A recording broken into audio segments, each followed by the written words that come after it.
Chapter 185. Wow. Thea only felt that she was being pulled by this great force and instantly broke through the speed of sound, the speed of light, and a lot of other speed units that she could think of. She was surrounded by a light blue halo, and she could only see fragments of countless figures. There were old people, children, burned villages, and tens of thousands of people cheering when rockets were launched into the sky. But when she wanted to take a closer look, there was no time to distinguish. The great force was pulling her too fast. She only felt as if countless years had passed. Just when she finally regained some control of her body, she only felt that the great force suddenly exerted force and threw her out of the void. When she broke through a thin layer of sticky substance, Thea finally saw something familiar. White clouds were floating in the air, changing various shapes from time to time. Thea glanced at them and didn't care anymore, because she found that she was in mid-air and was falling in exaggerated speed. Originally, even if she was thrown from the moon with her magic power, she wouldn't be hurt because she could fly. But now, she found that the environment she was in seemed to be covered by a legendary anti-magic domain. She couldn't use any of her magic power, and the fusion state had automatically ended. The original red Kevlar returned to her body. Although the situation was critical, fortunately, her mind was still flexible. She began to search for her skateboard in the rapid fall. It was indeed convenient to carry the nano version, but it was difficult to find when she really needed it. It was too small. She couldn't find it for a while. She searched her trouser pocket, mobile phone, credit card, and a lot of other things. When she saw land, Thea found a skateboard the size of a cigarette box. She pressed the switch on the side, and it instantly grew bigger. She laid her whole body on it and hurriedly turned on the skateboard's suspension function. Finally, she stopped more than 7,000 meters above the ground. Phew! Thea let out a long breath. She was no longer the naive girl she used to be. She vaguely understood that most likely the explosion of the arcane cores opened a time tunnel, and maybe there was more than one. She was pulled into the time tunnel by the psychic force of the Hand of Magic and arrived at this seemingly desolate island in front of her. That's not right. Who has nothing better to do than to set up a large-scale anti-magic domain on a deserted island? This person's condition was too serious. Looking around, all he could see was blue seawater. Using the full power of the Eye of Horus, he could not see any signs of land other than the island beneath his feet. After inspecting his body, he discovered that both the Yang mark and the Yin mark had been completely sealed, and he couldn't sense his originally shocking magic power. Should I leave or go down first? As Thea was pondering, she noticed that many people had gathered on the island below. A group of people was pointing at her. Thea focused her eyes and looked over. When she saw the appearance of this group of people, her heart skipped a beat. There were more than 100 people standing in the open space below, all of them wearing metal half-body armor, leather skirts that only reached their knees, and short boots that were less than 30 centimeters long. Their arms and thighs were exposed, and they all stared at Thea, who was floating in the sky with a dignified expression. Many of them were even holding spears and bows in their hands. Thea was not afraid of these people who were holding bows and arrows. Although her magic power had disappeared, her technological equipment was still there, and the Eye of Horus was also operating normally. She would not be afraid, even if there were twice as many people, let alone 100 or 80 people. Even if she couldn't beat them, she could still kite them. But what made her collapse was that these 100 or so people had bulging chests, and they were all women. Looking at them with sharp eyes, they were all women who were very good at fighting. On the outside of the crowd, there was one woman who stood out the most.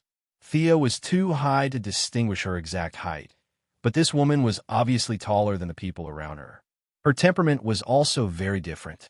Like a sharp sword, she faced everything proudly. As if she felt Thea's gaze, she even waved at her. What the hell? She can see me from so far away. Considering that this tall woman was obviously not of Kryptonian descent, and the surrounding environment and the women who looked very valiant, the name of this anti-magic island was obvious. Paradise Island, the blessed land of the gods, the hometown of Wonder Woman Diana. This tall woman who can see me from 10,000 meters up in the sky can't be Diana, right? Thea decided to go down and ask about the situation. Now that she was considered a traveler, the first thing she needed to do was to ask about the era and location. She could roughly guess the location, but she couldn't guess the era. Superman might be able to calculate the era of the Earth by looking at the lifespan of the sun, but she didn't have that ability. Driving the brand new skateboard, Thea slowly descended to a height of 1 meter from the ground. Facing the female warriors who were on high alert, she took off her hood, revealing her beautiful face. She raised her hands to show that she meant no harm. In fact, she didn't let her guard down, and the skateboard under her feet could be raised at any time. "Where are you from? Are you a foreigner?" The one who spoke was a middle-aged woman. Her clothes were more luxurious than the people around her. She wore an ancient Greek-style golden eagle helmet on her head and a brown cloak behind her. At first, Thea didn't understand the first 2 sentences. She then changed 3 languages until she switched to English. Thea finally understood and confirmed her guess. Otherwise, which old woman on a deserted island could speak 4 or 5 different languages? Thea was experienced in dealing with this kind of middle-aged woman. Although her actual lifespan was very long, she was always very talkative and eager to be valued. For Thea, who had been fooling Moira for many years, it was easy to deal with her as long as she knew what she was thinking. She bowed slightly, looking neither humble nor polite. "Your Majesty, I'm from the United States." The old woman was very pleased with her respect, but she still had some doubts in her tone. "Why do I feel like you fell from the sky?" "Huh? They saw me fall from the sky?" This was a big loophole. Fortunately, Thea didn't panic in the face of danger. She pretended to be silly, acted cute, and said with a confused and uncertain tone, "I don't know how I came here. I was fighting criminals in my city when I suddenly fainted. When I woke up, I was already falling." Her words were ambiguous. These women were indeed isolated from the world, but as the queen, the old woman could receive all kinds of information. She was obviously not a normal person. Besides, the skateboard was too eye-catching. She couldn't hide the fact that she came from the future for long. She deliberately obscured the era she was in and shamelessly labeled herself as a defender of the city to boost her reputation. Sure enough, these people believed her words. Moreover, she was a woman. The estrangement between them suddenly disappeared. "Well, welcome to Paradise Island. I'm Hippolyte. What's your name?" Thea Quinn." Chapter 186. The Queen didn't want to introduce the others. "Miss Quinn, let's go to our residence and have a rest first. We have little contact with the outside world." After that, she smiled gently. This old woman was very similar to Thea's mother in some aspects. On one hand, she loved her daughter, and on the other hand, she was full of lies. She said that all the gods were dead, and when Diana believed it, she said that it was all in the story. She said that the sword was the ultimate weapon, and that it could kill the gods and destroy the world with one strike. In the end, it was pure nonsense. If it weren't for Diana's sudden outburst, she would have been fooled by her. Thea didn't want to expose her, so she nodded and said, "Thank you for your help, Your Majesty. Please call me Thea." "Hey, this little girl is really good at talking." Hippolyte was tortured by the naughty child Diana every day for 5,000 years. Now that she saw the good-looking, gentle, and polite Thea, she immediately had a good impression of this girl. When she walked to the horse, she realized a problem. They all rode here. Does this outsider know how to ride a horse? She also knew that the outside world had entered the mechanical age. She turned around and asked, "Miss Thea, do you know how to ride a horse?" This question stunned her. She had already jumped off the skateboard to clear the misunderstanding. In order to avoid shocking the world, she didn't use the nano device. Instead, she held it in her hand and followed them on foot. When she heard Hippolyte's question, she was also stunned. She carefully thought about it. Many years ago, when old Robert took her and Oliver on vacation, she learned how to ride a horse. But after so many years, she didn't dare to say that she knew how to ride a horse. Thinking in her heart, she didn't stop walking. Now her physical fitness was far better than the little girl back then, so it was no problem for her to learn now. But when she walked to a brown horse designated by Hippolyte, she grabbed the reins and jumped on the horse neatly. The horse sent her a very friendly signal. She didn't even need to use the reins to control the direction. With just a thought, she could accelerate and decelerate the horse. Thinking about it again and again, maybe it's because unicorns are their ancestors? Was that why he was so friendly to him? The moment Arthas entered the island, the airspace was sealed. She could not contact Arthas as well. After thinking for a while, she decided that there was no harm in doing so anyway. Thus, she followed the female warriors of Paradise Island into their residential area. Out of the corner of her eye, she glanced at the tall girl who seemed to be Wonder Woman. Their eyes met in the air. Perhaps it was because Thea's eyes were a little aggressive. The young Diana quickly retracted her gaze and looked straight ahead with a serious expression. Thea is a little amused. While casually responding to Hippolyte's seemingly concerned but actually probing questions, she lowers her head to communicate with the horse. The communication was extremely smooth. Thea finally confirmed that this was Paradise Island. Not only the horse she was riding, but the horses of more than 100 people around her were all female. There was not even a single male horse. When she asked them how they reproduce, the signals transmitted by the horses were very vague. It seemed that they did not know how to express themselves. They had the consciousness of reproduction in their nature, but there were indeed no male horses on this island. They seemed to have entered a cycle of birth, growth, death, and birth again. As for where they were born, they did not know. They were just born naturally. Thea was a little speechless. Ninja Master, did you see that? You are not even as good as a horse. Were they? They were repeatedly reborn, just like the Eagle Girl who was just sent back to wash the dishes. The Eagle Girl reincarnated 206 times in 400 years, and the horse's life was short, probably 500 times. How free are these gods? These divine powers were squandered without restraint. They created an island of Amazons, set up an anti-magic domain that would last for an unknown number of years, and gave them immortality. After that, they forgot all about this group of people after a night's sleep. No wonder these gods died. Usually, they wasted their divine power blindly, but when they fought, they found that they did not have enough divine power. They were really a group of examples of seeking death. Miss Thea, have you thought about the next step of the trip? If not, why don't you stay on our island for a few days? We have gatherings and competitions every day, and there's a bonfire party in the evening. It is very lively. Hippolyte had roughly confirmed that Thea was not a local by constantly beating around the bush. There were no other secrets that needed to be further confirmed. Thea was also very helpless. No matter how good her acting was, there were some things that could not be hidden. This shrewd, old woman specifically asked questions that seemed to be common sense, but were actually very tricky. For example, the bill submitted by the American senator was very unreasonable. The advertisement for America's participation in the war was very well done. Was that person a star or a real soldier? And so on. Thea reluctantly confirmed that the current era was not bad. The plot of Wonder Woman had not yet started. It was now March 1918, a few months before the official start. But she did not dare to answer Hippolyte's question. Her history score was average. She might remember the president of 1918, but senators? How could she remember the names of so many senators? As for the war advertisement, she had never even seen it. The only person she knew who was a soldier and a star was Captain America.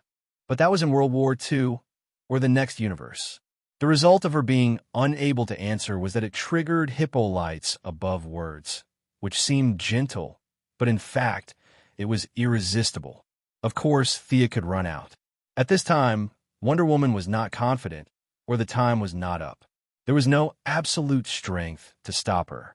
She could certainly run if she wanted to, but if she ran out, where could she go? How could she go back to the original time and space? Waiting for the Wave Rider to find her was one way, but could they find her? The Eye of Arcane Core was blown up, and Gideon could no longer receive the signal transmitted through the time stream. How could they find her at any point in time? Even if they had the intention, Thea did not have the patience to wait. If she stayed on Paradise Island, the land blessed by the gods, she might be able to find a way back. If she did not leave, what awaited her was definitely the truth lasso. This artifact could make anyone speak the truth, and it had never failed. She had a lot of secrets, and she could not let them know. No matter how hard she thought about it, she still couldn't make up her mind.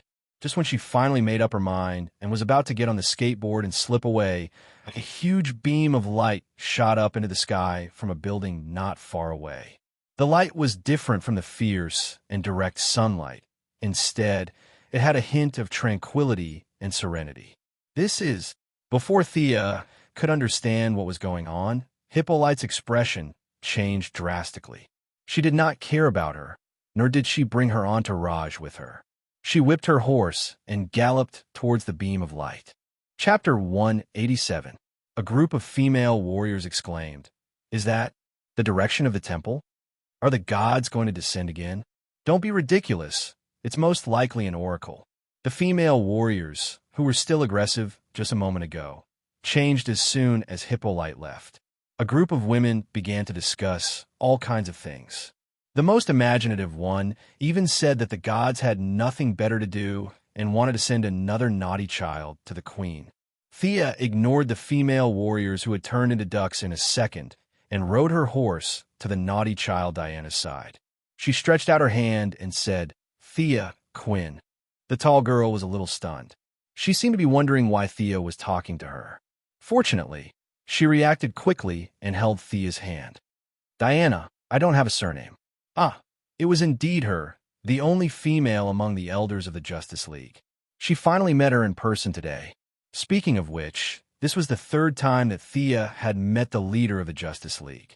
However, compared to the confused Superman and the devastated Batman, the current Diana seemed very young and inexperienced. Her tone was full of uncertainty. She was still far from the heroine who would take charge of the Justice League in the future. "Do you know what's going on over there?" Thea asked. It was not strange for her to ask now. There were more than 100 people around them discussing. One more person would not make a difference. There was no need to avoid it. The honest Diana did not know that she had nothing to say. She thought seriously for a few seconds before shaking her head and said, "I don't know, but looking at Mother's expression, it should be something urgent." Thea felt more and more unkind now. The people she dealt with every day were gods or demigods like Horus and Diana. It was too challenging her personality. She cleared her throat and said, "Over there is your temple. Which gods do you serve?" This time, Diana answered very decisively. She started to talk about Zeus and gestured as she spoke. When she talked about the great achievements of a certain god, the worship on her face from the bottom of her heart made Thea feel a little stunned. So beautiful. The sun shone on the side of her face. Her eyelashes were extremely long, and her facial features revealed a kind of classical Greek beauty. The lines of her face were different from the gentleness of later generations. Instead, they were somewhat tough, but not disgusting. On the contrary, this kind of strong facial contour reflected her firm character. At this time, she still had long braids. She didn't have the big waves that she would later have, but the freshness of her hair was still intoxicating. Her gaze was like the ocean, calm and deep, as if there was a story behind it. However, if you angered her, you would have to face raging waves. This woman was simply perfect. Thea had seen her fair share of beauties, be it Madame Shiva's aloofness, Catwoman's elegance, or even Felicity's quick-wittedness. All of them paled in comparison. Her looks were a notch above the rest, but that wasn't the main point. Instead, it was the never-ending fighting spirit and uncompromising conviction in her body that elevated her temperament to an almost extreme level. This was the most promising aspect of her as a heroine. At that time, Hercules said, "What are you looking at?" Diana was still talking about the story made up by her mother. When she saw Thea staring at her with bright eyes, she couldn't help but stop. Thea knew that she was a little too focused. She was a real demigod, and her gaze was too long. It surprised her, so she quickly changed the topic. I'm looking at your eyes. Your eyes can see very far, right?" Diana was a little speechless. She was not stupid. She knew that she shouldn't reveal her secret to Thea, who she had just met. However, she was not as straightforward as Thea, who could make up lies like drinking water. While she was thinking about how to explain, Hippolyte came back on horseback, panting. She was a little confused when she saw the two of them together, but she still said to Diana, "I'll interrupt you for a moment, my dear." Then she turned to Thea and said, "Can you talk with me?" Thea certainly couldn't say no. She obediently followed Hippolyte to a corner. At the same time, she thought to herself, "Why did this old woman call me? Is she going to do something dirty? She doesn't look like it."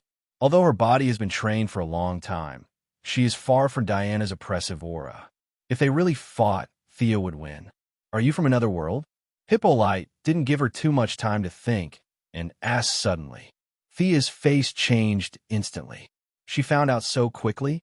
It was not wrong for her to say that she was from another world, but the word world was too vague. Time, space, and even higher latitudes could be called another world. How much did she know? The dramatic change in Thea's face couldn't be hidden from the queen who had been working in human affairs for 5,000 years. Hippolyte was very satisfied with the result of her test. At this time, she completely let down her guard and said, "It's our temple that sent an oracle to announce your arrival. From now on, you are our distinguished guest." In fact, the oracle was extremely vague, and the voice transmission was too weak. Hippolyte combined her various guesses and finally came up with such an answer that was a little far from the truth. Thea scratched her head. It doesn't matter if she is from another world.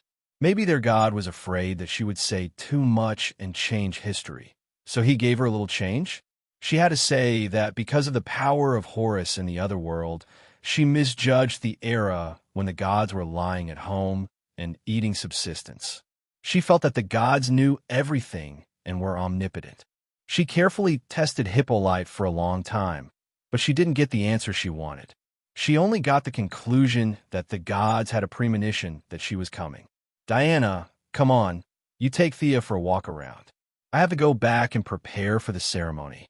She didn't know how many years had passed since she received the oracle again. Hippolyte was very happy and was a lot nicer to her daughter. She didn't treat Thea as an outsider at all, so she took the army back first. Thea was a little confused. "I haven't said anything yet, and I'm already cleared of suspicion." Although she didn't understand what the gods had eaten wrong and let her in without asking, it was a good thing that she didn't have to escape at night. She began to run around the island with Diana. At first, Diana was afraid that her riding skills were not good enough, so she slowed down. But after running for a while, she found that she was almost one with the horse. There were only a few people on the island who could match her riding skills. Thea was competitive and said that she wanted to compete with her riding skills. She could feel the emotions of the horse from time to time. She only felt that the horse was as if it had taken stimulants, and it was always transmitting signals like it was very happy and comfortable. In any case, they didn't need to run on their own. If you want to compete, then so be it. The two men and two horses began to run in circles around the island. Chapter 188. After half a lap, Thea automatically slowed down her horse. She could tell that Diana was an excellent equestrian. Besides, the horse she was riding was much better than hers. She would be asking for trouble if she wanted a race with her. Thea did not need to be so outstanding. As she slowed down, Diana slowed down and started to introduce some landmarks to her. The total area of Paradise Island was quite large, but the central residential area was much smaller. There were only a few simple buildings, a temple, a sacrificial square, a training ground, and a residential area for the warriors. Thea rode her horse slowly. She saw that all the women were training hard, such as javelin throwing, fighting, and archery, which Thea was most familiar with. "Is there no one on your island who is involved in production?" She went around the island, but did not see a single farmer or herder. Everyone was busy practicing martial arts. When they met their relatives, they would use muscle break, and when they greeted their friends, they would use shield bash. Thea was not used to this kind of daily communication. "Production? Are you talking about animal husbandry?" I've read a paper written by Dr. Michel in 1915 about animal husbandry and professional feed. Thea crossed her arms and listened to Diana's long speech about how to raise chickens, ducks, and geese, and how to plan the site systematically and scientifically. She was speechless when she heard that. It was obvious that this girl had been stifled for a long time. She clearly had the potential to be a scholar, but she was reincarnated into a place where people use their fists more than their brains. It was not appropriate to interrupt her directly, so she had to listen patiently. Diana talked a lot, from climate to soil and water to environmental factors. Finally, she concluded, the food on our island is provided by God, so we don't have to waste our energy. Well, Thea's face twitched. To put it nicely, this girl was simple-minded. To put it bluntly, she was simple-minded. She looked curvy, but her mental age was still too young. No wonder she was charmed by Steve Trevor. Yes, a beautiful girl was charmed by a man because she had never seen a man before. Sia had seen Steve Trevor's photo in the original space-time. It was likely that he had some fortuitous encounter on Paradise Island. Almost 100 years had passed, and he still looked like a middle-aged man with a serious expression. He was still a distance away from being handsome. At least, Sia felt that he was far less handsome than Tommy and Oliver.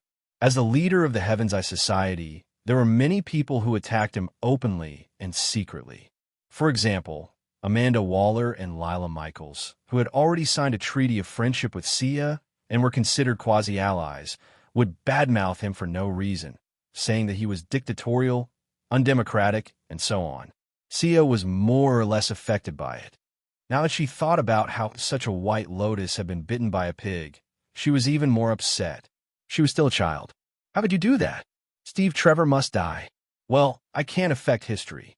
When the time comes, I'll just hide with Diana as far away as possible.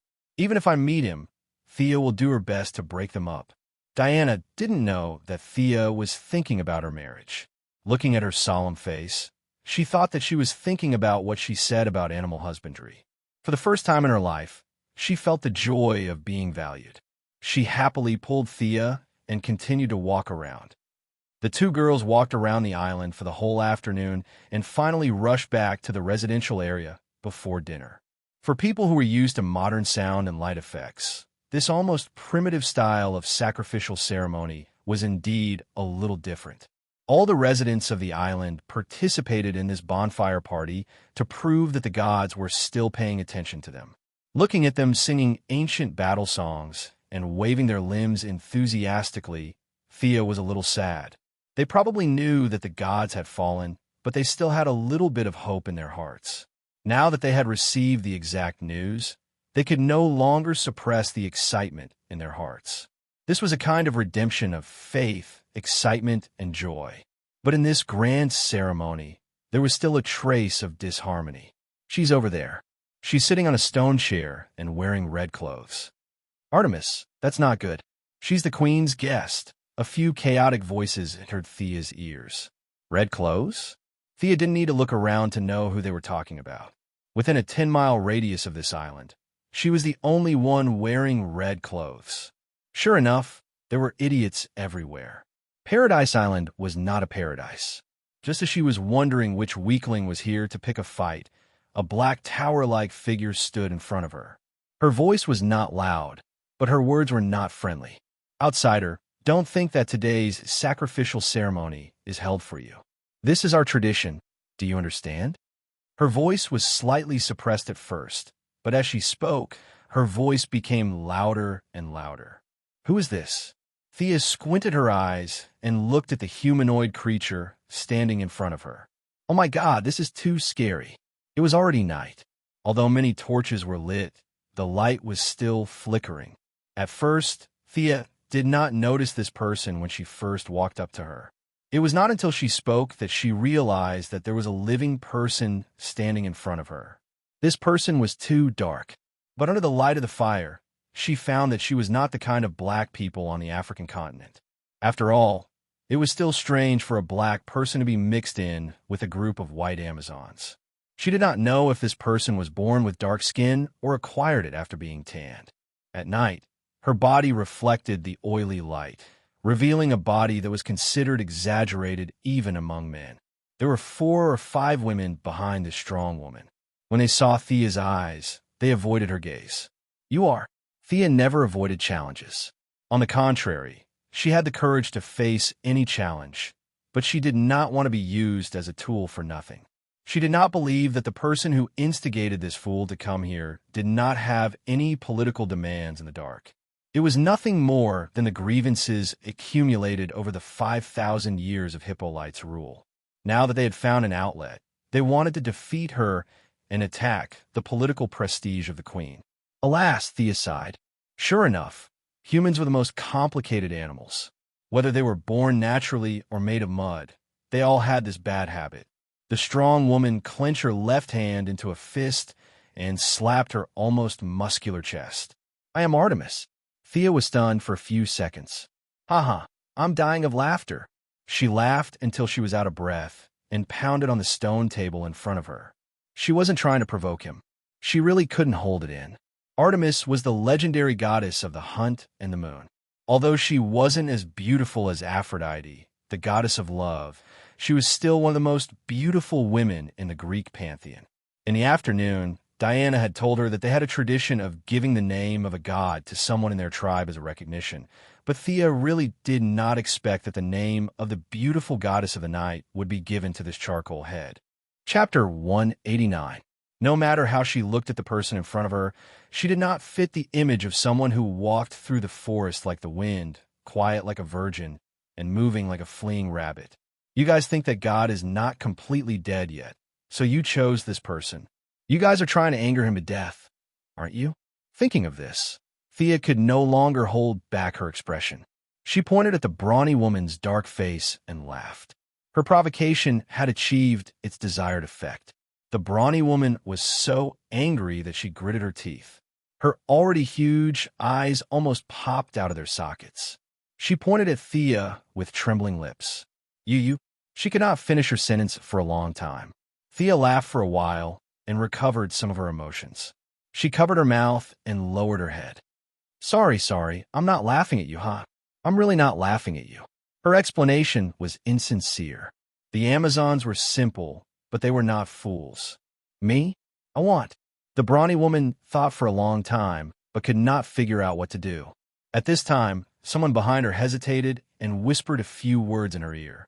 The brawny woman's expression changed drastically. However, under the persuasion of her companions, she still said to Thea, with some hesitation, I want to launch a divine name challenge. I bet on my divine name.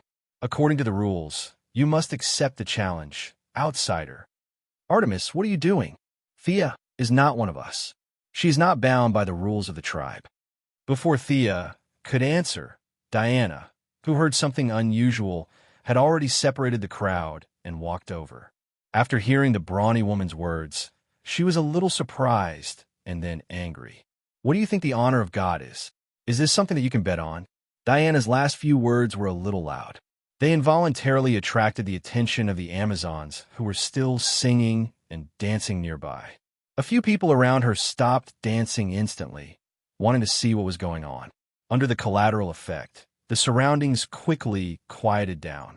They looked at each other, gathered in twos and threes, and whispered to each other, exchanging what they knew about the incident.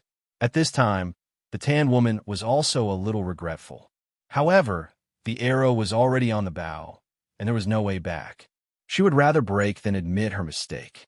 She might as well kill her. At this point, she could only persevere to the end. She straightened her neck and looked at Diana without showing any signs of weakness. This is the right that God has given me. I will bet everything I have, my life and honor. The tan woman had completely calmed down at this point. She looked at Diana with a burning desire to fight. This made Sia a little confused. Is he challenging me to a duel? Why are you looking at Diana? Could it be that the tradition here is that whoever comes to mediate a fight should beat up the mediator first? What a delightful tradition.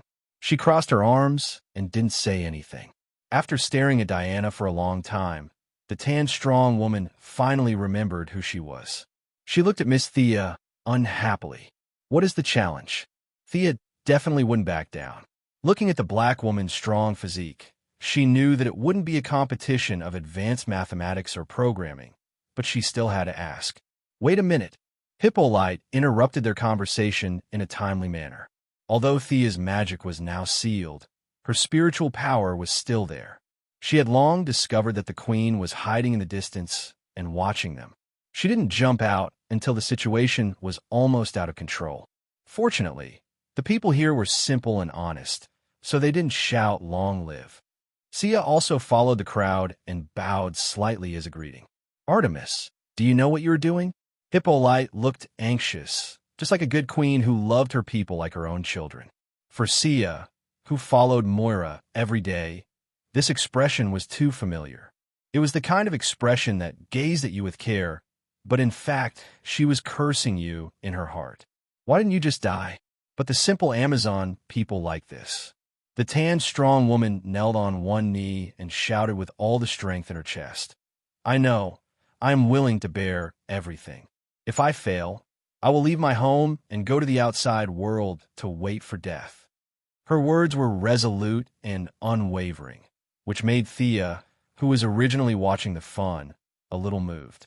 Hippolyte's eyes showed a hint of joy, but she quickly put on the expression of a loving mother and hugged the tan, strong woman who was kneeling. "Why are you doing this? Are they instigating you?" She looked at the people behind her and secretly remembered their names. The queen, with excellent political skills, needed to pull out the radish and bring out the mud. She didn't care about a brainless black woman. But the tan, strong woman was not as cunning as her. She had already forgotten that she was instigated to make trouble. She insisted that it was her idea and no one instigated her. "Well, then I can only bless you, my child. May the lightning of the Heavenly Father always illuminate your road ahead." Hippolyte showed off her acting skills and gained a lot of support. She then turned to ask Thea, "As a respected guest, it seems rude of me to say this, but are you willing to accept her challenge? If you win, you will get the divine name of the moon god. At that time, you will be our sister, and we will be inseparable." "I'm willing." Thea couldn't back down. As for what would happen if she lost, she didn't think about it. According to the tan, strong woman, if she lost, she would have to leave the island. For them, leaving the island was more important than losing their lives. But for Thea, all that was left was Hee. In order to take care of the feelings of the people on the island, Hippolyte couldn't support her publicly. She secretly gave her a look that said, "I'm very optimistic about you." As for winning or losing, she didn't care about it. No matter what, it was beneficial to her. Hippolyte then left with a few guards.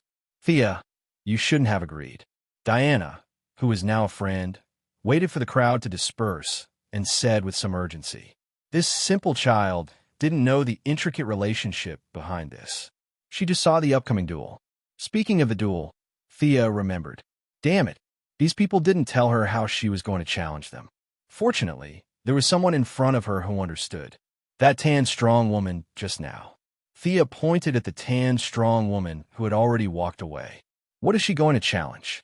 Diana's small mouth opened slightly. She was a little surprised. "You don't know?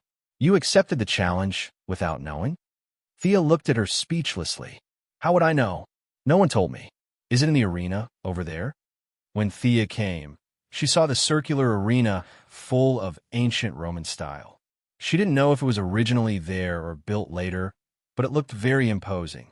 "No, you're going to accept the divine name of the moon god. The time and the method of the duel are not set.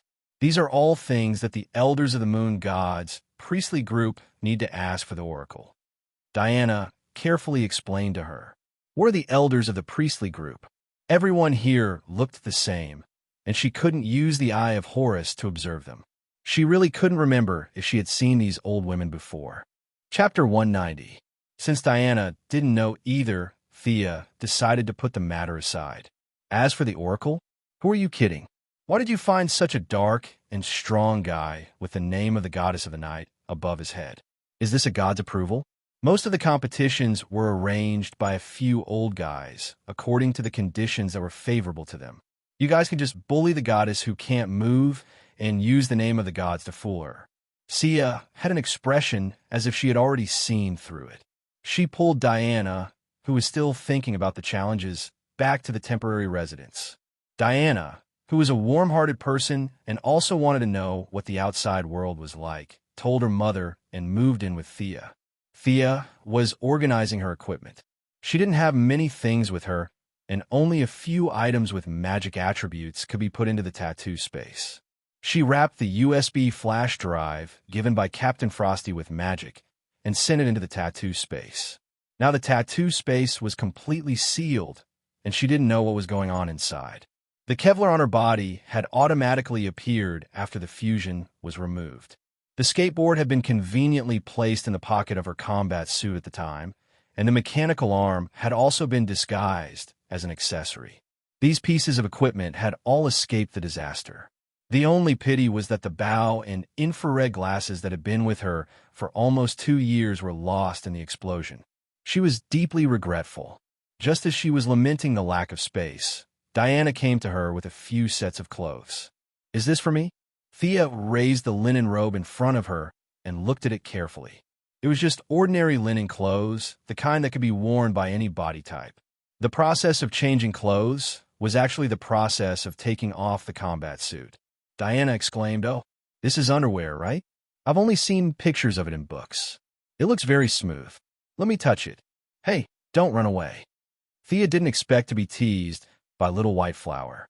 She was a little depressed. She quickly put on the clothes that looked like a sack and tied a cloth belt around her waist. "Where are we going?" The two of them left the residence with Diana leading the way. The two of them slowly walked through the neighborhood. When they arrived at the entrance of a cave, Thea could not help but ask. If she didn't know that this woman was the future Wonder Woman, she would have thought that she was going to do something shady. What was she doing in a cave at night instead of sleeping? The bathing pool was given to us by the gods. Don't you outsiders take a bath? I heard that the Black Death is everywhere. Before Diana could continue her tirade, Thea quickly interrupted her. Stop, stop. There's no more Black Death outside, and we also bathe regularly." Thea could see through her. This girl's curiosity about the outside world was so strong that it was about to explode. The more curious she was, the more her mother would not allow her to go out.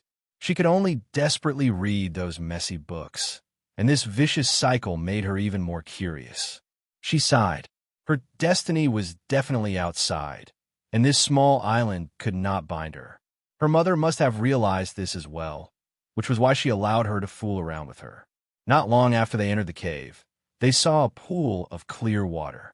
However, it looked a little green against the stone walls of the cave. Diana was dressed very simply, or rather, the entire Amazon tribe was dressed very simply. She took off her half-body armor, tugged on her skirt, and swung her shoes. There was nothing else. Her beauty was indeed amazing. The gods' blessings made her body reach the peak of human beauty. Despite Thea's many adventures, she was still not as beautiful as Diana. Her body was even more tragic, so it was better not to mention it. Seeing that an ancient person like her was so honest, as an open-minded person from the 21st century, there was nothing to be shy about. Thea took off her clothes that were like a sack, undid her underwear, and tested the water temperature. It was not as cold as she had imagined. Instead, it had the fragrance of plants and the slight warmth of a hot spring. "Not bad. You Amazons really know how to enjoy life," Thea said as she unconsciously turned to look at Diana. However, she almost fell into the pool. At this moment, the honest beauty was holding her underwear and gently touching it. She seemed to feel that it was not bad and even brought it to her nose to sniff it. Just as she was about to taste it with her tongue, Thea snatched it away. "Diana, this is very personal. It's rude of you to touch it like this." "Oh, I'm sorry, but you smell really good. Are all outsiders like you?" Diana immediately admitted her mistake, but she still asked curiously. The two beauties were standing and chatting so honestly, and they were even talking about a very serious topic. This scene was not harmonious at all. Thea quickly pulled her into the pool until her body was completely submerged in the water. She felt inexplicably relieved. As for her so-called good smell, although it was a little shameful, Thea had already noticed it. Her good relatives had not visited for a while. Whether she admitted it or not, as she absorbed more and more light, she was getting further and further away from being a pure earthling. In the end, she was not sure whether she would become a divine creature or a new species. "I'm a hero. How can everyone be like me?" Thea was very proud of this. If all the people on Earth were at her level, the world would have been in chaos. Who knew whether the Kryptonians or the Earthlings would invade each other? Hey, what are you doing? Thea was about to take advantage of the fact that she did not know anything to boast, but before she could finish, she felt that she was very close to her. Thea looked serious, and her nose twitched slightly. You are indeed not an ordinary person. Your smell is far beyond what is recorded in the books. Are you also a child of God? Diana was getting more and more curious about this guy who had fallen from the sky. She and the girls on the island had lived for thousands of years, but except for a few people, she did not have a good relationship with the rest of them. Of course, it was partly because of Hippolyte's protection, but also because she did not fit in with the group. She had tried to improve her relationship with them, but the smell of those people made her naturally unable to get close to them. For a long time, she even thought that she was an alien living alone in the world, a pitiful worm that no one understood and sympathized with. Now that she had met Miss Thea, who was originally not in the timeline, she seemed to have found her own kind in an instant. And Thea's sunshine and tranquility unconsciously attracted her. This was not an attraction in temperament or appearance, but it was a kind of touch in the deepest part of her soul. In fact, she did not understand it, but it was a mutual attraction of divinity. A child of God, Thea was a little surprised. If Malcolm heard this, he would be happy to be called a god by a demigod. Unfortunately, this was just a beautiful misunderstanding. Thea turned slightly to let her see her unicorn tattoo. This is my bloodline mark. My ability comes from this. Chapter 191. It's true that I've never seen such power before, but it feels very comfortable. Diana unconsciously reached out to touch Thea's shoulder. She didn't know if it was because it felt particularly good, but her fingers were full of artistic aura. They didn't become thick because of holding swords for a long time. A few of her fingers were neither fat nor thin, and when she touched Thea's smooth back, it made her feel strange. Her Majesty is your mother? What about your father? Thea was trembling from the touch. In order to divert Diana's attention, she asked the obvious. Sure enough, Diana's thoughts were diverted. She was a little depressed.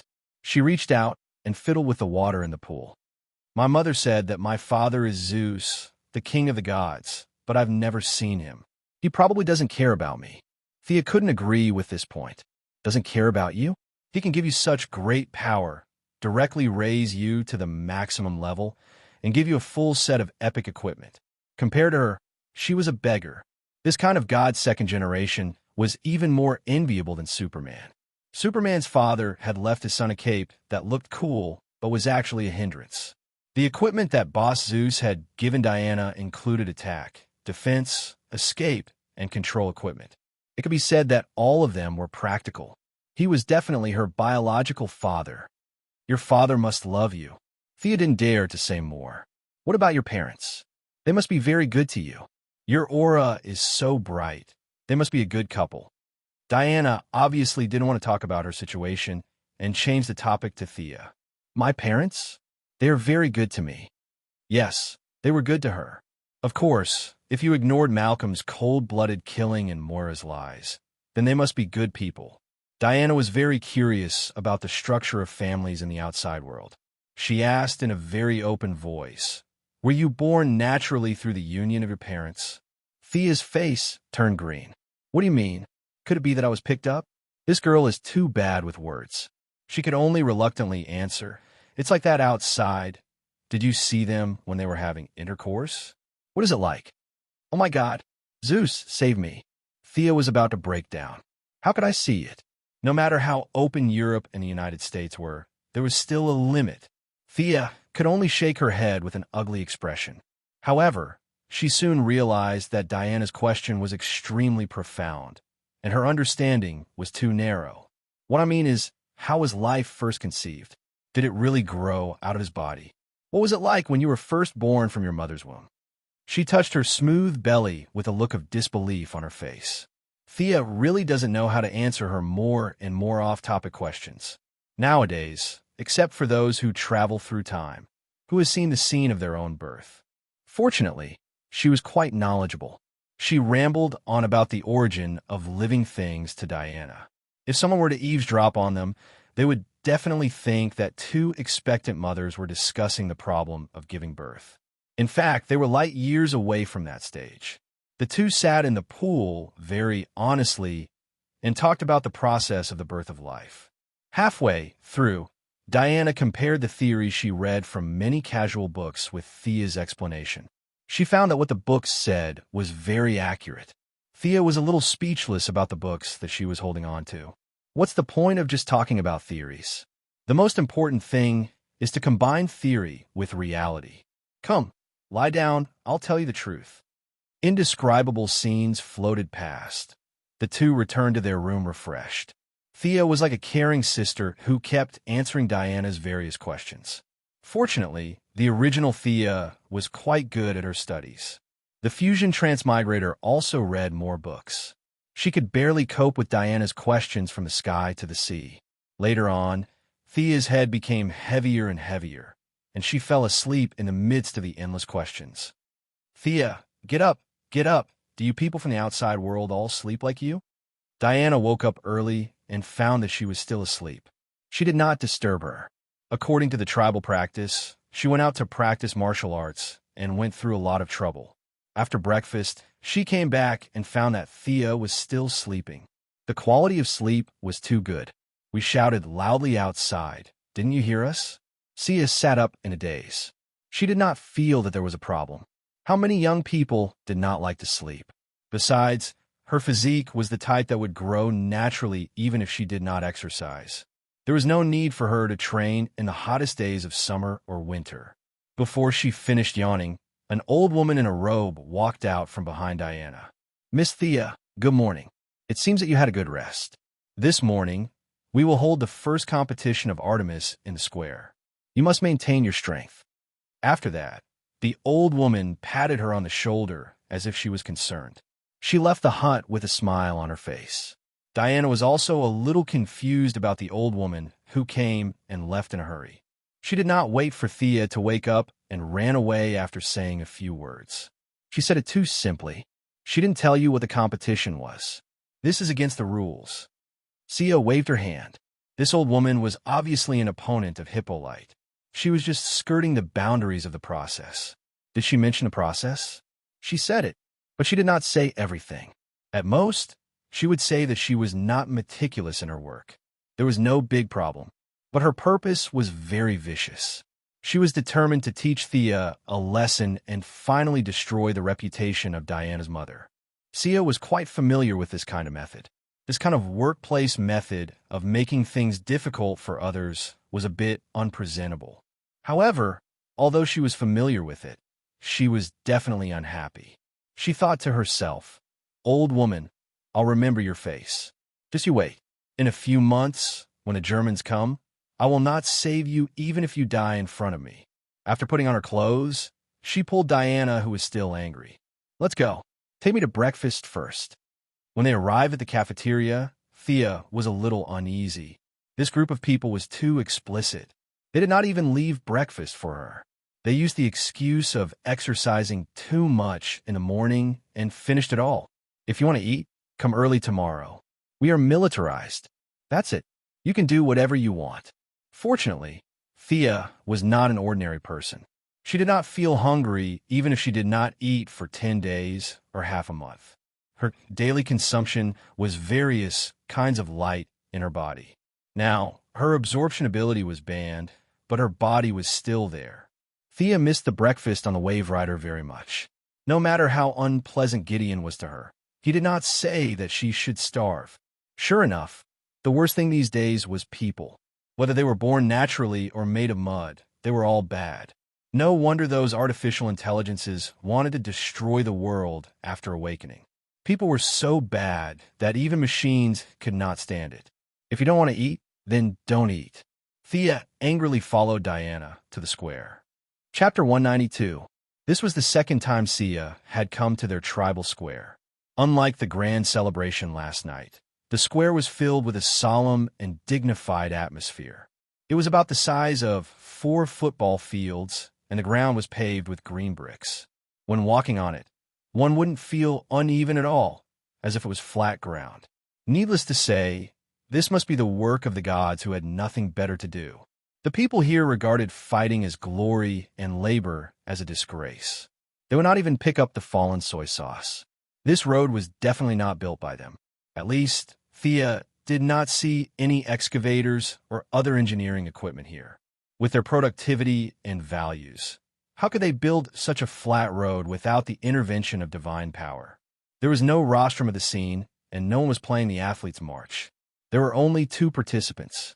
Thea saw a strong woman standing straight as soon as she entered the square. The woman was about 8 meters tall and was the second tallest woman after Diana. Her muscles were like cast iron. Her eyes were closed, and her nose was slightly trembling. It was obvious that she was very nervous now. Thea did not care. She did not care about the name of the gods at all. Seeing Hippolyte standing in the middle, she went forward to greet her out of courtesy. "Your Majesty, how was your rest? Diana did not disturb you, did she?" At this time, Hippolyte was full of smiles. She took her hand and chatted with her for a while. Then she turned her head and introduced her to her. "This is my sister, Diana's teacher, Antiope." "Oh, Wonder Woman's teacher." Thea looked at the capable middle-aged woman and bowed slightly. "I've heard a lot about you." Antiope frowned. "Miss Thea, do you know martial arts?" It cannot be helped.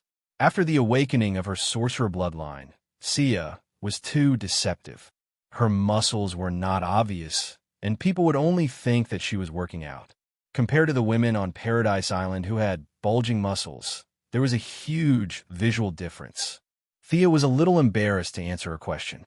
When she was wandering around with Diana, she had seen the female warriors on the island practicing martial arts. Of course, they did not hide it from her. Their martial arts were very skillful and simple.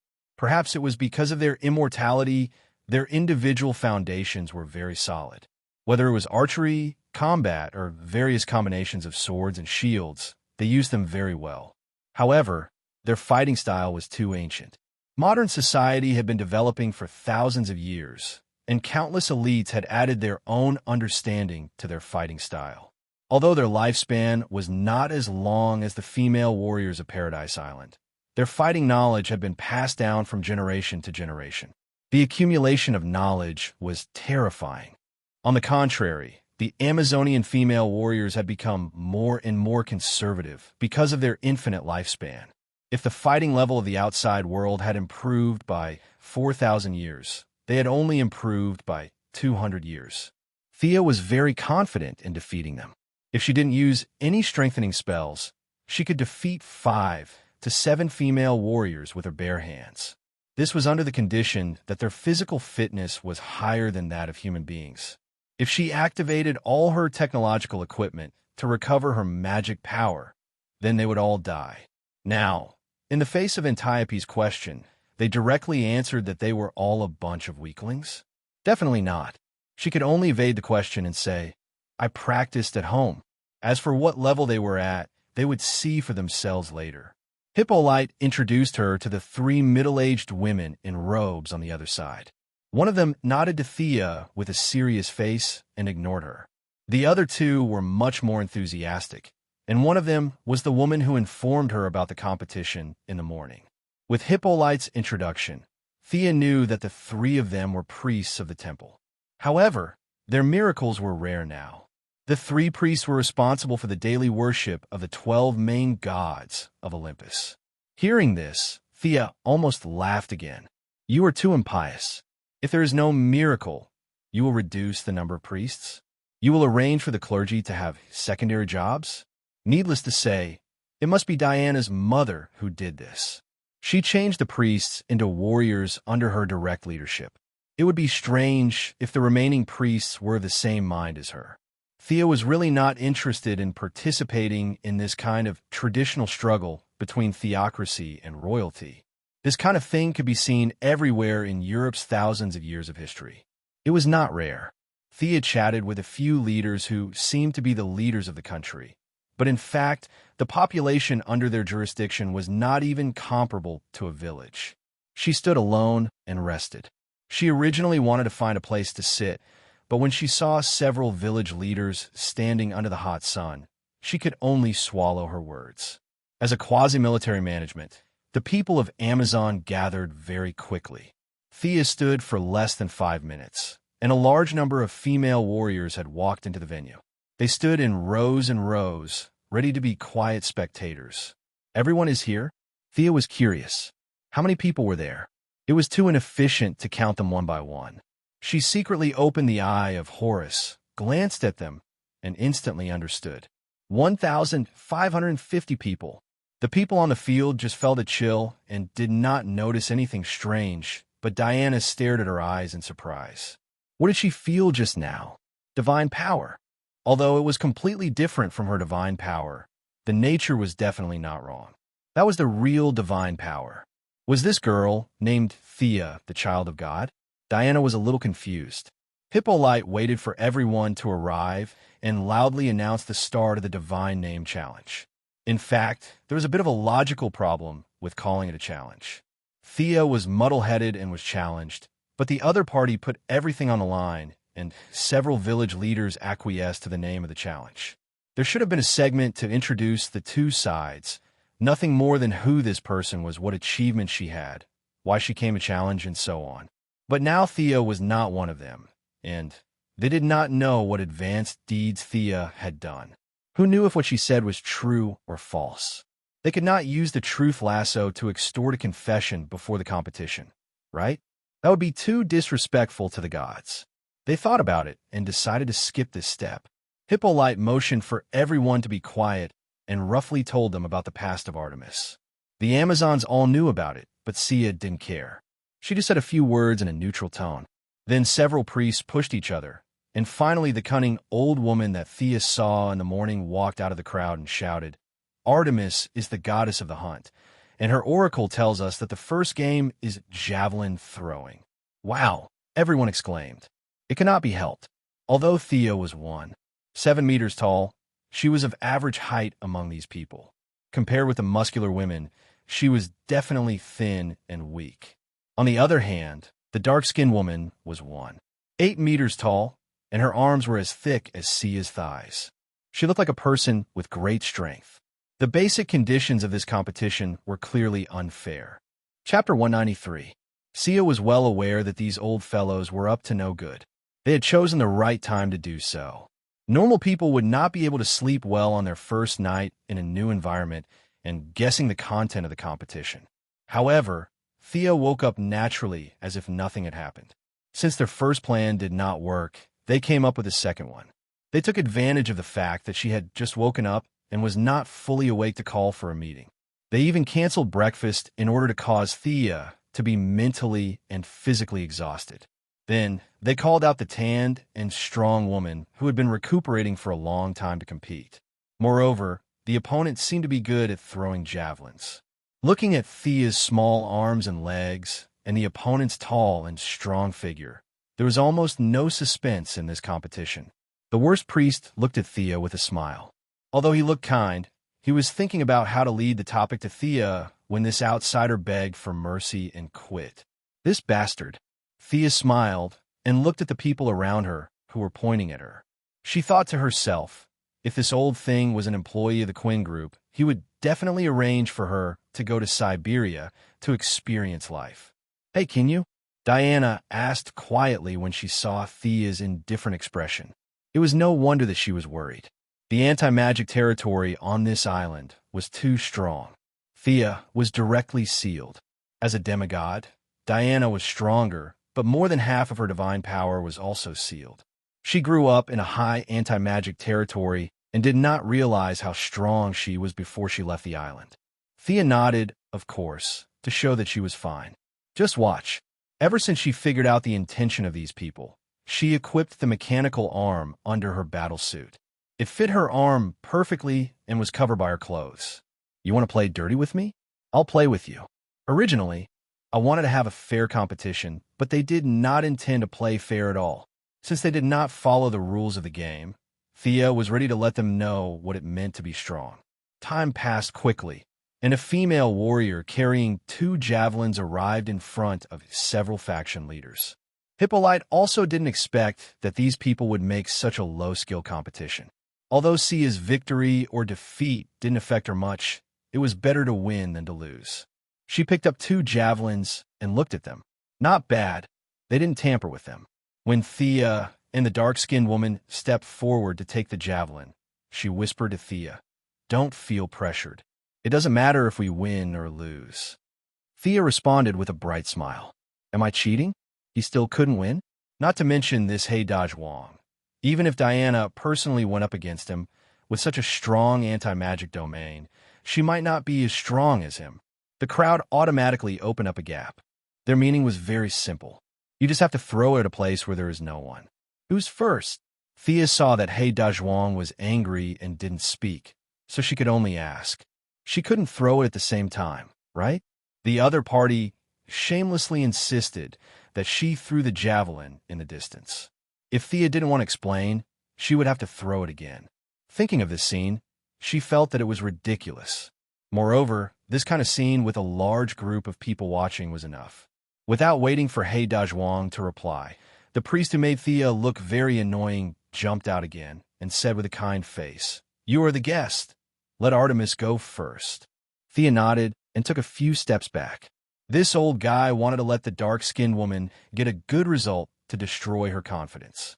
She waved her hand and motioned for them to go first. Because this was not a formal competition, there was no boundary on the ground. The referee's standard was the eyes of the audience. If you ran 2 steps, no one would say anything. Daj Wong adjusted his breathing and raised his state to the peak. He picked up the javelin with his right hand and ran fiercely.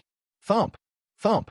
The low sound of footsteps accompanied his footsteps for more than 10 meters. Daj Wong felt that all the muscles in his body had been fully mobilized. He kicked the ground, twisted his waist, and bent his arms. The momentum of the whole person jumped to the extreme and then burst out in an instant. The javelin in his hand flew out like lightning, passing through countless people's retinas, drawing a beautiful arc and plunging into the soil in the distance. Not bad. Thea looked at it a little. It was 500 feet, converted into meters. It was 150 meters. Amazing. The world record for the javelin was a little more than 100 meters. This guy easily broke the world record by 50 meters. This group of guys who were molded out of the earth really had a higher physical fitness than the human extreme value. The priests who deserved to be beaten probably knew this and proposed this competition. The surrounding discussion finally sounded at this time, and several priests on the high ground did not have the intention to stop it. Artemis, this is probably the best result in her life. So the people close to Daj Wong said with envy. I'm afraid that stranger is in trouble. This was a cynical remark of a neutral nature. The only one who had a good attitude towards Thea, Diana, was dragged by Hippolyte and did not participate in the discussion. Thea directly ignored the noise around her. A while ago, the major media in Star City scolded her miserably, but she was indifferent. These people's gossip could not shake her mind at all. What's more, she did not need any mind. The mechanical arm was fully powered, and the strength value was increased to about 5 tons. Daj Wong could not even reach 1 ton. She could easily crush her. Hey, why is this person throwing with his left arm? Left-handed. Her posture is so amateur. Has she never thrown before? The onlookers discussed with each other. Thea was also very helpless. She really did not practice the javelin. She had seen it on TV, but she had never touched it in reality. Moira's goal was to cultivate a lady. When she was young, she learned piano, yoga, and so on, who would teach their daughter to practice the javelin. Old Ma and Ms. Shiva were also skilled in martial arts. Perhaps the only person Thea knew who could throw the javelin was Batman. However, she had to put a question mark because she had never seen the old man use it. The surrounding people's discussion made her a little depressed. The tone of these people was completely like they were talking about a country bumpkin. This person has never practiced the javelin. Their tone was like saying that modern people had never touched the internet. Come on, who in modern society would practice this? You guys are the country bumpkins. Automatically shielding the surrounding noise, she shook the metal javelin. She did not have any flexibility, feel, and so on. She also did not know those professional postures. Standing in place, she grabbed the javelin with her left hand and bent her arm a few times. The weight was as if it did not exist. She turned her head and looked at the bad priest who was about to faint with joy. "Then I will throw it. You guys watch carefully." Well, we are watching. You can rest assured and throw it boldly." The bad priest was so happy that he almost laughed out loud, but he restrained himself. Chapter 194. Thea looked at the old face with a smile and asked, "Then I'll start.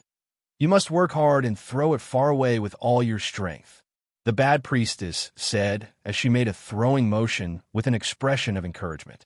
The two of them looked at each other and laughed happily. Diana, who was at the side, was a little confused. Thea began to make gestures on the spot.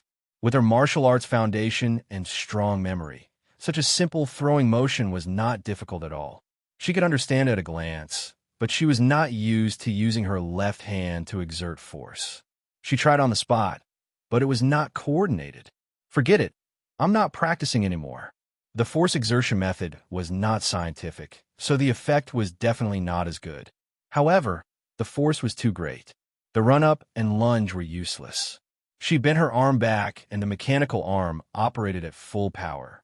Whoosh! She threw the javelin out. The metal javelin made a hissing sound in the air and disappeared from everyone's sight in 0.1 seconds. It turned into a small black dot and disappeared in front of everyone's eyes. The scene was silent for a moment. What was the meaning of this?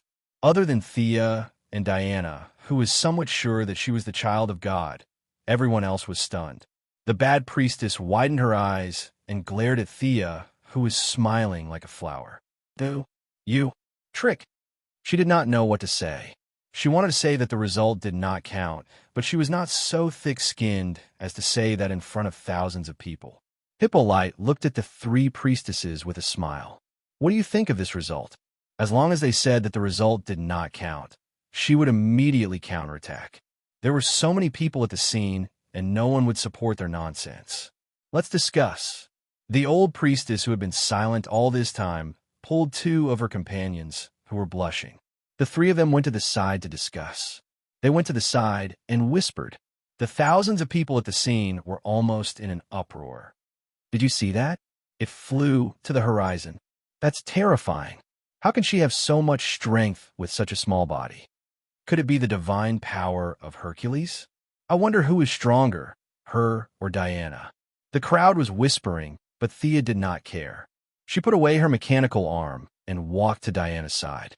Thea did not know that her actions had caused a new misunderstanding. She and Diana are very close. They are indeed the same type of people. As the three priests reached an agreement and returned to the center, the crowd quickly quieted down. The solemn leader of the priests pointed to a female warrior. "Go and see. What did you throw it? You calculate the distance."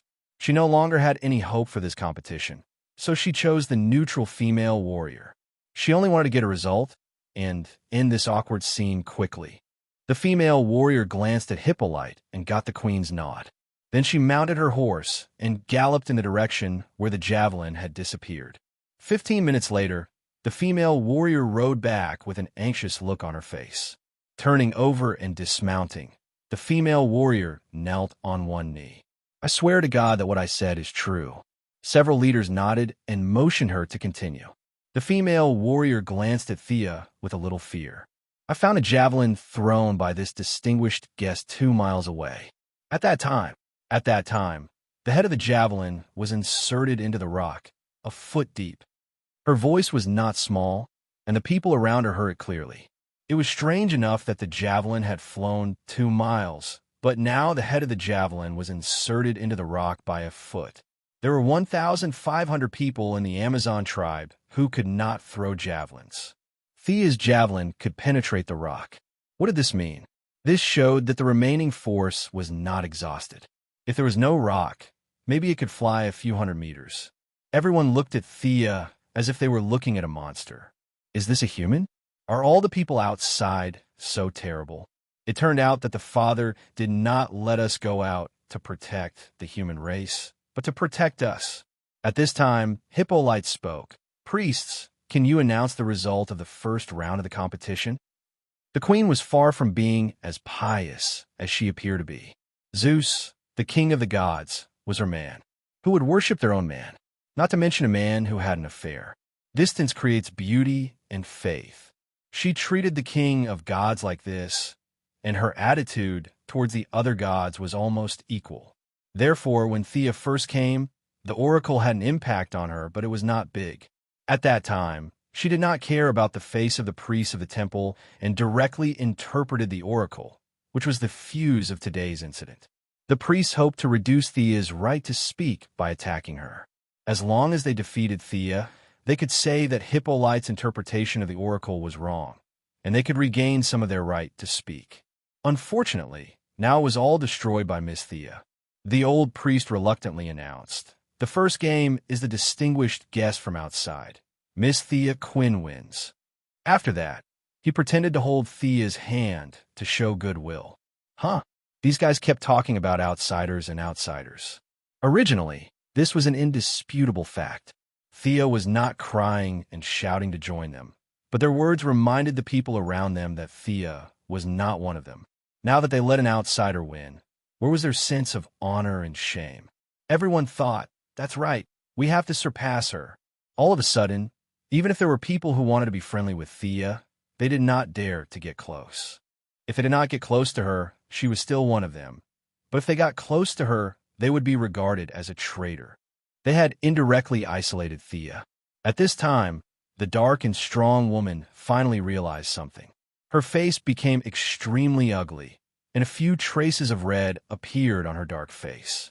Just when Thea was ready to see her vomit blood, the dark and strong woman clenched her teeth and held back the blood with her stone-like body. She looked at Thea, who was like a little white flower, with some fear. She regretted it at this time. If she had known that the opponent's strength was so terrifying, she would not have come to challenge her. Strength was the foundation of all fighting. In the past, the dark and strong woman relied on her brute strength to defeat countless opponents. Now, the tables had turned, and it was time for her to experience that helplessness. With a heavy heart, she did not greet anyone and left alone in disappointment. At this time, Thea was also ready to retreat and rest. The priests must have rushed back to think of countermeasures. Anyway, she had won the first game and had taken the initiative. Even if she lost the next game, she still had room to maneuver. Besides, she did not care too much about winning or losing. Seeing that she was leaving, Diana quickly pulled her back. "Are you interested in watching me and Antiope train?" Her little face was full of excitement as she spoke. This was probably the only time she felt comfortable on the island. Her little aunt was really good to her. Anyway, Thea had nothing to do, so she just thought of it as killing time. She nodded and followed Diana to a remote martial arts field. Chapter 195. Antiope had left the arena much earlier than them, and was now wielding her spear alone. She did not look surprised when she saw Thea following Diana. Diana must have told her beforehand. "Miss Thea, come and train with us." Antiope was very straightforward. Her words were resolute and impactful. "I'm just here to take a look." Thea looked at the dagger thrown to her in confusion. She wanted to refuse, but Antiope did not even give her a chance to speak. In fact, Thea did not dislike Antiope.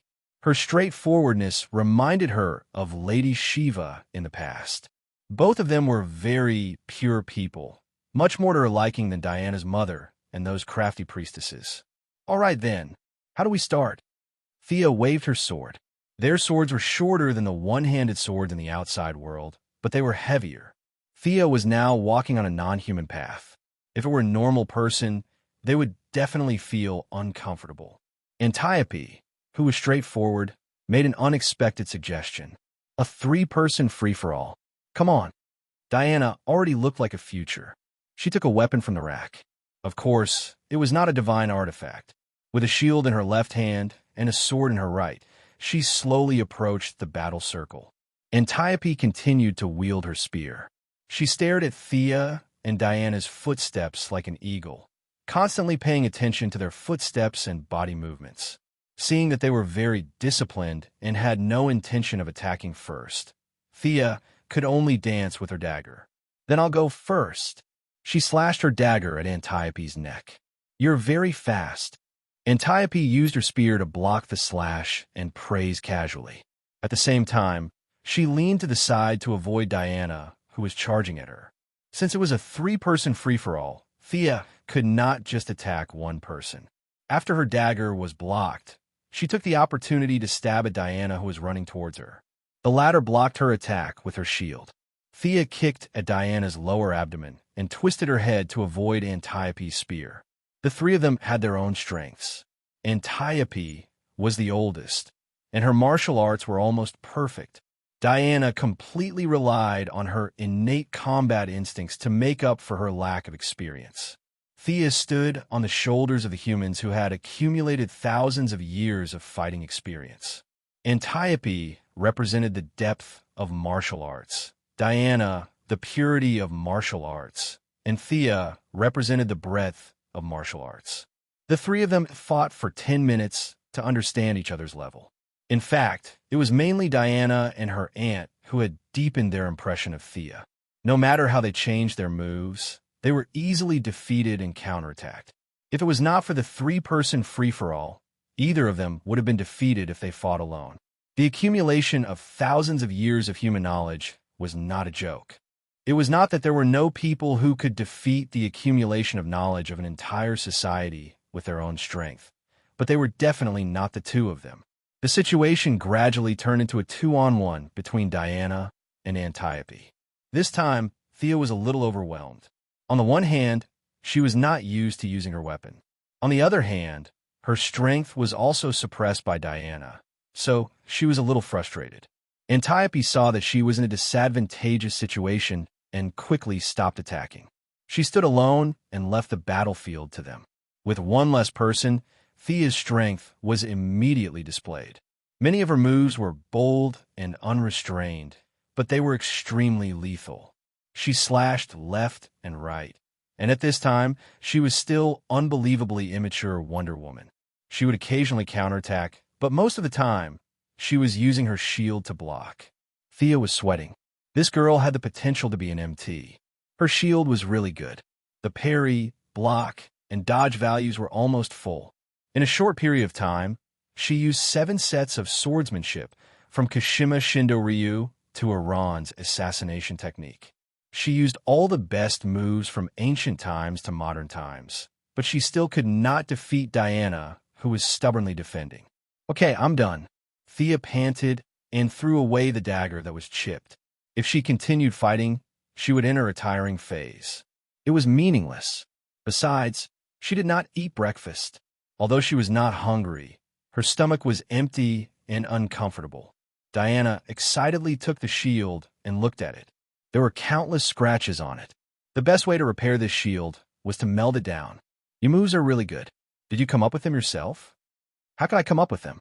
They were accumulated over thousands of years by humans." No matter how thick-skinned Thea was, she could not say that she came up with them herself. "Why is it not written in the books?" Thea was a little embarrassed.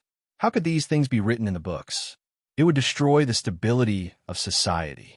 But this was not easy to explain. If she said so, Diana would definitely ask more questions. Then the three entered the daily teaching phase. It was mainly Antiope who taught Diana, and Thea watched from the side. But after watching for a while, she realized that something was wrong. The basic beliefs of the two were different. Antiope advocated offense, but Diana was good at defense. Maybe the idea of protecting in her heart was too deep, and there was always a sense of lack of aggressiveness. The two's teaching was stumbling. After a long morning, they finally said goodbye to Antiope, who was disappointed in them. Diana dragged Thea to eat. Ouch! Thea looked at the batter-like thing that was served and felt a little disgusted. "You're eating this?" "Yeah, we've been eating this for so many years. It's full, nutritious, and tastes good." Thea took a spoon and stirred twice. It was disgusting no matter how she looked at it. It was a little too much to call it pig's food, but dark cuisine was considered a delicacy compared to this. She whispered to Diana, "When we leave the island, I'll treat you to a good meal." Diana was shocked. She looked around and saw that no one was paying attention to her. She whispered, "My mother won't let me go out. What are you afraid of?" "Forget it, you're right." Thea wanted to just kidnap her and take her out.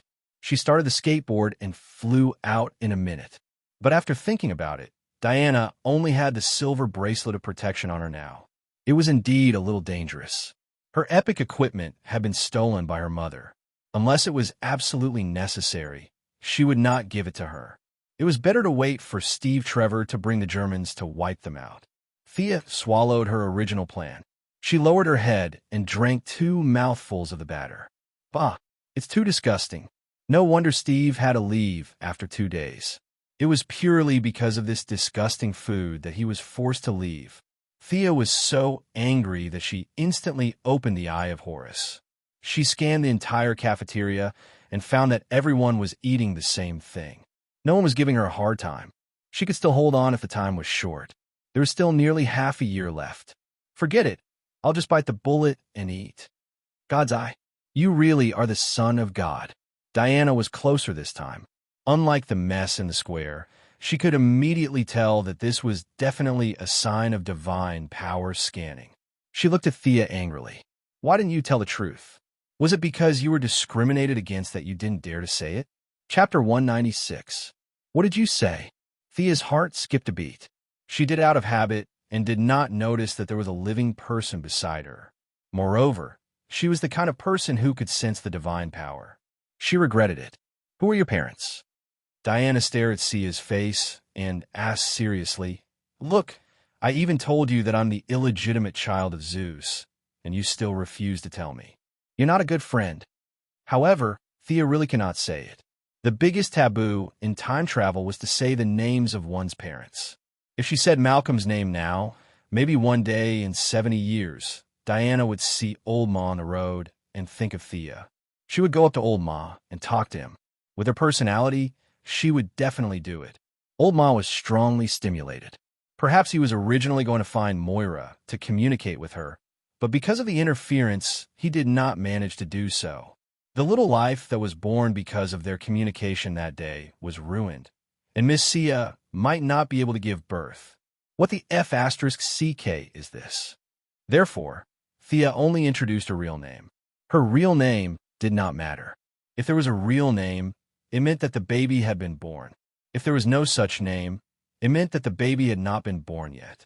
Besides, there were many people with the same name in Europe and America. However, she could not say a word about her family. She waved her hand and said, Diana, I really can't say. I'm sorry. Is it a god that has already fallen? Will it be sensed when the name is mentioned?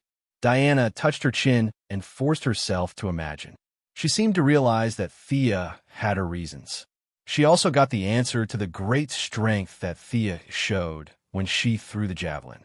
It was most likely a divine power that she did not understand. Seeing that Thea finally stopped thinking about this problem, Thea finally breathed a sigh of relief.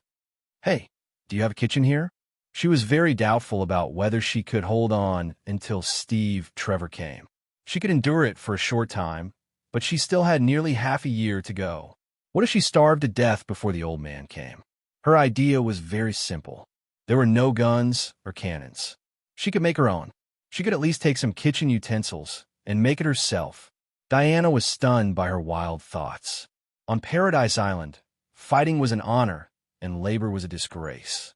It was very shameful to give up swords and pick up cooking utensils.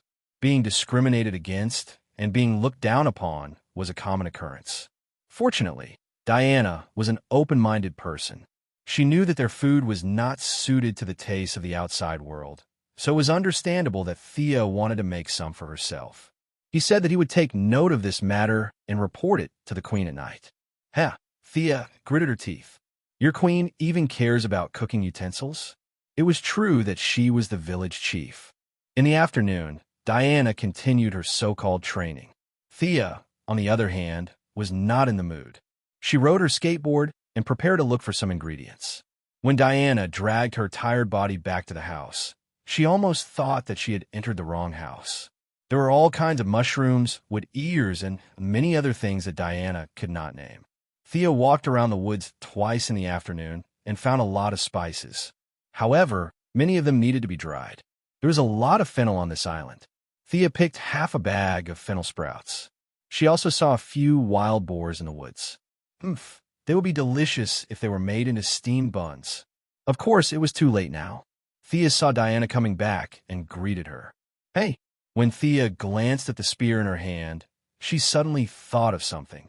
She grabbed the spear in her hand and said, "Wait for me." Then she got on the skateboard and flew towards the woods. Diana's face was full of confusion. Where did she go? She could not figure it out and could only stare blankly at the ingredients in the house. After a while, Thea waved at her from outside the door. Come, come. She followed her to the door. Hey! Diana was startled. She saw Thea coming back with a spear, piercing a wild boar. The wild boar was young and looked like it had just reached adulthood. The spear pierced through its indescribable part and came out of its mouth. Are you going to sacrifice to the moon god? Diana thought hard and felt that she had guessed the answer. Sacrifice my ass. Thea rolled her eyes. We will eat it ourselves. Are you vegetarians? Diana shook her head. They usually ate some meat during the sacrifice ceremony. For example, last night's ceremony to welcome Thea was to catch a pig. However, there were more than 1,000 people eating it, and each person's share was pitifully small. Now that she heard that the pig was for 2 people, although she felt a little sorry for the gods, she could not help but drool. She asked hesitantly, "Do you know how to handle it?" Thea definitely had not done this before, but now the situation was so serious that she could only roll up her sleeves and do it. Diana also helped her. Their martial arts skills and strength played an important role. They let out the blood, removed the hair, removed the internal organs, and the pig's brain. The whole pig was evenly grilled over the fire. After 20 minutes of grilling, when the surface of the pig's skin was a little brown, Thea felt that it was about time. She secretly used the eye of Horus and found that the inside of the pig was a little red. Knowing that the fire was uneven, she carried the pig with one hand and grilled it for 5 minutes. At this time, the skin was already golden. Done. There was no hygienic condition to put out the fire. Fortunately, both of them had special physiques. Thea had eaten the fruit given by the swamp monster, so she was almost immune to poison. Diana was even more so. The drug that could poison her had not been developed yet. They found a clean robe and spread it on the ground. The whole pig was placed on it. Thea and Diana each took a short sword to cut the meat. Although there was no sweet and sour seasoning, the taste was very good after being hungry for a day. Thea felt that this pig was better than the Star City chef. Diana was a little excited. God took pity on her. She had lived for 5,000 years, and this was the first time that a whole pig fell in front of her for her to eat. She was a demigod. Staying on this island for so many years was not a small burden on her body. Plus, she ate batter every day. She might not even know what it was like to be full. Now, seeing Thea's mouth full of oil, Diana no longer hesitated in her heart. She took the short sword and cut a piece of golden pork. She grabbed it with one hand and put it in her mouth. While eating, she almost cried. It was too delicious. When they finished 1/3 of the pig, Diana's reason finally came back. We should pray to the moon goddess first. It doesn't feel good to eat it quietly. Thea wiped the oil stains on her mouth and looked at Diana, who was a little guilty. This girl was too stubborn. She even felt guilty eating a pig. She could only comfort her. Don't worry. She is the night hunting goddess. Catching a pig in the middle of the night is definitely a tribute to her. She can't be more happy. Really? Diana was a little confused. This explanation was not wrong, but she still felt that something was wrong. Just when she was thinking, a slight but clear low laughter came from the forest. Ha! The sound was as clear as a silver bell, and it was particularly obvious in the dark night. Who is it? The 2 girls were very sensitive. They each took up their weapons and guarded against the direction where the enemy might appear. Chapter 197. There was silence all around. The 2 looked at each other and saw the surprise in each other's eyes. The sound just now was definitely not an illusion. Thea opened the eye of Horus again and found that there were only the 2 of them and the half-eaten pig within a radius of 500 meters. It couldn't be the pig that made the laughter, right? It was a little scary. She poked the pig with her sword, but there was no reaction. Thea finally confirmed that there was nothing special about the pig except for its fresh and delicious meat. Who made the sound? The two thought for a while, but had no clue. Thea was not afraid. She had killed a god, so why would she be afraid of ghosts? The word fear was not in Diana's dictionary. The two continued to sit on the ground and eat calmly. When Hippolyte and her entourage brought the kitchen utensils and rice noodles to them, they saw this scene. The two sat on the ground, and a suspected pig-shaped creature had been eaten by them until only a little bit was left. However, the smell of meat drifted out for half a mile, and the two entourage of the queen couldn't help but swallow their saliva. The smell was refreshing enough, let alone eating it. "What are you doing?" the queen asked with a smile. The good girl Diana was embarrassed and couldn't answer. Thea, who could lie like drinking water, replied casually, "For the venerable moon goddess, we are offering a sacrifice." Thea could see that as long as it was against the temple, the queen would support it. If Thea wanted to burn the temple at this time, the queen might even keep watch for her. The queen glanced at the oil stains on their mouths indifferently and said lightly, "God should be respected in the heart, not on the surface. Well, I have given you the things. You should finish the sacrifice early and have a good rest."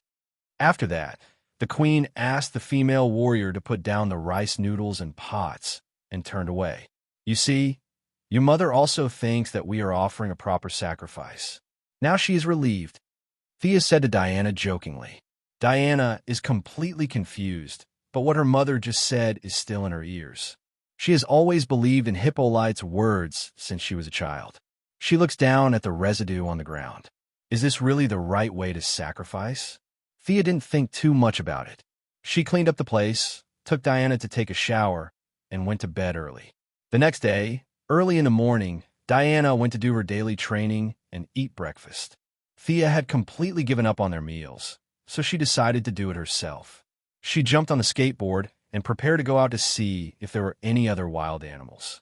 Flying over the coast, he unexpectedly found a person training alone. It was none other than Thea's opponent, the tanned and strong woman. At this time, the tanned and strong woman was running with a giant log on her back. The top of her head was like a steamer with steam coming out of it. Her body was covered in sweat, and her mouth was constantly cheering for herself. What a fierce woman! Thea has never trained so hard, even when she was at her most hardworking. No wonder her body was out of shape. This kind of training is like jumping 1,000 times.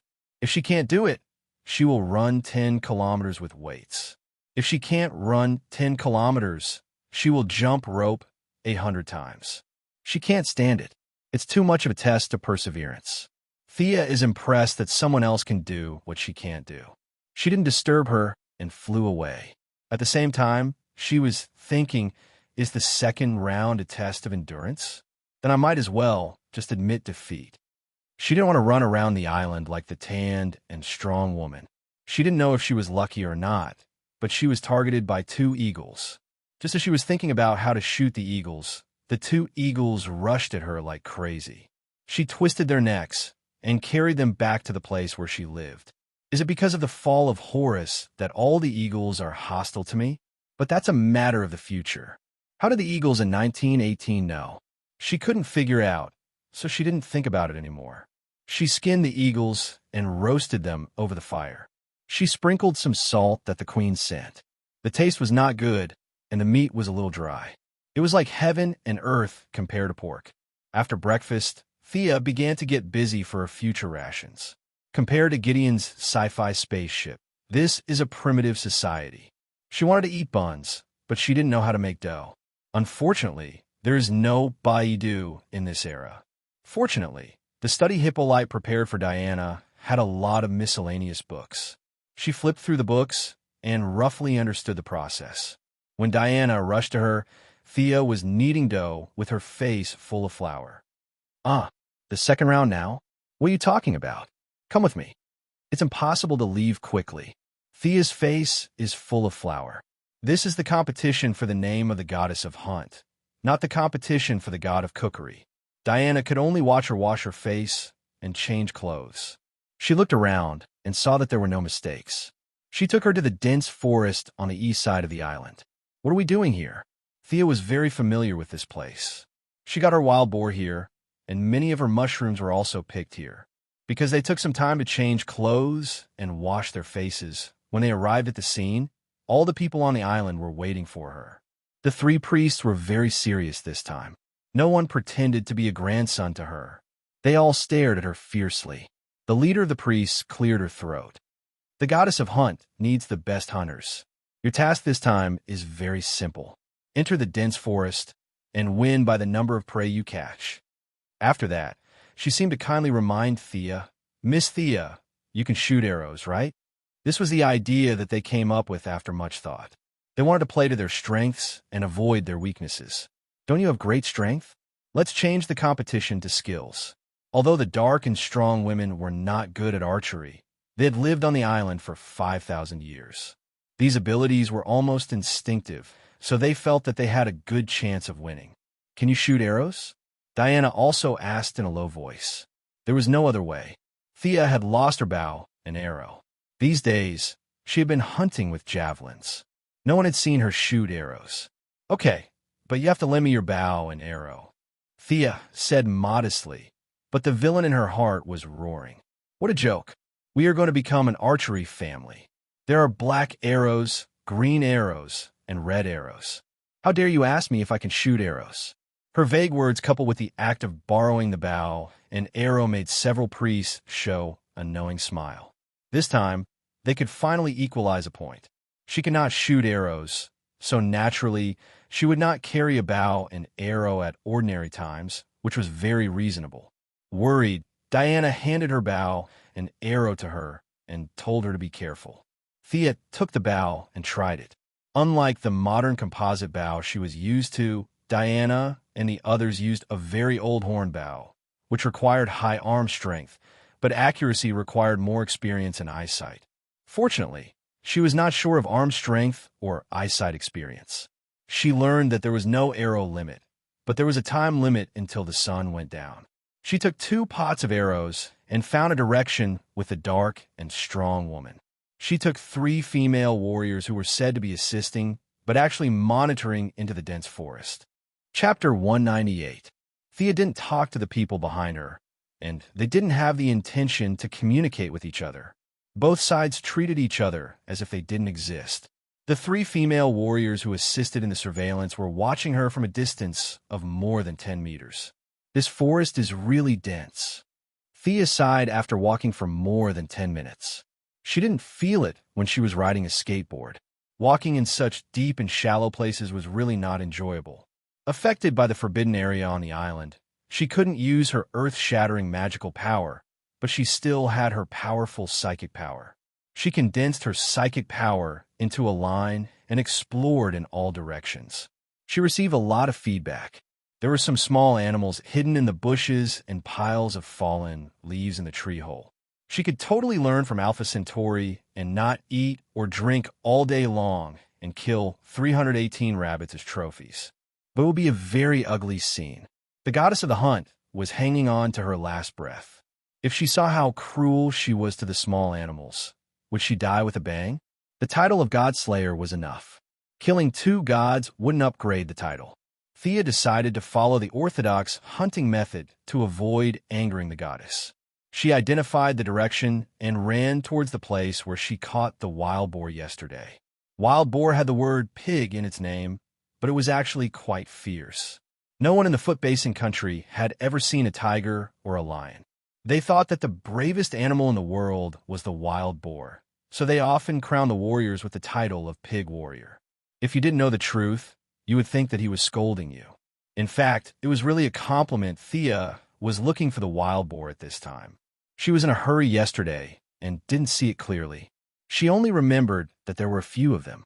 It was completely worthy of the goddess to treat this thing as prey. She just wanted to show respect to the goddess. There was no need to hunt animals that sounded fierce. What's more, the prey was hers. She could eat it after the competition.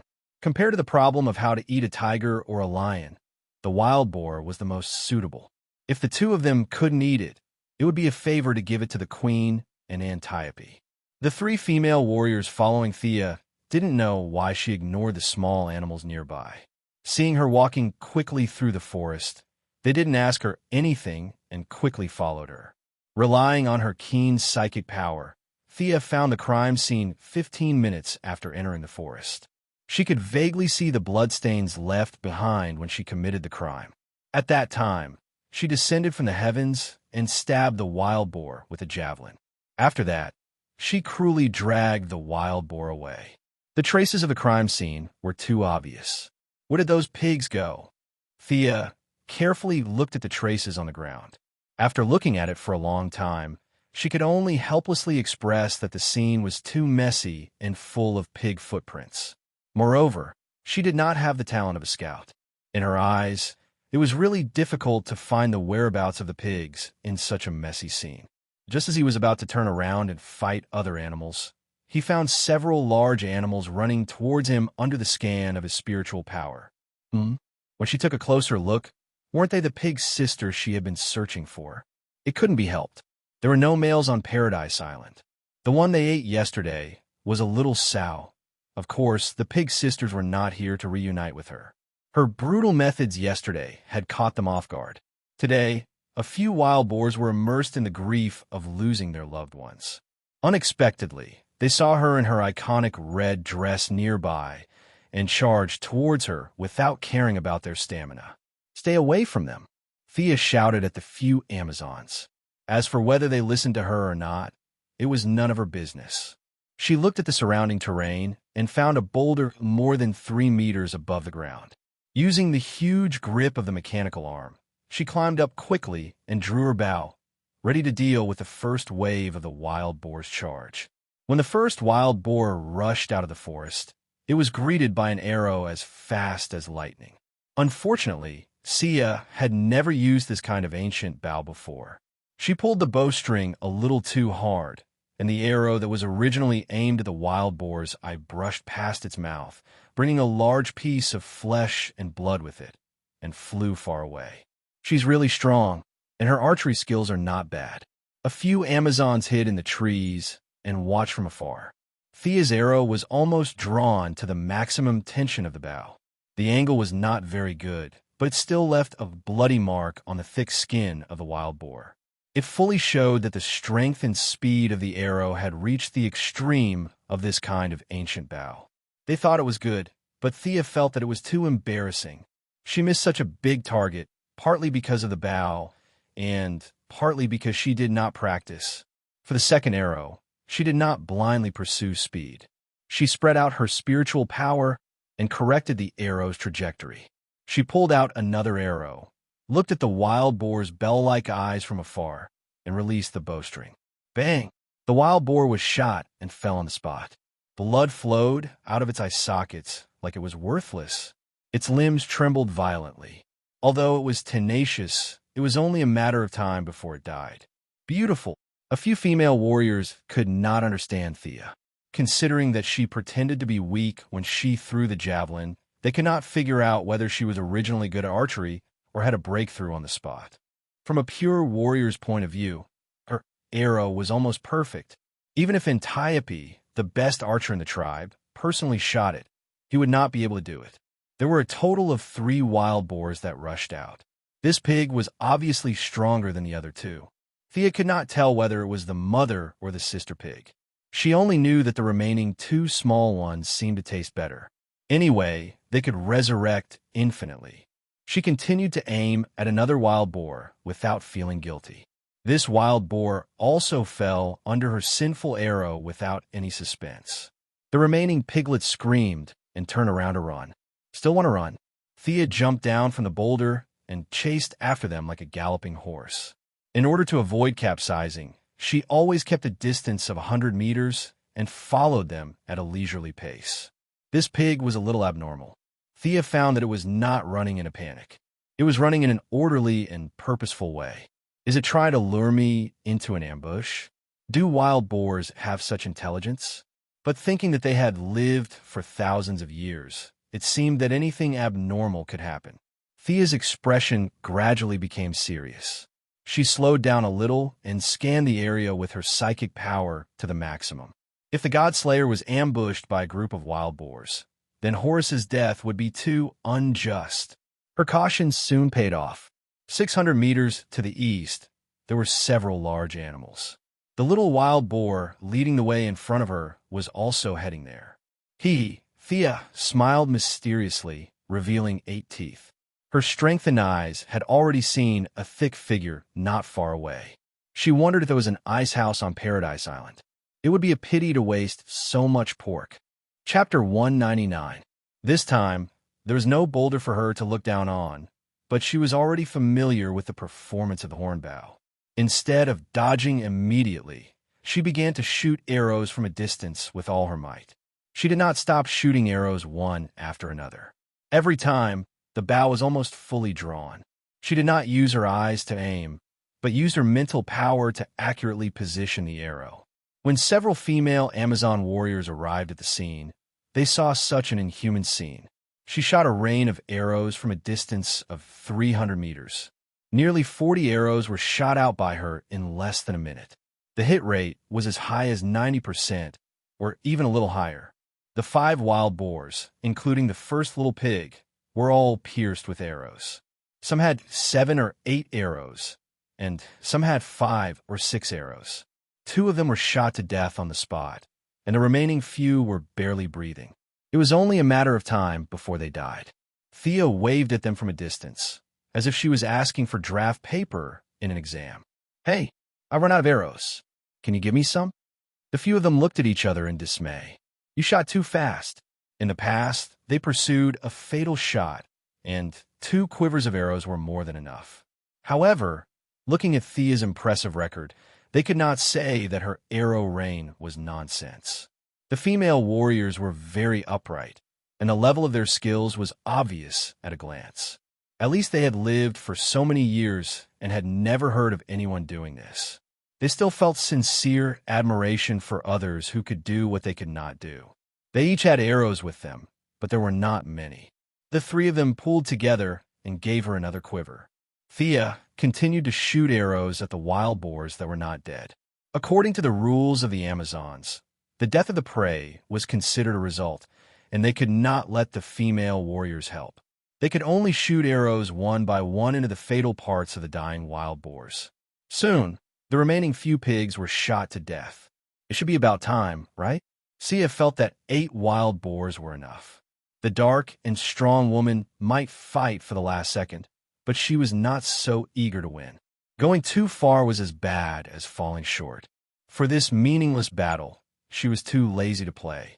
She just wanted to find a way to go back to her original time and space.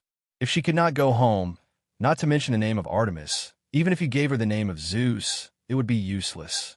"Pack up and go out." She turned to the female warrior who was tying the dead boars with ropes. "Miss Thea, it's only been less than an hour. You?" One of the female warriors tried to explain to her how sacred and noble it was, but she swallowed the words on the tip of her tongue when she saw her resolute expression. They sped up their movements. It was almost impossible for the 4 of them to transport 8 pigs out. Fortunately, they had Thea, who was suspected to be the reincarnation of Hercules, to help them. Using 2 strands of rope to tie the pigs together, they could still pull them out by force. The 3 of them each carried one, while Thea pulled the long string by herself. As they were slowly walking out, she suddenly felt a sharp pain in her back. Someone launched a sneak attack.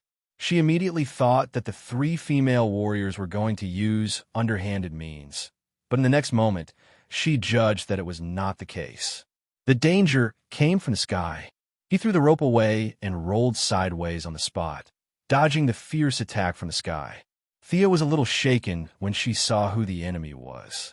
Damn, why is it another eagle? She couldn't tell what species the creature that had ambushed her was, but it wasn't small at all. It was dark gray all over, 1 meter long, with a wingspan of 3 meters. It had a sharp hook-shaped beak. After missing its attack, it returned to the sky and stared at Thea with its 2 fierce eyes. Thea felt that her reputation with the eagle tribe had solidified into hatred. Why was every eagle looking at her, as if she was an enemy? This was too illogical. Your boss can still live for more than 200 years. What method did you use to determine the murderer of the Godslayer so early? The eagle could not hear her complaints. It turned around gracefully in the air and cried out loudly. Its hoarse and high-pitched voice spread far and wide. In less than 30 seconds, it was as if the forest had come alive, and birds of prey kept converging in this place. Thea kept shooting from below, but the eagle was extremely agile. It dodged left and right. Even with Thea's excellent archery skills, it took her a total of 5 arrows to shoot it down. It was too late.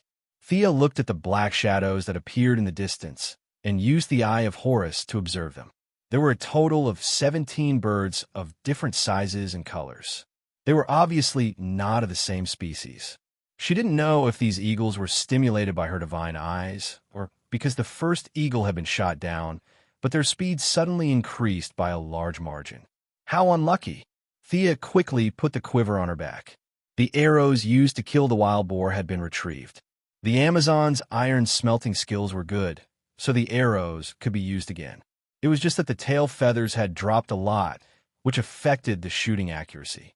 She activated her spiritual power and the Eye of Horus, and the mechanical arm in her left hand was almost at full power. She drew the bow fully and aimed at a bird of prey with a white head and iron claws that was about to enter her shooting range. Huh, is this a bald eagle? Thea was a little dumbfounded. Is this an American bird?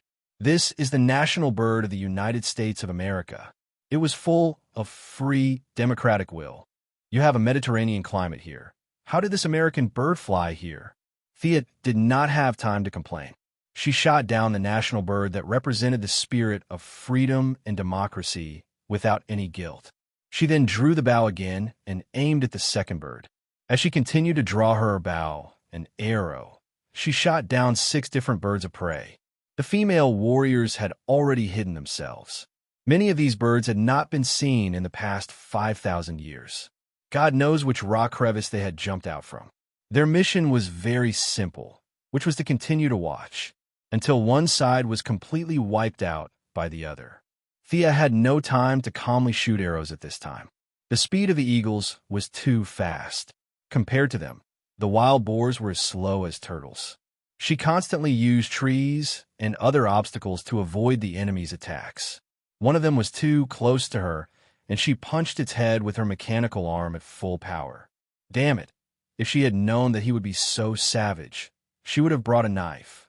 That punch was indeed very powerful, but as someone who was slightly obsessed with cleanliness, she still felt very uncomfortable. Half of her body was splashed with blood, and some white and yellow things were splashed on her body, making her feel extremely disgusted. But although she was disgusted, she had not reached the point where she could not walk after seeing blood. She constantly looked for the gap after the eagles attacked and before they took to the air. If they were far away, she would use the bow and arrow. If they were close, she would directly smash them. When the birds of prey reorganized in the air, they found that there were only 6 of them left. They looked at each other. 2 of them were slightly hesitant, while the other 4 were very smart and arranged a progressive charge. You and I, one after another. This tactic really gave Thea a headache, but she was not stupid. She used the gap between dodging to pick up a few goose egg-sized stones on the ground. Every time an eagle swooped down, she would throw the stones without looking. Regardless of whether she hit her target or not, she would quickly shift her position to avoid the eagle's next attack. The effectiveness of this tactic was astonishing. Very quickly, 2 more eagles were beaten until their bones were broken. They fell to the ground like rags and howled in pain, waiting for the god of death's favor. Chapter 200. Thea glanced at them. For left. Come on, fight till dawn. Actually, she was just standing there and talking. The aggressive and murderous ones were already on the ground. The few in the sky didn't have the guts to do so. They were only able to survive until now because of their small size and fast speed. However, for some unknown reason, they didn't want to fly away. When they were high up in the sky, they would occasionally growl and stare fiercely at Thea on the ground. Damn it! At least Thea knew that she was still in the competition. Otherwise, she would have already taken out her skateboard to beat them up. Taking advantage of the fact that she couldn't get up, the feathered beast continued to patrol in the sky and refused to disperse. "Lend your bow," Thea shouted at the female warrior who was hiding in a tree. Although the female warrior didn't understand what she meant, she still threw her bow to Thea. Her bow was just an ordinary one. There was nothing special about it. She didn't feel guilty about throwing it. However, 2 seconds later, she couldn't stay calm anymore. She pointed at Thea and asked her companion. She can't be thinking of... Her companion was also a little dumbfounded. "She's going to use 2 bows. She's too strong." Thea pulled both bows at the same time. The arrow was sandwiched between the 2 bows. The tail feathers were placed in a cross on the bowstring. She aimed at the lowest flying beehawk. Swoosh! The initial speed of this arrow exceeded 300 meters per second, and in the blink of an eye, it stopped at a height of 1,000 meters. The huge kinetic energy pierced through the left wing of the wasp hawk, and it fell to the ground in a crooked manner. Thea didn't stop. She shot 2 more smaller sparrowhawks down. However, when she was about to shoot the last red-bellied sparrowhawk, she found that the latter had crazily increased its altitude. In the blink of an eye, it was hovering in the sky at an altitude of 5,000 meters. It looked at the ground with lingering fear. Thea was in a difficult situation. She didn't admit that she had OCD. She just felt that it wasn't perfect to have one less bird. However, 5,000 meters was obviously beyond the range of a bow. Besides, this wasn't a horizontal shot. She was shooting from the bottom up. The difficulty was another level. "Help me come up with an idea on how to shoot it down." Thea could only ask for help from the 3 onlookers. She did not know that the 3 girls were dumbfounded at this moment. 17 of the 18 birds of different sizes had been shot to death by her, and she herself was not injured at all. Her archery skills crushed them without any suspense. Hearing her question, the few of them looked at each other and shook their heads with a bitter smile. "We're dealing with those on land." What they meant was that she had to think of a way to deal with those in the sky. Thea gave the eagles who were still breathing a final blow. Her method was extremely cruel as she tried to provoke the one in the sky. However, the other party was completely indifferent. It neither fled nor swooped down. It just cruised in the sky. No matter how heinous Thea was, it was determined not to come down for revenge. She had met a coward. Thea's first plan had failed, so she came up with another plan, which was to pretend to retreat. She called the 3 female warriors to clean up the battlefield. The 3 girls were relieved and went down the tree. They could not defeat 18 birds of prey, but now there was only 1 left. What was there to be afraid of? They had trained for thousands of years. They would not lose in a one-on-one fight. Thea strung all the eagles into a string and dragged them side by side with the few wild boars. What she meant was, "Look at you guys. You're the overlords of the sky. Aren't you being treated the same as the wild boars? Let me ask you, are you angry?"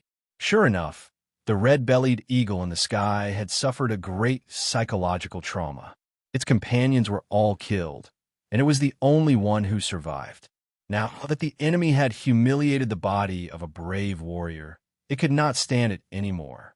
Feeling the eagle's agitation, Thea added fuel to the fire and brazenly glanced at it with the eye of Horus.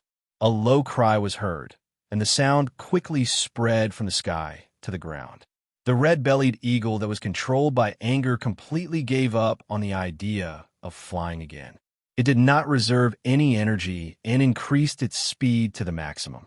It only wanted to pierce a hole in this blasphemous creature. It did not care whether it would die or not.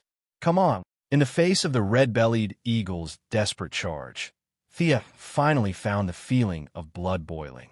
This opponent was worthy of respect. She focused her mind and aimed at the red-bellied eagle that was rapidly approaching her. The distance between the 2 sides was getting closer and closer. Thea could see every feather on the eagle's body, but she did not rush to release the arrow. This state of not shooting was a burden to her, and it would also interfere with the opponent. She was waiting for the best time to shoot. Sure enough, her arrow-like gaze was sensed by the sensitive red-bellied eagle. Its original desperate charge was slightly changed. Just when it was thinking about whether to maintain the original speed or change the angle, Thea took advantage of its hesitation and instantly released the bowstring. An ordinary-looking arrow gradually grew larger in the red-bellied eagle's eyes and finally pierced through it. "Ah!" Thea raised the bow and shouted to the sky. The three female warriors were also encouraged by her success. They pulled out their swords at the same time and roared to the sky. After shouting a few more times, Thea felt much better. Ever since she met the Time Wanderer on Purgatory Island, her journey had not been smooth. Now, she had fallen to such a desolate island, and it was impossible for her to return home. These heavy facts had been pressing down on her not-so-broad shoulders. The exhilarating slaughter today had finally allowed her to vent most of the frustrations in her heart. At the same time, she had also gotten rid of the influence on her personality after fusing with the unicorn. She was just herself. She liked battles that made one's blood boil. She was not some compassionate Cirthus. She had no interest in being a righteous superhero. She just wanted to be herself. After washing away the lead, Thea felt that her entire soul had become abnormally clean. Although her strength did not improve at all, she felt very comfortable and happy. She sighed in her heart. I really don't have the fate of a protagonist. Every time the protagonist had an epiphany, they would level up by leaps and bounds. I, on the other hand, have not improved at all. Moreover, the protagonists had all encountered great disasters. If it was light, they would be forced to cultivate again. If it was serious, their families would be wiped out. What about me? I only killed a few wild boars and birds, and I had an epiphany. Just thinking about it made me feel low. She shouted to the female warriors happily. Put them on the ground. Let's continue hunting. Although the female warriors did not know why she suddenly became so energetic, they still followed her happily. The scene was full of honor. They felt that they would see an outsider crowned with the divine name of Artemis with their own eyes. This was an honor for Thea, and it was also a wonderful thing for them to praise for a long time. Next, the animals living in the dense jungle found that their peaceful lives were broken. Many of the large animals that looked delicious were unlucky. This island was a product of unscientific research, and the animals in the jungle fully demonstrated this point. Many animals living in the tropical, temperate, and even cold zones were discovered by Thea's pervasive psychic power, and then regretfully fell under her sharp arrows. Chapter 201. Huh, there's a snake on the tree. I heard that it's very nutritious. Shoot it and take it. The squirrel over there looks quite cute. Its big tail feels nice to touch, and it can even blink. Forget it. I'll spare its life. Along the way, Sia judged whether the other party belonged to the hunting category based on her own preferences. She prioritized killing those whose meat was tender and nutritious. As for the ones that try to act cute, they were scared away by Thea's threatening gestures. The ones with thick skin and thick meat were determined by the situation. When she shot another fox that was constantly patrolling around her prey, the female warrior looked at the sky and told her that the time was almost up. It was time to return. Thea looked up at the sun through the gaps between the trees. She could not see anything different. How did these people determine the time? Puzzled, she began to clean up the scene. There were too many prey, and they did not have enough manpower. They could only move the prey bit by bit. When they were about a mile away from the exit, they heard a very loud whistle from outside the forest. It's a whistling arrow. The other side is out of the dense forest. Let's speed up. One of the female warriors looked at the small mountain of prey and said with a little distress. Thea also wanted to speed up. At this time, the dense forest was showing the prologue of evening. From time to time, insects and flies were attracted by the thick smell of blood. They rushed forward one after another to get a taste of the blood. Thea was also suffering because of the blood stains on her body. She was harassed by the buzzing insects because of the blood stains. Can we ask a few more people to come in and help? Thea killed another mosquito that was circling around her and asked for the others' opinion. The few of them discussed in low voices. In the past, they hunted to show off their bravery. Their prey was always the kind of wild animals in the forest that could be carried away by 2 or 3 people. It was the first time that they encountered such a large-scale massacre like Thea. In the end, they decided that 2 of them would stay here and guard while the other one would go out and call for reinforcements. Diana's helpers came quickly. When she saw the animals piled up like a mountain on the ground, she instantly understood what Thea was thinking. They all look like delicious food. She thought to herself. The saying of strength in numbers was always true. Not to mention that there was also Diana and Sia, two cheaters whose strength was seriously over the top. More than a dozen people carried the prey out of the dense forest in a flurry. At this time, many people outside the forest were pointing at the Tan Woman. Their expressions were filled with admiration and envy. The Tan Woman did not look good. Half of her body was covered in blood, and the other half was covered in mud. She looked like she had just finished wrestling. She looked like she was full of mud. However, she looked quite energetic. She sat on her prey, casually. The Tan Woman was doing the traditional hunting method of the Amazon tribe. She killed a bear that looked like it weighed more than 700 pounds. Of course, this black and majestic bear was not a Kumaman that lived by acting cute. It was a ferocious-looking American bear. The black bear's face, neck, and stomach were full of scars. It was obvious that the fight between the two was extremely fierce. In the end, the Tan Woman emerged victorious.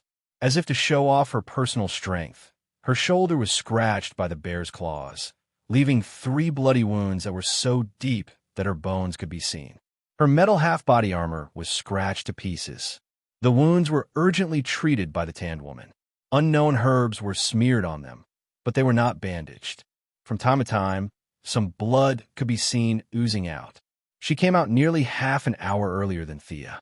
She nervously watched the few crossings that her opponent might take. When she saw a female warrior carrying a wild boar out, she heaved a sigh of relief. In order to get a good result this time, she had to give it her all. Otherwise, who would be so free to compete with a bear? But her good mood did not last long. Another female warrior came out with a bunch of eagles. Why are there so many different species of eagles in this forest? The Tan Woman's heart was pounding. Anyone with eyes could see that these eagles were shot to death. This was very much in line with Artemis' original purpose, which was to hunt. The Tan Woman remembered that she fought with a black bear and almost killed it with her fists in the end. This had nothing to do with hunting. Would this give the opponent an excuse to attack him? He began to ponder in his heart. One moment, the priests announced her victory. Her opponent wantonly attacked her with the teachings of the religion. She won in the eyes of her people. The next moment, everyone agreed that she had lost and left Paradise Island to wait for death in the outside world. All kinds of complicated thoughts rushed into her mind. The black bear's corpse no longer felt comfortable sitting up. She could not help but stare at the direction of the exit, waiting for her opponent to appear. The next scene confirmed the Tan Woman's guess. Her opponent really hunted a lot of animals. She saw a wild boar, an eagle, a fox, a snake, and a silver wolf with very smooth fur. Just when she was concentrating on every figure that came out of the forest, looking for her opponent, she saw Thea walking briskly. She was dragging a blueberry tree with her left hand and 2 scoops of chickens with her right hand. The Tan Woman almost vomited blood. Why did you come out with fruits? Shouldn't you be carrying a tiger or a leopard? And what the hell are these 2 chickens? Could it be that they are not scoops of chickens? Was this an indescribable creature that had turned into a spirit in the legends? When she stared at Thea, Thea also saw her and the black bear she was sitting on. Even Thea had to admit that the Tan Woman did have some skills. It was a pity that she lost to her in the javelin throw. Her personal strength was quite good. Thea would have a hard time fighting this bear. This outsider hunted a lot of animals. Her archery must be superb. I think Artemis's bravery is worthy of praise. Hunting animals on a large scale is not in line with our traditions. Nonsense. This is the authentic teachings of the goddess of the hunt. Look at those wounds. They're all caused by arrows. If you ask me, the outsider will definitely win this match. The chatter around them reached the ears of the few parties involved, and the Tan Woman's face became more and more ashen. She could roughly tell from the voices in the crowd that half of them supported her and half of them supported her opponent, which meant that her opponent had already won the support of half of the people. Sia had only been here for a few days. What about her? She had lived on the island for 5,000 years. The base of the people was different, yet she could still win the support of half of the people. This was a serious problem. If the tan woman with brawn could think of this problem, the three cunning priestesses could also think of it. The three priestesses were a little annoyed when they saw this result. They understood the teachings of the goddess of the hunt. If the goddess of the hunt was still alive, Thea would definitely be the one to please her. After all, killing a bear with a big stick was not the graceful image of the goddess of the hunt. Although Thea had a lot of blood on her, it was obviously the blood of prey. She looked much better than the tan woman, who looked like she was fished out of the mud. Chapter 202. But they couldn't say that and directly declared Thea the winner. The black woman was completely finished, and there was no need to compete in the third round. The three racked their brains and began to make up excuses. Say that she killed too much and was disqualified. Are you retarded? We don't have a ban on killing. Then say that she used more arrows than the stipulated number. Do we have a stipulated number of arrows? The three of them racked their brains, but they couldn't find any flaws in the doctrines. Moreover, they were sloppy. Many of the word-picking entries were not sure if it was the goddess or the three of them who said it. Many of the female warriors at the scene used to be priests, but they were transformed into warriors by Hippolyte. Their familiarity with the doctrines was not worse than the three of them. If they were caught talking nonsense, they wouldn't even be able to keep their current jobs, let alone fighting for power. The three of them had lived comfortably for 5,000 years and didn't want to be warriors. In the end, the oldest priest made up her mind and whispered a few words in the ear of the priest who deducted Thea's breakfast. The more she listened, the more dumbfounded she was. Finally, she asked with an ugly face, "Will it work?" After getting a positive answer, she took a deep breath and walked to the front of the crowd as if she was carrying a heavy burden. She cleared her throat and announced loudly, "The Oracle of Artemis has been issued. The goddess wants to see a more exciting game. This game will be considered draw." This was the solution they thought of. Anyway, the goddess didn't know. The right to speak was in their hands. If we say there is, didn't you receive it? This means that you're not devout enough. Sure enough, she didn't mention who won or lost, and pushed the blame to the goddess regardless of the facts. The crowd below was instantly boiling. Fortunately, they were all civilized people, and no one threw stones to protest against her oracle. This made the priest who announced this shocking news secretly relieved. No one protested, but the discussion was inevitable. She didn't have the courage to shout at them to shut up. She could only listen obediently. "Oracle, did you see it? Why didn't I see it? Their faces are too ugly. This is all to fight for power with the respected queen. Sigh. They should at least affirm Artemis's achievements. The Outlanders' results are also good. Are the two of them just ignored?" Paradise Island still had a strong democratic atmosphere, and the female warriors were not all muscleheads. After living for so many years, they could still judge the basic right and wrong. Whether it was those who supported Thea or Artemis, they all expressed dissatisfaction with the way they pushed the blame to the gods. As the leader of the camp, Hippolyte naturally heard the discussion of the people. She covered her mouth and pretended to be shocked by the news. In fact, she was laughing in her heart. Great joy appeared on the corner of her mouth, but she forcibly covered it and pretended to be surprised. Diana, who had a fiery temper, was furious. On one hand, she felt that it was unfair for her friend. On the other hand, she felt that the three of them were blasphemous. As a demigod, she had the right to say whether or not there was a miracle here. However, other than herself and Thea, there was not even a shadow of a supernatural being here. The actions of these people were undoubtedly blasphemous. It was simply unforgivable. Thea did not know why she was suddenly so angry. She thought that she wanted to stand up for her, and she was touched. She pulled her back, fearing that she would charge up and kill the three old things. The bad priestess and the others' discussion calmed down a little. She asked Hippolyte very respectfully, "Does the queen have any opinion?" Of course, the queen had no opinion. If this kind of thing happened twice more, your reputation would be completely gone. Didn't you see that the tanned woman was dissatisfied? She thought that she was treated unfairly and that it affected her honor. Perhaps if it happened again, Hippolyte would be able to truly rule Paradise Island. She nodded solemnly. indicating that she had nothing to say. Since they said that it was an oracle, then it was an oracle this time. Just as she was about to announce the end of the meeting, Thea finally spoke up. "Wait, I have a question." It was normal for her to have questions. It would be strange if she did not have questions. At least, the bad priestess thought that if she was the one who was treated unfairly, she would have already fought with her.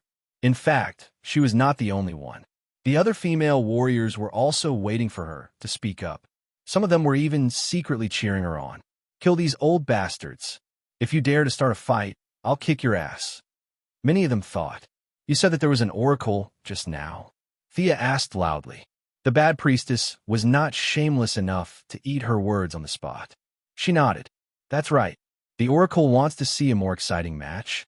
She was right. That was what she said just now. The bad priestess could only continue to nod. Thea smiled innocently. "Since we have attracted the attention of the gods, we can't let them wait any longer. I suggest that we start the third round immediately." Wow! Suddenly, there were a lot of unintelligible sounds in the hall. "It seems to make a lot of sense. There's nothing wrong with that. We should start the match immediately." Thea's counterattack broke the three's plan. The moment they heard her words, they felt a dull, buzzing sound in their heads. They quickly exchanged a few glances. Damn it! How could they communicate with glances? No longer caring about the criticism, the three gathered together again and whispered. What should they do? This question flashed in the eyes of all three of them. Sia's question happened to be stuck in their so-called oracle. She was absolutely right. The gods were paying attention to us. Since we were so pious, we definitely couldn't let the gods wait. In that case, let's hurry to the next round. They could not say that the gods left behind an oracle and run away. Now that the gods were not at home, that was too ridiculous. They could not even fool the simple people on their island, let alone the knowledgeable outsiders. Their own gods were hanging on by a thread. Even when they were full of divine power, the Greek gods were famous for playing around and not doing anything serious. They were far from being busy. It was pure nonsense to say that the gods were very busy. As for denying the oracle, it was even more impossible. Even if they wanted to take back what they had said, they could not just take it back 2 minutes after saying it. The three old faces had not been trained to the point of being invulnerable. They still had some sense of shame. After careful consideration, they finally decided to do as she said. Continue the match. As for what to compete in, the three of them were a little confused. They competed in strength and skills.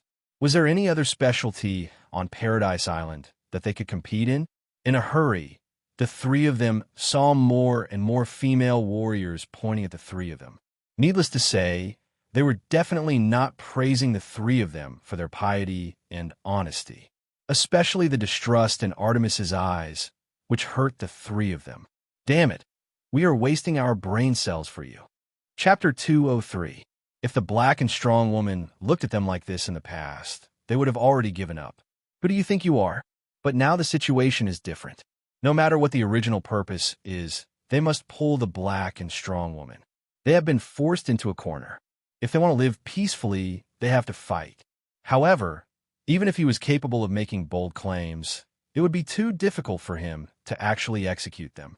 The black and strong woman is a very typical Amazon female warrior. She could do nothing but fight and kill. Now the strength and skills are better. Do they want the two to fight? The three shook their heads at the same time. Thea's pretending to be a pig to eat a tiger left a deep impression on the three of them. Is it possible that she is a fighting master? The leader, the old priest, thought hard. When she saw the puzzled eyes of the female warriors around her, she thought of a good way and whispered to the two of them. In fact, there is no need to discuss it all. She has a way. The other two are almost crazy by the situation in the field. Every second here, their popularity will drop by a lot. It is definitely better to have a way than to have no way. This time, the bad priest will not read the oracle. So many people at the scene are watching. The idea discussed by the three of them is immediately packaged as oracle. Do you think these more than 1,000 people are fools? The head of the old priest can only go out in person. She is not so courageous to disguise herself as an oracle under the eyes of the public. She is afraid that she will be stoned to death by the angry female warriors. Finally, she has a bit of quick-wittedness and change their ideas to disguise themselves. Through our interpretation of the oracle, we think the gods are going to personally assess the third game. Next, we will go to the temple for the final game. It has to be said that her words are quite clever. Out of the fear of the gods, the female warriors who were originally excited were suppressed. Is there really an oracle? Are they not lying? Let's look at the situation again. The female warriors were instantly shocked by her actions. Not to mention them, even Thea and Diana were surprised. What happened? Did the oracle really come? The two looked at each other and were a little confused. Hippolyte, who had been chatting with them for more than 5,000 years, was not so easy to fool. She pretended to be very excited and asked in the tone of a crazy fan, "What did the gods say? Can I go and listen to it myself?" In any case, she was the queen, and she and Zeus still had several legs of friendship. The priests couldn't refuse at all, not to mention them. Even if Artemis came down in person, in terms of identity, Hippolyte was not afraid of her. Now she just asked to watch, and no one dared to refuse. The old priest acquiesced to Hippolyte's proposal and replied, "The oracle is very obscure. Let's not let the gods wait for a long time. Let's go." For a moment, a big question mark appeared in the minds of those who understood. What were they planning? Thea was naturally a smart person. She also didn't understand what these old guys were trying to sell, but looking at the tan woman's puzzled face, it was clear that she didn't know what they were trying to compete in. It was still fair. Thea just wanted to end this farce as soon as possible. If you want to fight for power with Hippolyte, then go ahead. Why do you have to drag me into this? I have to go back and knead the dough. Knowing that Diana would also go, she was even more relieved. These three old guys can't summon Ares, right? There was nothing to be afraid of, so she calmly followed the three people. As she walked, she took out a handful of blueberries from her bag and handed them to Diana. The two followed the large group slowly, as if they were on an outing. Diana, who had been with her for 2 days, was obviously thick-skinned. She took the food and ate without scruples. She didn't know if it was because she was influenced by the company she kept. Hippolyte and Antiope, who had been paying attention to them, were thoughtful. As for what they were thinking, only they knew. From the dense forest to the temple in the center of the island, the distance was not close. Thea saw that everyone was walking solemnly and didn't dare to mention riding a horse. On the way, she found an apple tree. Without saying a word, she broke the branches with a punch and picked up 7 or 8 apples to eat on the road. Several camp leaders pretended not to see it for their own purposes. Many female warriors saw this scene, but most of them chose to ignore it. A few thought that she was showing off her personal bravery and cheered loudly for her. This made Sia a little embarrassed. Since everyone was cheering for her, it would be inappropriate for her to eat alone. So, in the spirit of sharing, she picked a few apples and threw them to the loudest people, which led to another round of cheers. The few people who caught her apples also slowed down and walked side by side with her. Several people began to discuss how Thea killed the huge prey. Thea made a cameo appearance on the scene and shot an eagle that was pulled in front of her by Horus. This ignited the emotions of the female warriors. Many female warriors slowed down and walked into the group to observe her amazing archery skills. Thea didn't refuse any of them and shot 2 sparrowhawks in front of everyone. The cheers were earth-shattering, and even Diana was a little eager to try. They were so happy as if they were celebrating a festival, but the faces of the priests were pale. As the general of Paradise Island, Antiope couldn't help but turn around and compete with Thea in archery after seeing her kill another gray eagle. It had to be said that Antiope's archery skills were better than the spear. Thea and her were evenly matched. The two of them went from shooting dead animals to shooting living animals, and finally, they shot 3 arrows at the same time. It was like an archery competition, showing off all kinds of archery skills. Isn't it the age of gunpowder outside? Why do you want to specialize in archery? Antiope was very happy now. The female warriors of Paradise Island didn't dislike archery, but they advocated hot-blooded battles with swords and axes. They weren't very keen on long-range attacks. Now that they met Thea, who came from an archery family. They naturally felt unexpectedly close to her. It was a kind of respect that both sides were on the same level. Of course, Thea couldn't say that her father and brother were all archers, and she couldn't reveal too many details about the future. She could only vaguely explain, "Archery can give me courage to protect my city from the invasion of bad people. Gunpowder can't. Gunpowder can only further increase the killing." Diana, listen, Thea's philosophy is different from yours, but it's also noble. This is the concept of protection that I mentioned to you before. It's not the only concept you should. Antiope was deeply impressed after listening to her half-truths. Thinking of the naughty child that she taught, she turned around and began to discuss with Diana whether there was any room for improvement in her life principles. Chapter 204. Thea did not have many beliefs for her to think about. She just wanted her family to survive in the future. Of course, it would be better if they could live comfortably. Antiope went to teach the naughty children. Thea was surrounded by a group of female warriors who had lived for 5,000 years but were still very innocent. Archery required talent and some tricks, so she could not teach them. However, she could teach them the thousands of years of fighting experience she brought from the outside world. She found a few moves that were very similar to their original style and taught them. The female warriors did not care that Thea was much younger than them. They all happily learned the moves. By the time they reached the entrance of the temple, there were already hundreds of people gathered around Thea. Diana could not stand her aunt's nagging. In the name of proving her beliefs, she was actually annoyed by her aunt's nagging. She dragged Thea to play another round. The two of them were not serious. They were purely playing around. They walked for a few miles and attracted a lot of attention. In front of them, there were constantly people who deliberately fell behind to watch from a close distance. The whole group walked in a very strange way. A large group of people in front of them walked in an orderly manner, but there were people who looked back from time to time. The large group of people behind them was much more lively. It was as if they were celebrating a festival. There were endless cheers and shouts, mixed with the sound of weapons clashing. A group of female warriors who regarded fighting as their lives cheered even more. When the group in front of them stopped, they realized that they were at the entrance of the temple. "We're here. Time flies. Oh no, Miss Thea has used up a lot of energy. Will this be bad for the competition later? No wonder the old guys didn't stop them. They're so cunning." After playing around for a while, many people had a better impression of Thea. They were not completely loyal to her, but at least they were friendly. Many people realized that they should have rested for the whole journey, but Thea obviously did not stop. Diana was also a little regretful. All the female warriors on this island were adults from the moment they had consciousness. She was the only one who had gradually grown up from childhood. She, who had no playmates, had a lot of fun playing with Thea along the way. Now that she realized that she seemed to have been a burden, she felt extremely regretful. Thea patted her on the shoulder, indicating that she was fine. With this kind of low-intensity physical exhaustion, she could definitely last for 3 days. Diana didn't relax because of her comfort, but focused on listening to the priest's explanation of the third game.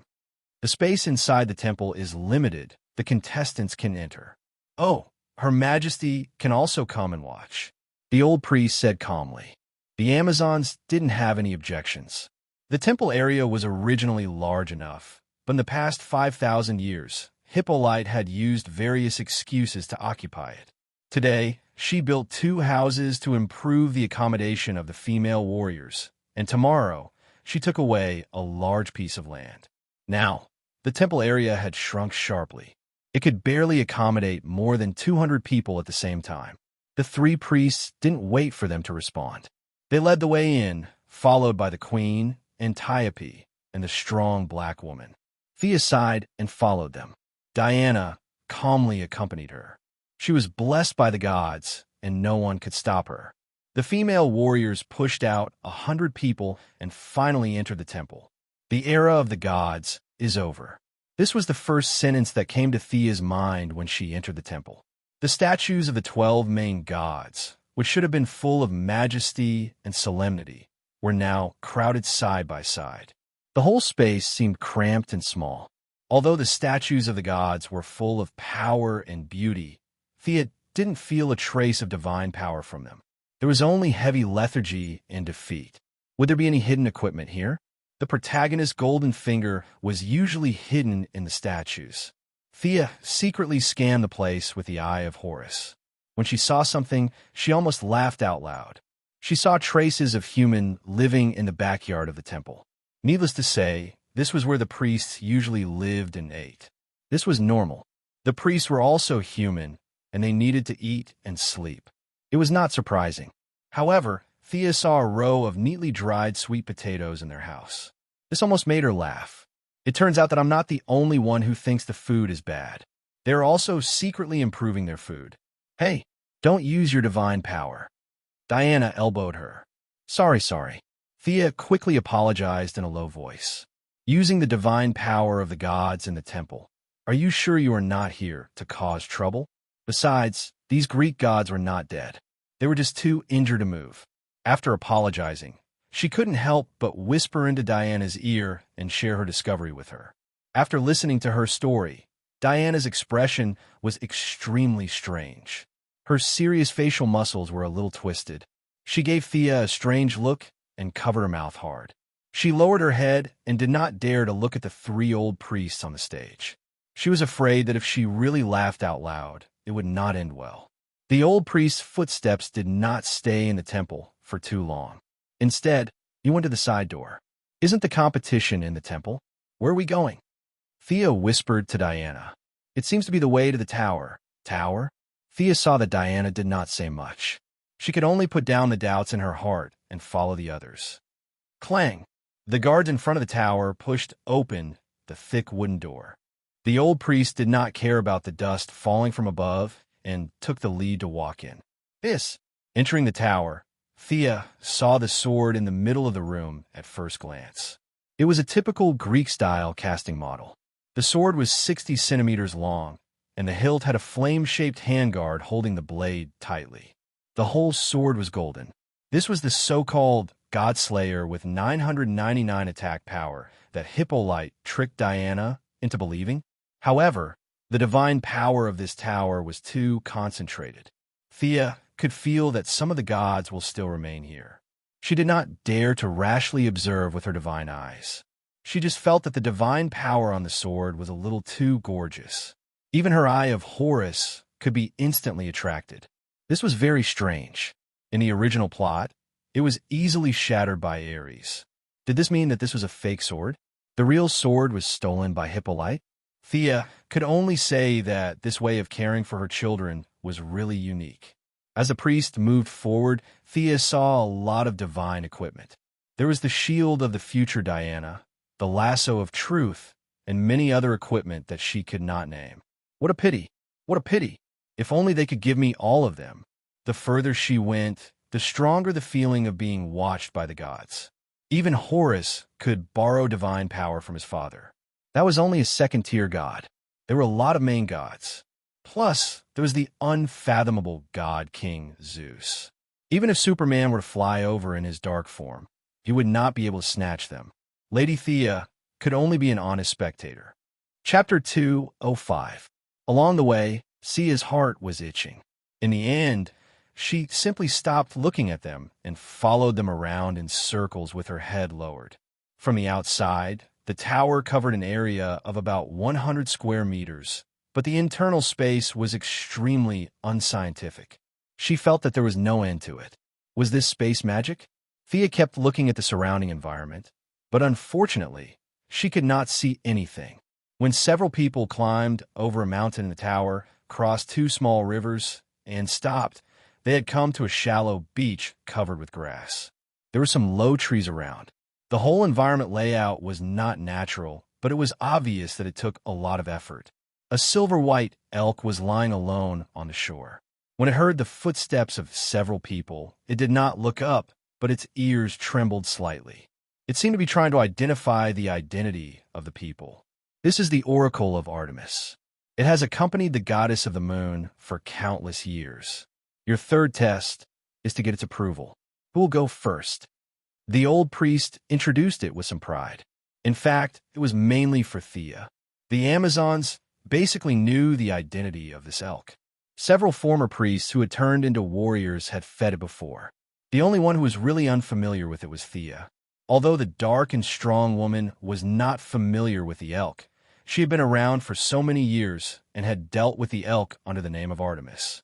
She should be familiar with it, right? Compared to Thea, this was the first time she had seen it. She had a great advantage. The old priest wants to praise his own intelligence and wisdom. I am so witty. I don't compete with you in strength or skills. It is useless even if you have a great force value. We are more familiar with the place and have a wide network. She couldn't hide her thoughts from everyone, and she didn't want to hide it. So what if they guessed it or not? As long as the dark and strong woman won this game, the results of the two would be a tie. The overall score would still be a tie. The matter would be over with a few verbal commendations. As for finding trouble with Hippolyte, they could do it next time. Anyway, there was plenty of time. You are too much. You're blatantly bullying Thea. The first one to complain was Diana. She was blessed by Athena's wisdom. Although she was a little immature when it came to dealing with people, she was not a fool. The priest's trick was too obvious. It would be abnormal if he couldn't tell. Several female warriors also protested. It was not because they were close friends with Thea, but because they felt that this so-called competition was too unfair. Even the tan woman's face was filled with shame. After winning so shamelessly, did she still have the courage to face anyone? The old priest really practiced a golden face mask, iron face skin divine skill. You can say whatever you want, I am like this. If you don't agree, come and bite me. Smiling, he turned to Hippolyte and asked, Your Majesty, do you have any objections? Hippolyte carefully observed the mood of the people at the scene. The majority of people were dissatisfied, but there were few people who just showed shame. If she suddenly attacked, it was still a question whether these people would support her. Her mentality was similar to that of the old priest. It was still a long time, and the fight needed to be controlled within a certain range. She made up her mind and acquiesced in this game. After the game, she would compensate Thea alone. There were a lot of good things in her private collection. Zeus was good to her as a mistress. The king of gods gave her good things in the past. Artifacts were rare in the outside world, but in the eyes of Hippolyte, they were just ordinary things. But acquiescence was acquiescence. It was impossible for her to endorse a few priests. She looked at the distant mountains as if she didn't hear anything and remained silent. The old priest guessed her thoughts and sneered. He turned back and said, The oracle is very tired. Who will go first? The black woman did not dare to look at Thea's eyes. She lowered her head and said in a muffled voice, I will go first. She wanted to demonstrate to Thea, or she wanted to end this farce that violated her warrior's sense of honor as soon as possible. She lightened her footsteps and walked around to the side of the shallows. She picked a few branches with tender leaves and broke them off. She walked slowly to the elk and made a sound that Thea thought was very kind, but it sounded like she was feeding a pig. Lulu, come and eat, Lulu. It could be seen that this was not the first time for the black woman to do this. Her movements were skillful and natural. The elk also gave her face. He raised his head slightly and took a few bites of the tender leaves that were sent to his mouth. After that, he nodded gently. His action made the black woman breathe a sigh of relief. In her heart, she was glad, but more than that, she was ashamed. She did not return to the crowd and sat alone on the grass without a word. Miss Thea, it's your turn. Come on, the old priest said with a smile. Thea angrily gave her a middle finger. Although the old priest did not understand the meaning of this gesture, he knew that it was not a compliment. He smiled and waited for Thea to make a fool of herself. Should I pick some leaves to feed it? When Thea walked closer, she found that the elk was really very old. Compared to the animals on the island that were constantly reborn, it did not enjoy the eternal magic of Paradise Island. It seemed that its life was consumed every minute and every second. Time had left many traces on its body. Its eyes that should have been clear and transparent were now full of turbidity. It could not see. The horns that had defeated countless powerful enemies were still as sharp as blades. However, the goddess's slumber had also taken away its fighting spirit. The invasion of time had made it completely lose the courage it once had. Its soul was too tired. It was consuming its own lifespan. It was begging for death. These thoughts came to Thea's mind, but she could understand the bitterness of the elk. It had amazing fighting power, but everything was meaningless. It could only wait here alone for the last moment of its life. Why are you so sad? Can I help you? Thea ignored the sharp horns, knelt down beside the elk, gently stroked its cheek, and said slowly but firmly. The elk did not notice her at first. It only thought that she was one of the priests, but when Thea said these words, it instantly felt different. If she was not one of the priests with complicated thoughts, who was she? Where did this sense of intimacy come from? It tried hard to raise its head and opened its gray eyes with difficulty, as if it wanted to see the appearance of the person in front of it. Wow! The crowd made all kinds of unintelligible sounds. The oracle had a reaction to this outsider. This was the first time in their thousands of years. The priests' hearts were suddenly filled with thunder, accompanied by thousands of galloping horses. Of course, they were the ones who were struck by thunder and trampled by thousands of horses. They looked at each other and saw the fear in the corners of their companions' eyes. No way. Again? Why did I say again? This is different from the script. Chapter 206. Thea did not have time to think about their feelings. She only felt a weak connection between herself and the elk. It was not that they knew each other before, but it was a bond that came from the deepest part of their bloodline. How did I establish a blood bond with it?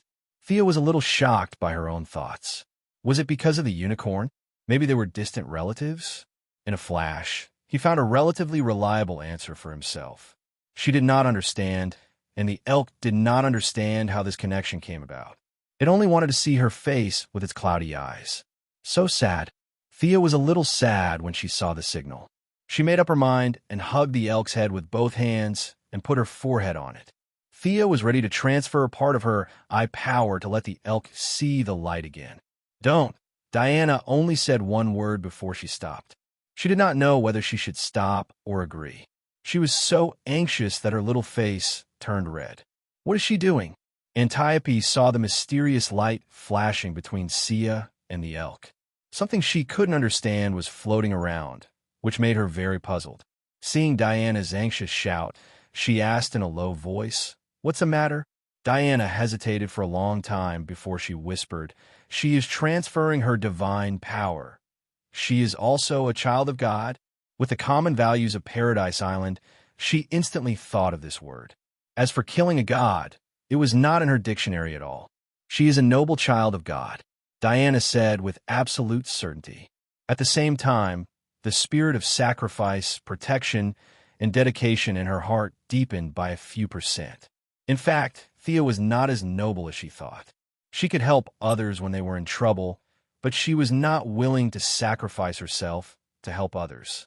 Horus was known for his good eyesight. His eye power was almost endless. It was not an exaggeration to say that he could go up to heaven or down to hell. Now, although he only had one eye and did not have a body, the transfer of his eye power would only make Thea's eyes sore for a few days. It would not have a big impact.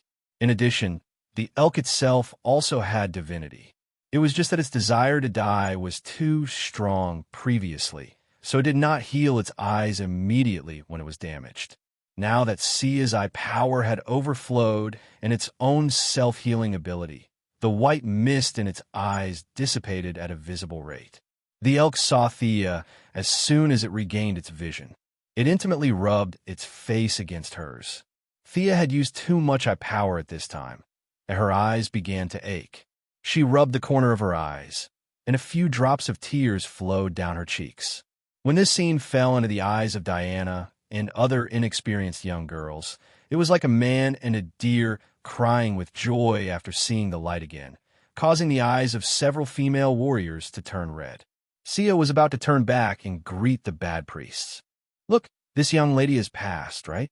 Let's see what you have to say." Suddenly, she felt the elk send her a "come, follow me" signal. The elk saw her squatting there in a daze, so it bit her sleeve and dragged her inside.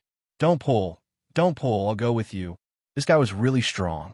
Conservatively speaking, She estimated that he had more than a ton of pulling force. He almost pulled Sia down. What was it doing? After sending several signals, the elk did not respond. It just signaled to follow it. Thea sighed and had no choice but to follow it. The few people who saw this scene were a little confused as to where the moose was taking Sia.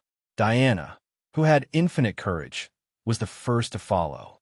The queen and Antiope were worried about her safety and also wanted to follow.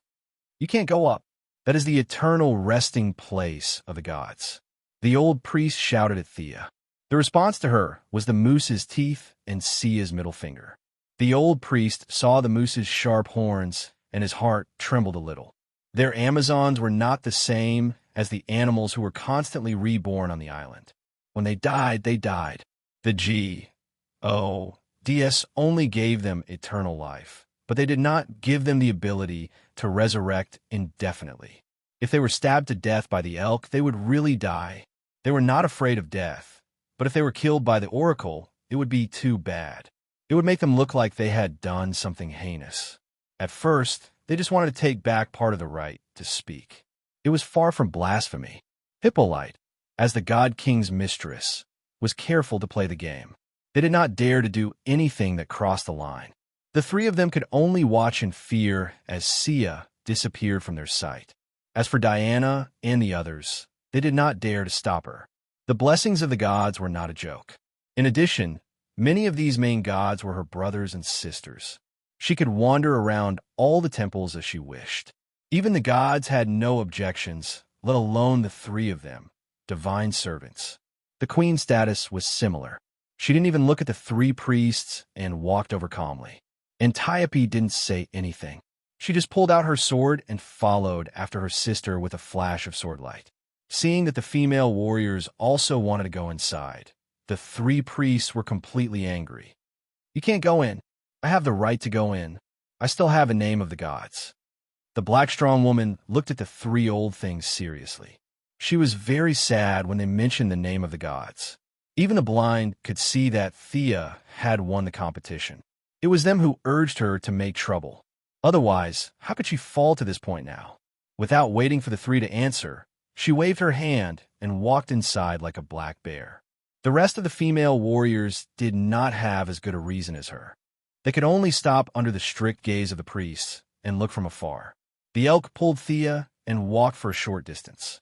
It stopped in front of a cave and looked at the few people who were following behind it. It had the best attitude towards Diana. It rubbed her arm and nodded slightly to the queen. As for the rest of the people, they were all ignored. It lowered its head and drew a deep mark on the ground with its sharp horn, indicating that the others should not follow it. Then it pulled Thea into the cave. The few of them knew very well what it meant. It meant that unrelated people were not allowed to enter. Even if you, Diana, are the sister of the goddess, you are still not allowed to enter. Thea could only say goodbye and followed the elk into the cave. The moment her left foot stepped into the cave, she felt that something was wrong.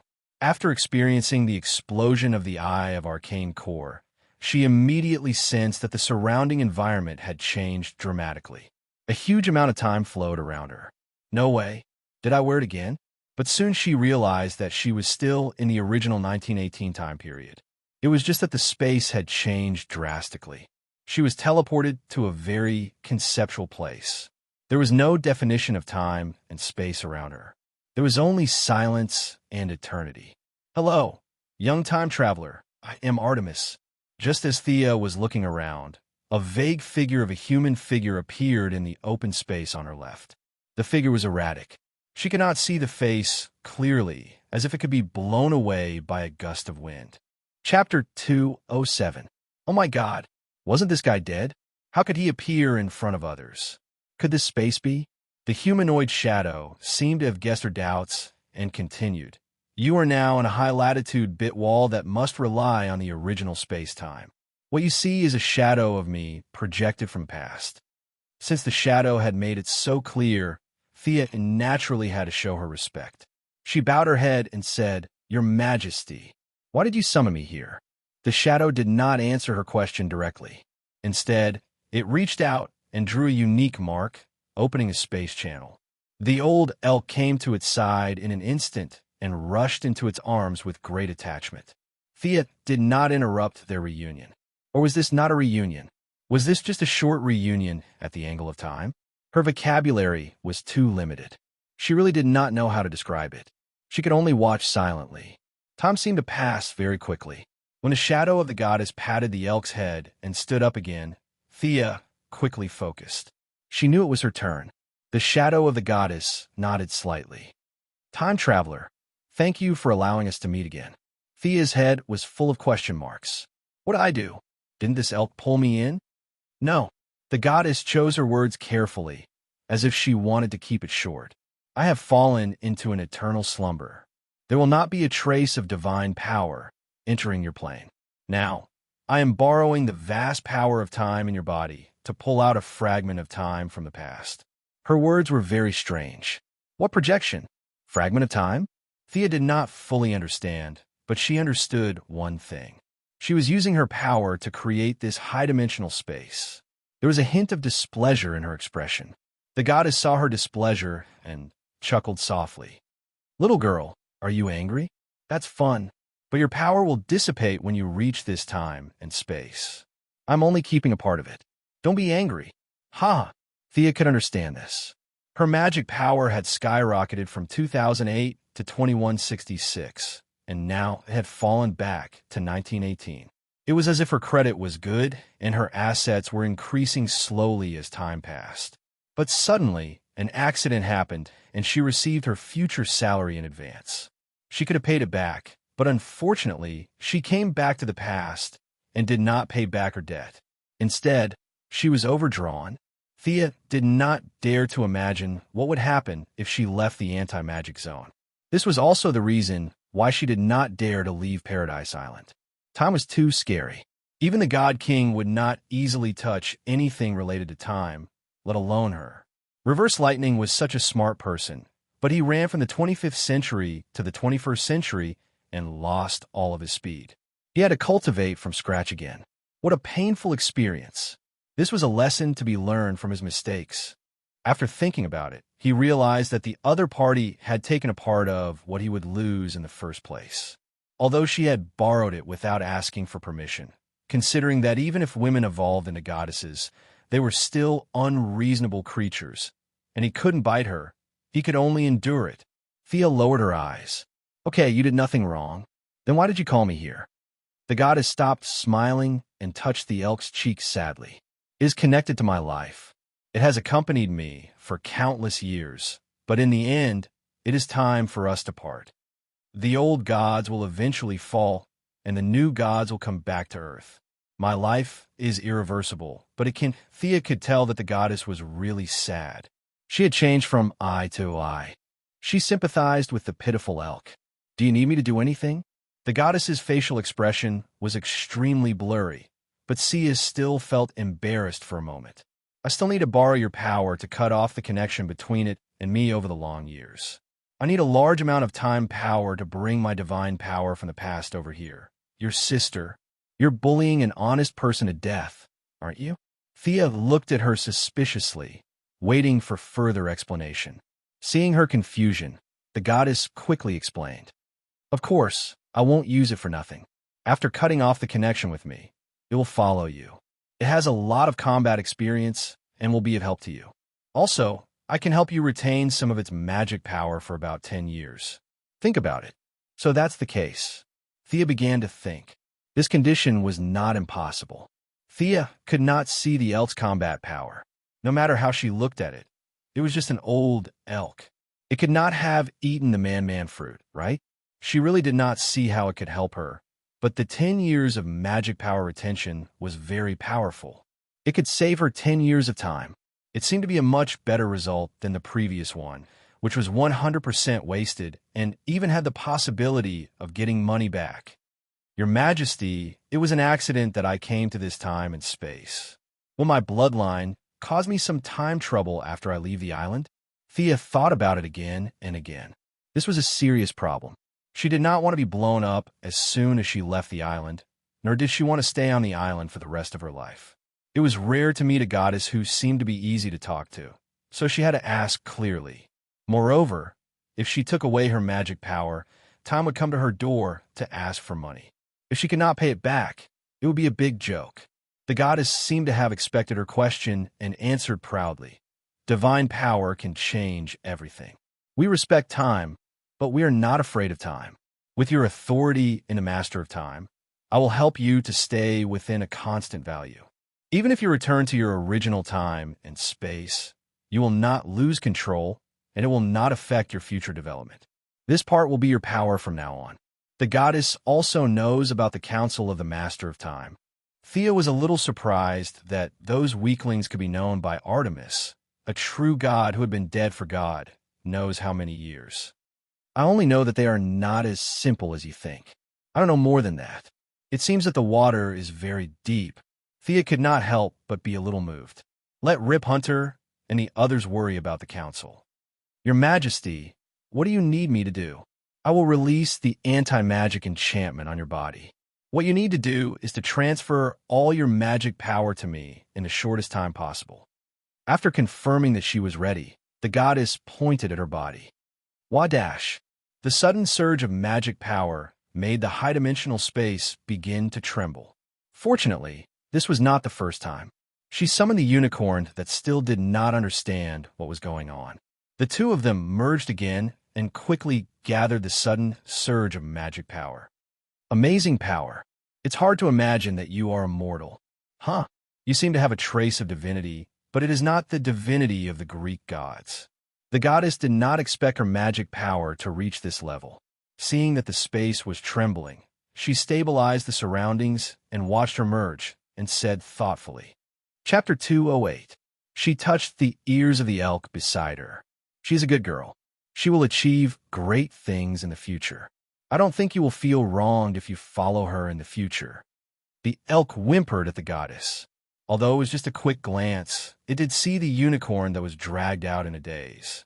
Although it felt that this distant relative looked a little silly, the elk, who was also a divine beast, still recognized Thea from its original friendliness.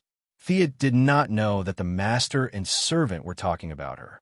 She thought that the fusion would go smoothly, but she encountered a little trouble. The problem was the little divinity of war that Arthas absorbed. The era of the old gods had come to an end, and the deification of faith had become history. From now on, it was the era of power. Like Jin Chao, who was ranked third in the world and could beat all the other divine kings, he did not have any divinity. He only had incomparable power.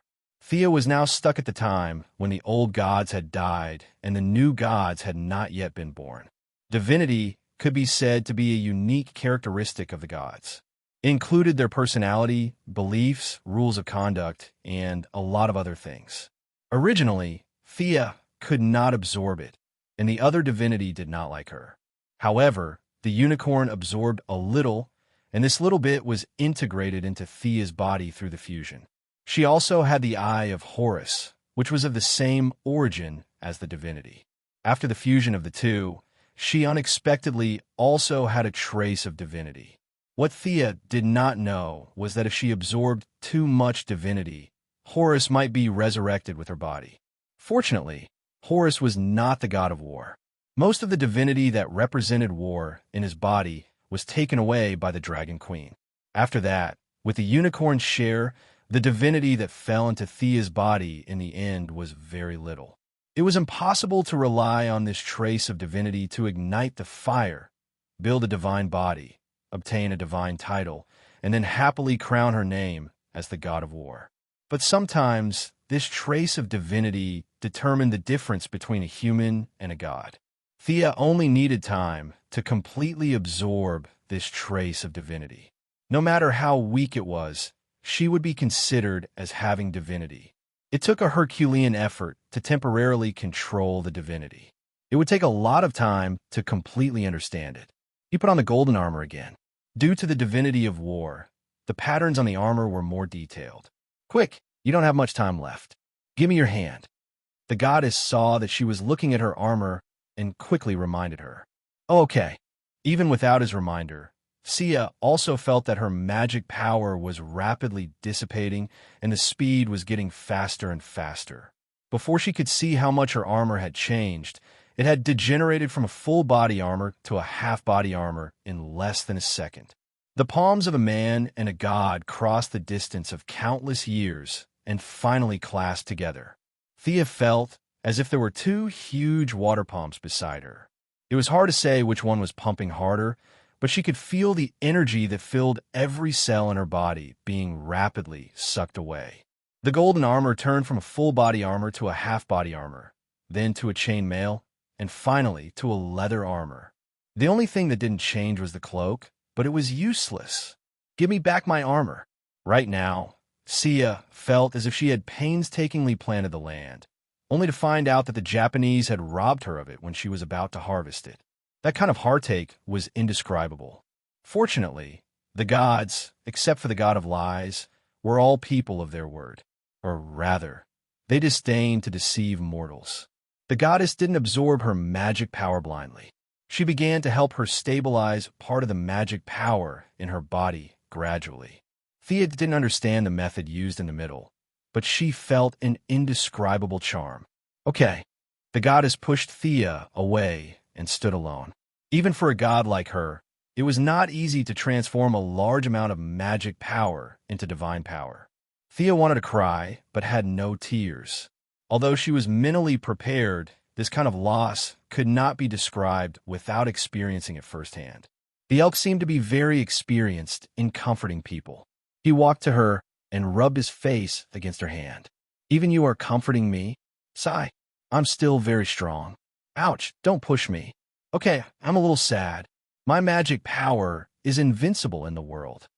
Thea wanted to brag, but the elk, who had lived for countless years, saw through her disguise and exposed her hypocrisy. The elk and the elk joked for a while, and then Thea began to pay attention to her own situation. The goddess was not lying.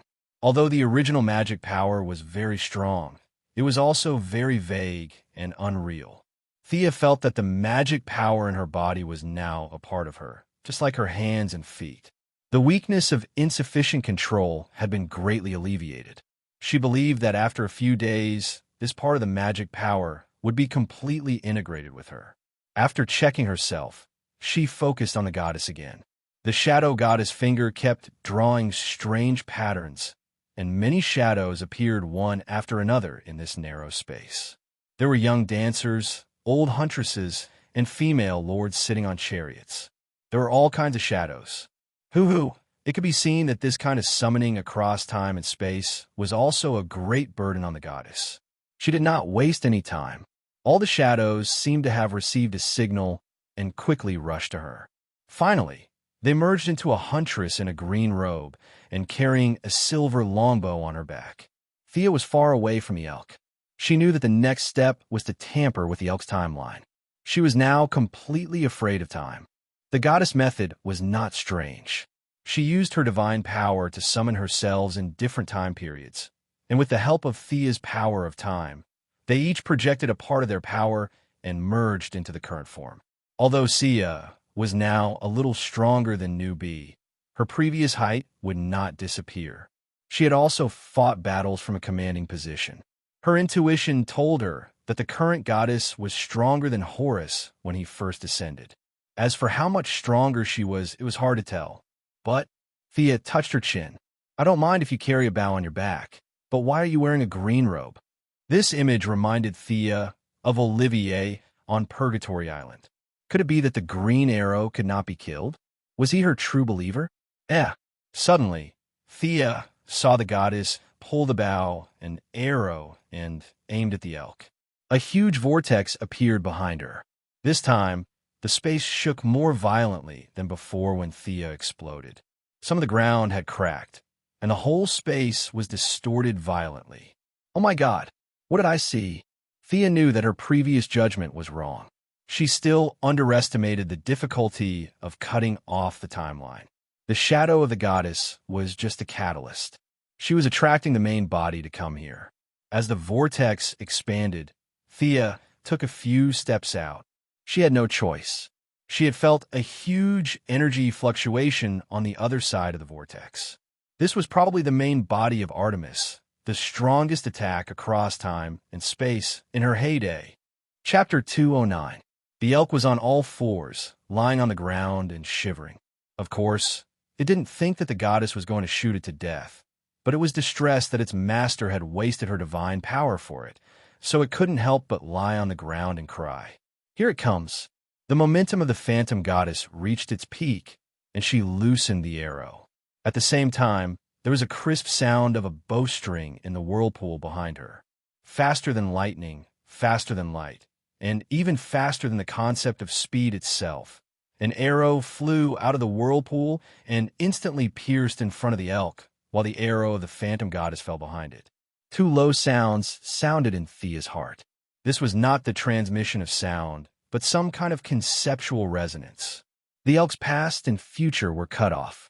A shadow that was exactly the same as the elk on the ground quickly ran out of the whirlpool, and the two quickly merged and could no longer be distinguished.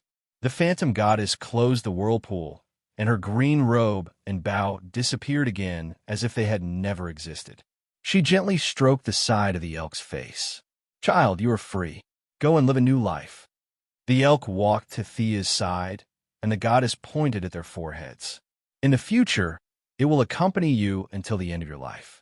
It will accompany you back to your original time and space. You must treat it well." Thea, who was going to ask how to go home, quickly seized the topic. "Your Majesty, can you let me go back to my original time and space? Or let me contact the spaceship that I was on before?" The goddess was silent for a long time, as if she was searching for something. Finally, she shook her head in Thea's expectant eyes. "Sorry, I didn't find any trace of them. Although my divine power is not enough to search too far into the future, I feel that they are not in the same timeline as you." Before Sia showed a desperate expression, he continued, "However, after you go out, you can take my bow and arrow. In the quiver that Father God made for me, there is a divine arrow blessed by Father God's divine power. When this arrow absorbs enough divine power, it can help you open the time channel. With your authority in the Time Council, you should be able to find your original time point smoothly." What did she mean, her bow and arrow? She didn't want to borrow it, did she? Thea asked cautiously and uncertainly. "What do you mean by bow and arrow?" "Little girl, you don't have to test me. It's just as you think. I've already fallen, so I don't need a bow anymore. Your hunting and philosophy are very much in line with my teachings. But next time, don't mention my name when you're eating wild boars." The goddess' face could not be seen clearly, but after saving the elk, her tone had become much more relaxed. Thea covered her mouth. Did he hear her nonsense when she was eating the wild boar? These deities have too much time on their hands. You're already a corpse, yet they're still in the mood for leisure. Thea smiled awkwardly as she hurriedly apologized to her goddess. What child's words were, what inexperience. No matter if she was right or wrong, she should at least express her attitude. The goddess nodded and seemed to accept her explanation. Her tone became serious. "Where did the divinity in your body come from? If I'm not mistaken, this is an Egyptian temple. Judging from the divinity, it contains waves of unwillingness. Could it be that a mortal like you can actually kill a god?" Thea did not know how to answer, but she remembered the books she read from Diana over the past few days. It seemed that the Greek and Egyptian deities were mortal enemies. Seeing that the goddess was still waiting for her answer, Thea made up her mind and nodded. "It's Horus."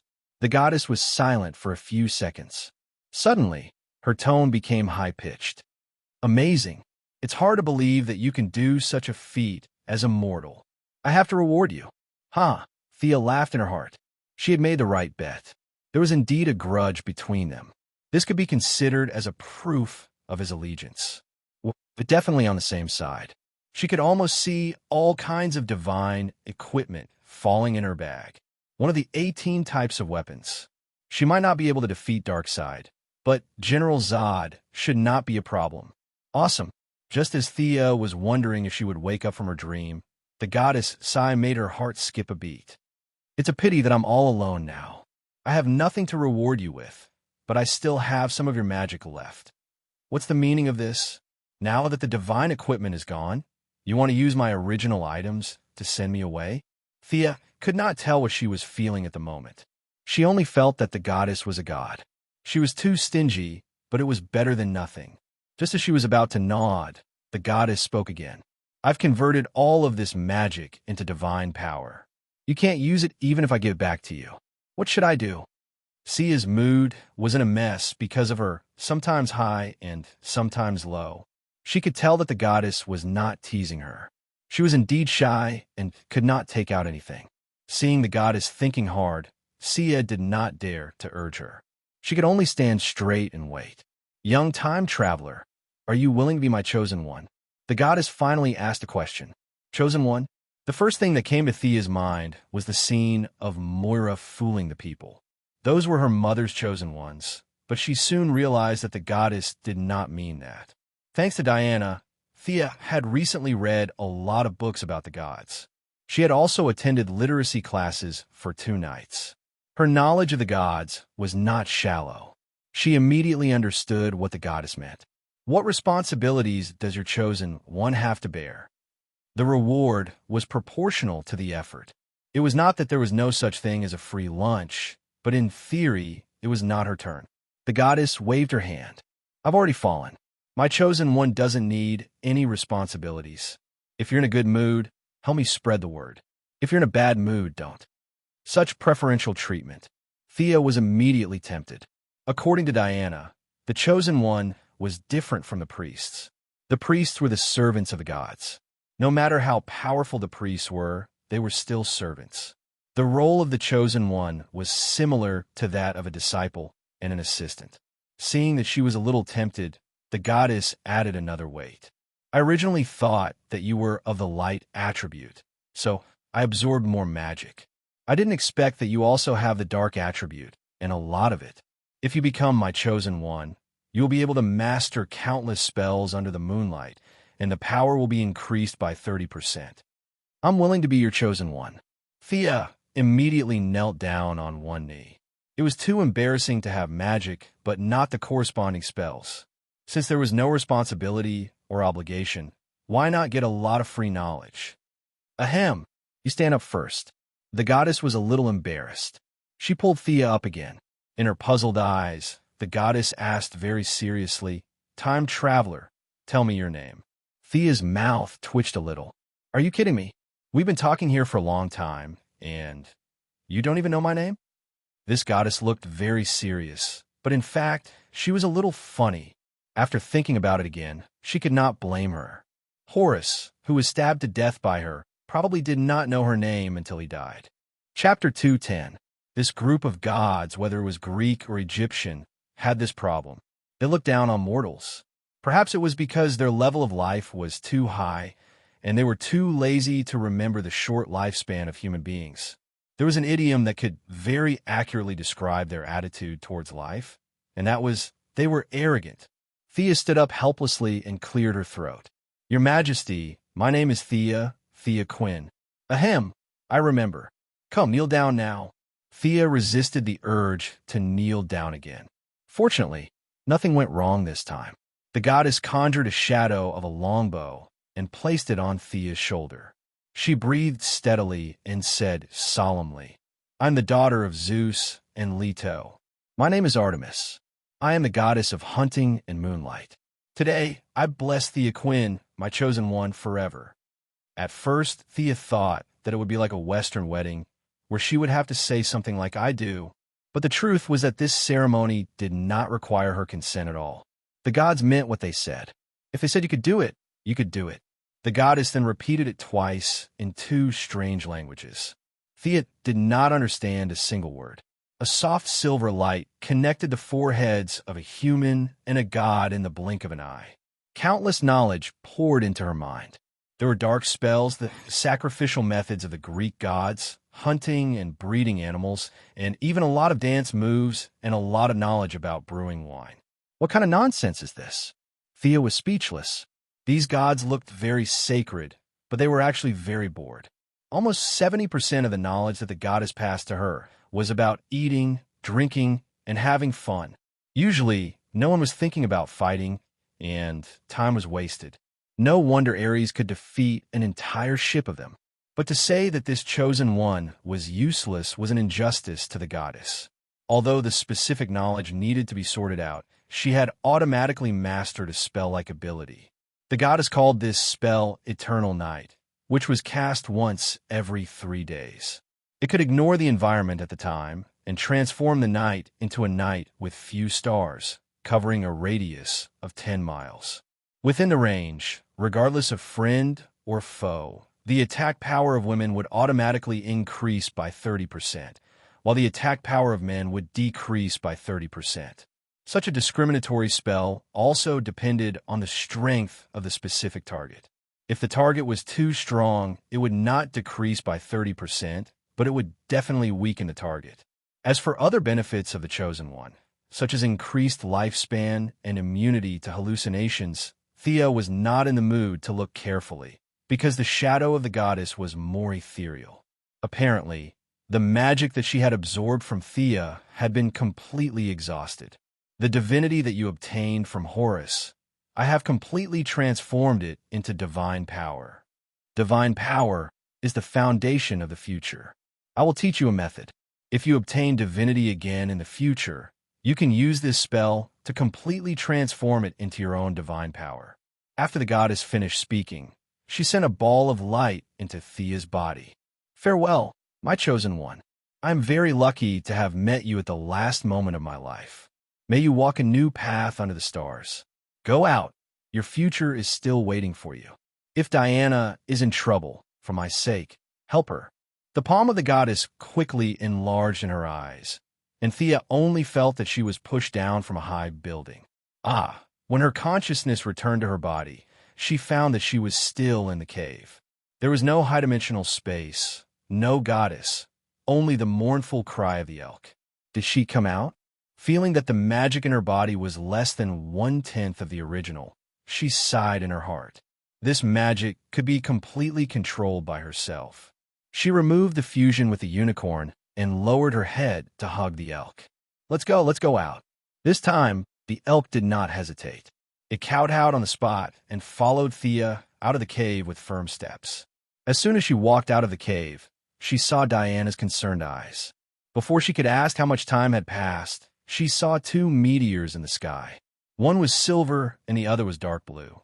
They cut through the sky, leaving a long trail behind them as they rushed towards Thea. What's that? Thea did not see what it was with her powerful dynamic vision. She found that there were 2 more things in her hands. Artemis's silver moon longbow. And the other one?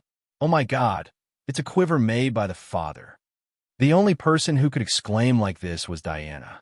At this time, she only had 1 guardian silver bracelet, and it was not yet the time when she would have a full set of god-tier equipment. Now that she saw Sia get 2 god-tier equipment, there was no need to mention how jealous she was. The silver moon longbow. Thea gently stroked the bow.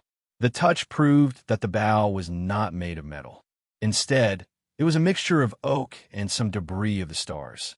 The 2 characteristics of toughness and toughness were reflected in the bow at the same time. The length of the bow was 1.5 meters. It was a traditional ancient bow. The handguard was carved with Artemis's favorite. A pair of antlers was used as a symbol. The 2 wings of the bow were engraved with complicated and small carvings, all of which were praising the great achievements of the goddess. Thea slowly pulled the bowstring. A magic arrow instantly appeared on the string. After this standard movement, she knew the full name of the bow. Stars Fall, Artemis's silver moon longbow. It came with a magic arrow. Awesome. Thea carefully observed the quiver. If the bow was 100% welcoming to her, then the quiver was a little reserved to her. This dark blue quiver was made by Zeus for the goddess. It fully displayed the divine king style, which was flamboyant and unbridled. Ever since the quiver was in his hands, it had been glowing, and it was always that kind of deep blue flash, as if it was declaring its extraordinariness. There were only 2 arrows in the quiver, or 2 kinds of arrows. Every time one was used, a new arrow would automatically appear in the quiver. One was the arrow that the goddess and Thea mentioned before. The arrowhead was dark blue in the shape of a lightning bolt. When it was filled with divine power, it could open a time channel. Of course, it could also be used as a lightning arrow. The goddess's original words were, "The divine power of the Father is unfathomable." He completely did not understand all the uses of this arrow. The other arrow was a sharp arrow blessed by the goddess herself. It was dark red in color. According to her, it was an arrow of revenge. In fact, Thea thought that it was an arrow used to bully women. As long as it was a woman who had lost her virginity, in theory, she could kill her with one arrow. Perhaps there were too many gods who opposed her in the later period, so the goddess rewrote her own doctrine and changed the group of victims to evil women who had lost their virginity. To be honest, Thea was a little sweaty when she looked at the arrow. At the same time, she wondered if there were any bad women in the world. The killing attack sounded beautiful, but there were a lot of restrictions. In the future, she would not use this arrow if she could. Whether it was the bow or the arrow, they could be stored in her body, and they were unique. That was to say, as long as she took away these two artifacts, even if she was in the original time and space of Paradise Island, there would be no trace of these two artifacts. Unless she was killed, these two artifacts would be bound to her. She did not immediately put them away.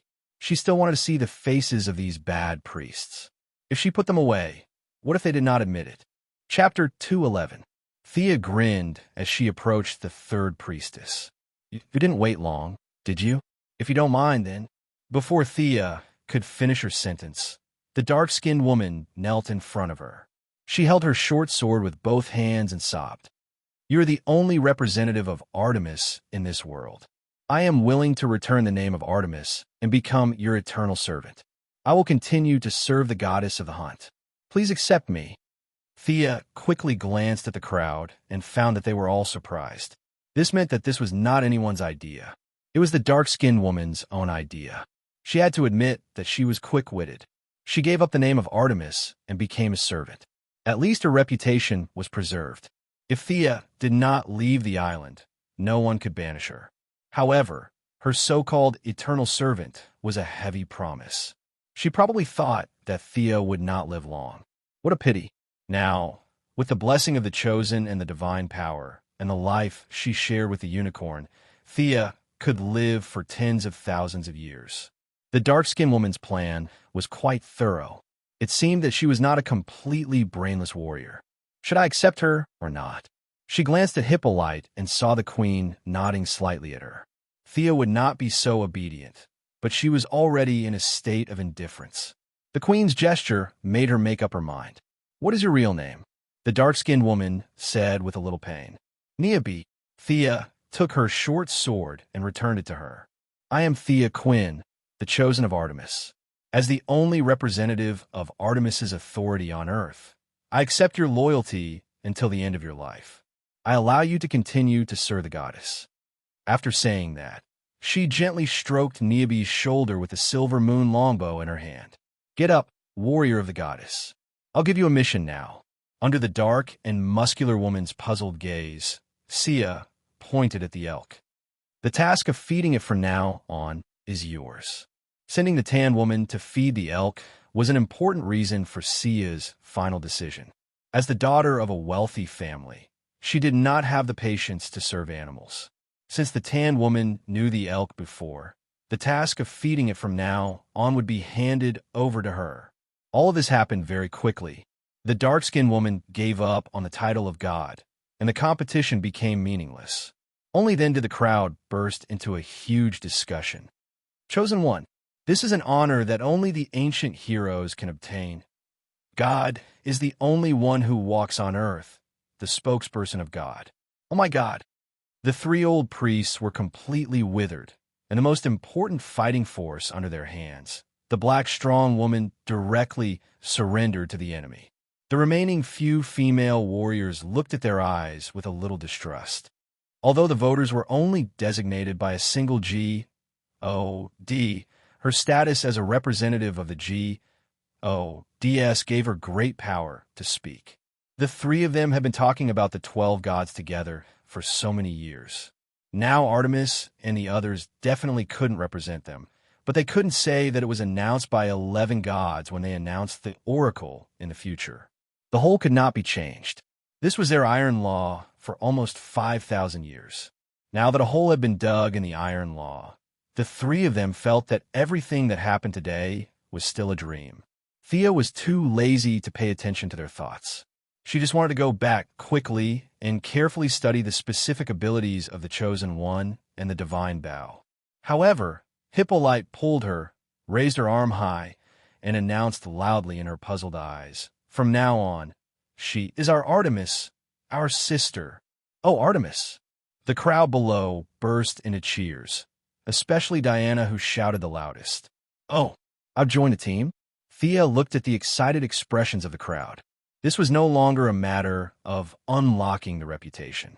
After receiving the title of God, she was already a member of the Amazon team. Legally, from any point of view, she was a member of this team. Anyway, she still had to stay here for a few months, so it was not bad.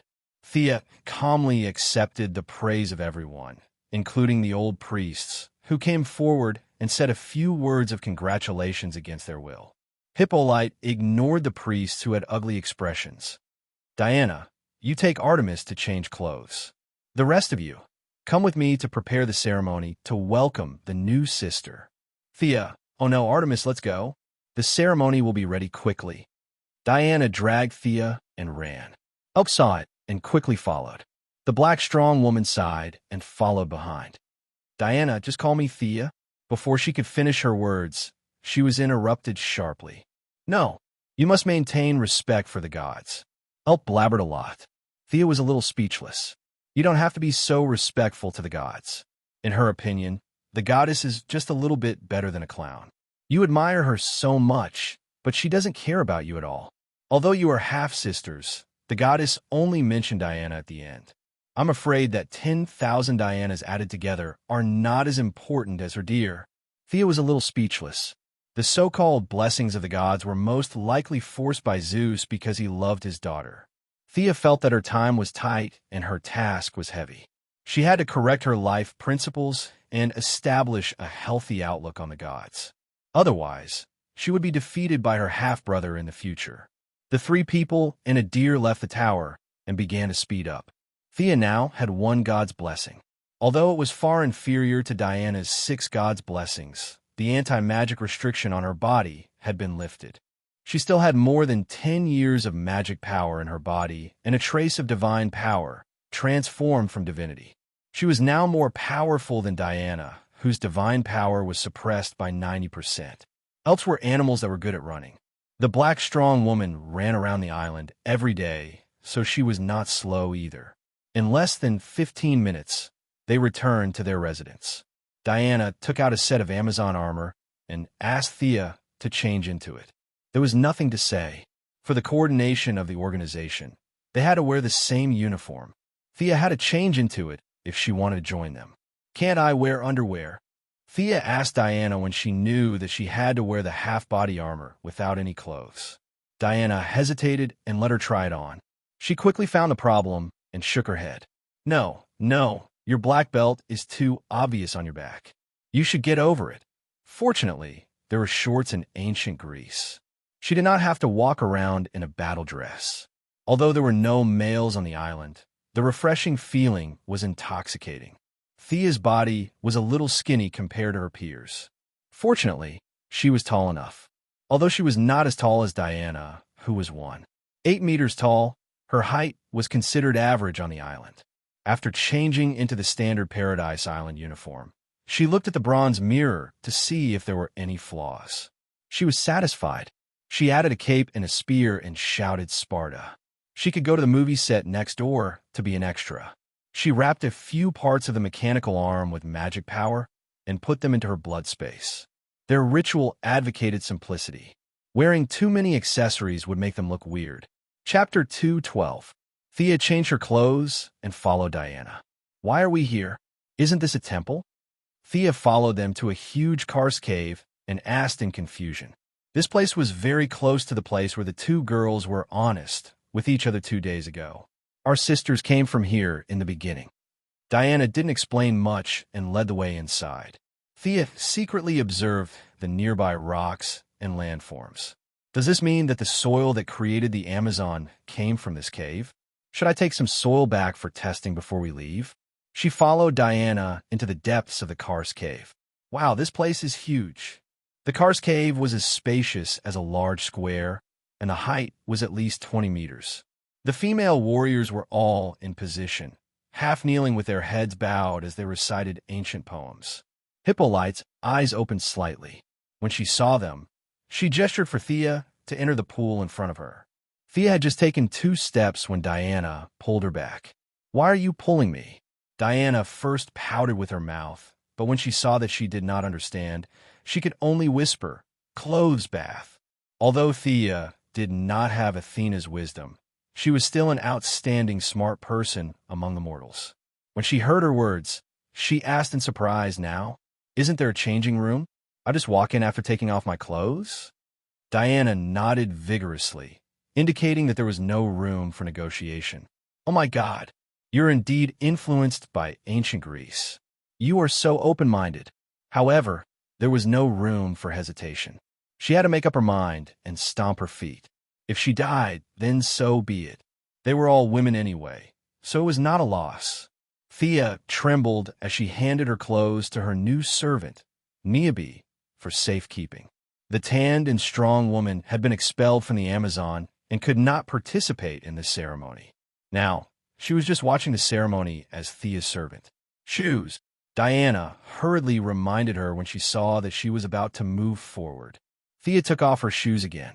Although it was not cold in the cave, she still felt chilly. It was less than 30 meters away. In the past, she could run in a second, but now she felt that she had walked for 30 minutes. From time to time, she could feel gazes falling on her back, thighs, and many other indescribable parts. She walked barefoot on the gravel road. With her body that had been transformed by divine power, she would not be injured even if she walked on a mountain of swords, let alone gravel. However, she felt a sharp pain coming from her feet. Her nerves were tense, and she relied on her strong self-control to barely keep her pace steady. Fortunately, no matter how long the road is, it has an end. After 30 meters, Thea dives into the pool under the instruction of Hippolyte. She doesn't breathe a sigh of relief until the water reaches her neck. Bathing is only a part of the ceremony. She definitely can't be allowed to bathe for half an hour. There are 1,500 people below watching with their eyes wide open. After a brief dip in the water, Miss Thea was pulled out again. She quickly put on her clothes and followed the crowd to recite a prayer aimed at praising Zeus. Seeing that the old man's quiver is not bad, Thea also hummed a few words to make up the numbers. Hippolyte took the lead to welcome the new sister to join. The 1,500 people came forward one by one to express their blessings. They were busy for another hour. Thea was pulled out wet. Now her hair is dry. Seeing the crowd gradually disperse, she breathed a sigh of relief. It's finally over. "Diana, take Artemis to the temple to leave an image." The queen's order made Thea's heart skip a beat. There's more. When she arrived at the temple, she found a few female warriors and told them the purpose of their visit. Thea then understood that the so-called image was a statue to be placed beside the gods. If it was still the era of belief, Thea might directly become a god after a few million years by relying on the statue. Thinking that the goddess is good to her, giving her pets and equipment, it's not shameful to put a statue beside her. Thea happily agreed. Who knows that this is the beginning of her nightmare? What? It's just a pose? Why do I have to take off my shirt? Thea feels that it's too difficult to communicate with these old-fashioned people. The female warrior, who has good craftsmanship and can be regarded as a sculptor in modern society, showed a bitter smile. She has been talking to the new chosen of the goddess of the hunt for half an hour. She talked from art to folklore, from folklore to doctrine, and led Thea to visit the statue room again.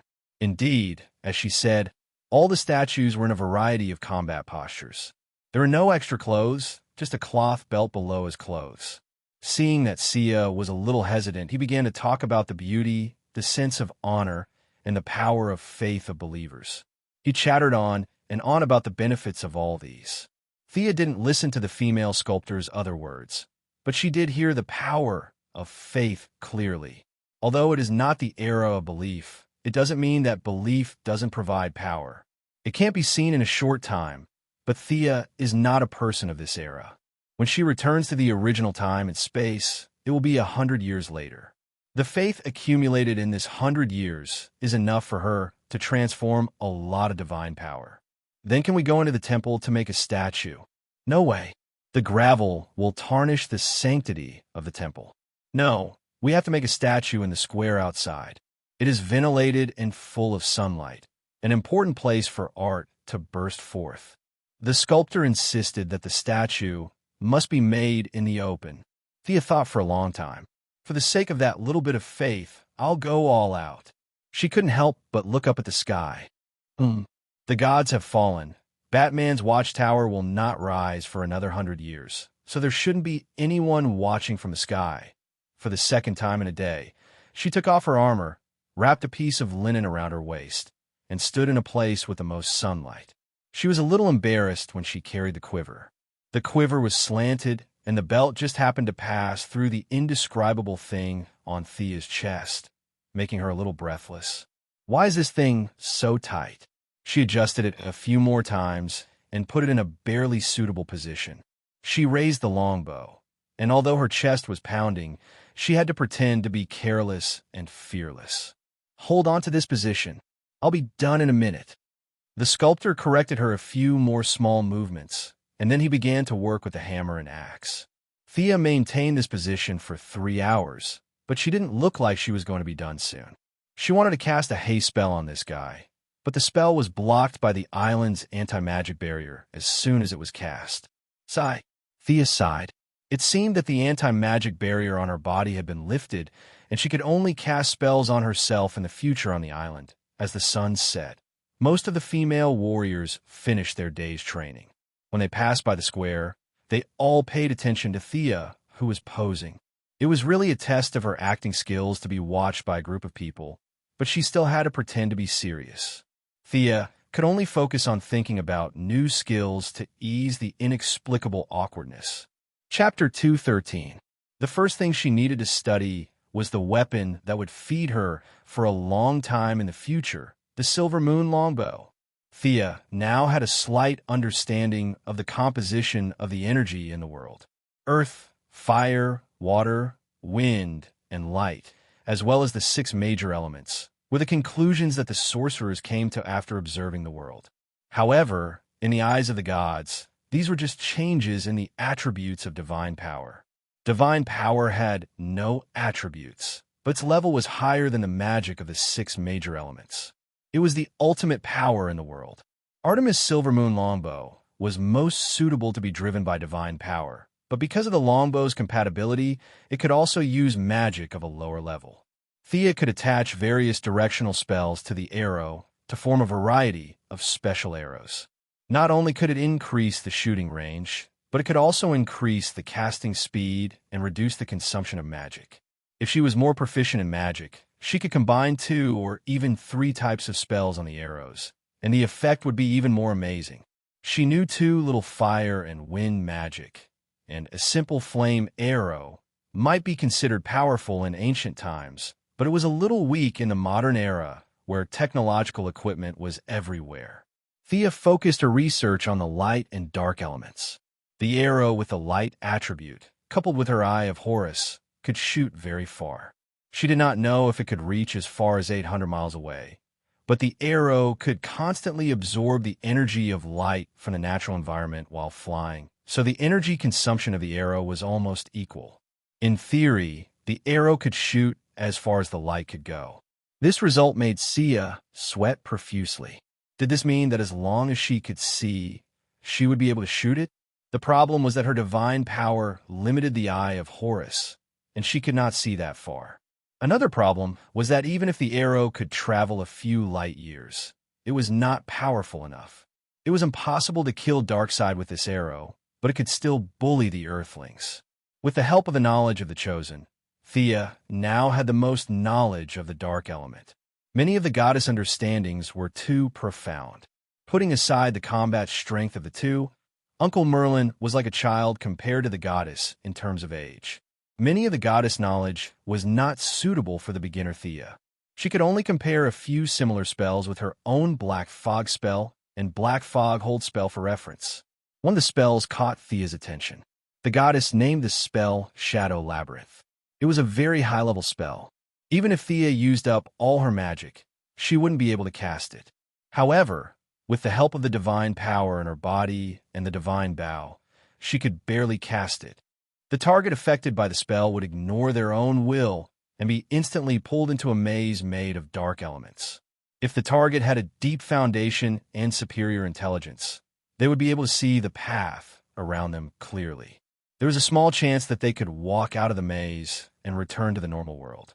If I can't get out, the whole labyrinth will be sucked into Artemis's divine kingdom. The goddess is lying dead and bored. She will be happy to have someone to accompany her. There is also black oil, which covered the ground in a layer of oily mud. No matter how Thea looked at it, it was an escape skill.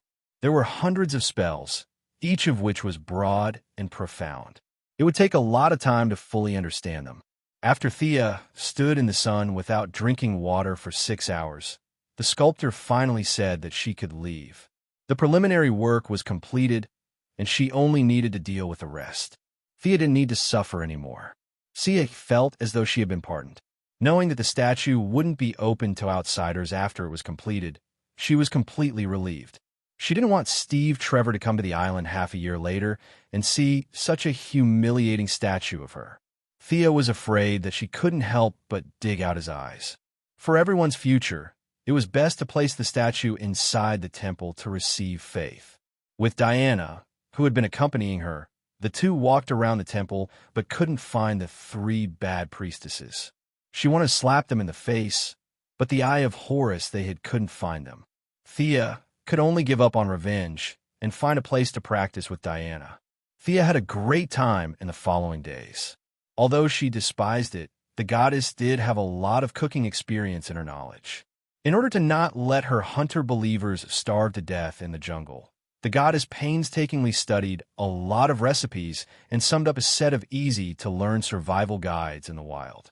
With this guide, Thea finally got rid of the miserable situation of eating batter with the female warriors.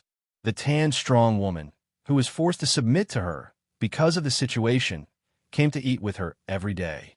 The relationship between the two was greatly improved, and Thea could feel that her loyalty had improved a lot.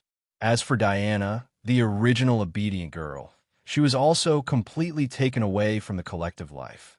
The 3 of them and the elk often hid in a corner and gorged themselves on food. This elk really ate everything except its own kind, so it was relatively easy to raise. The 3 of them naturally competed in their spare time. There was no other leisure activity on the island.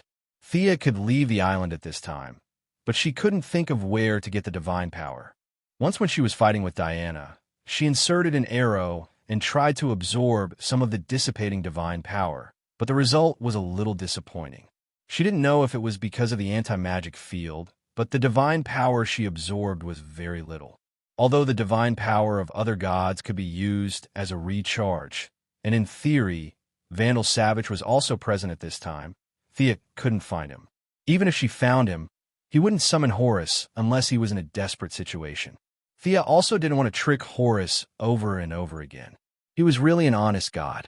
As for whether other priests could summon gods, Thea felt that without almost infinite vitality, 180 priests with mortal bodies couldn't be summoned without a large-scale blood sacrifice.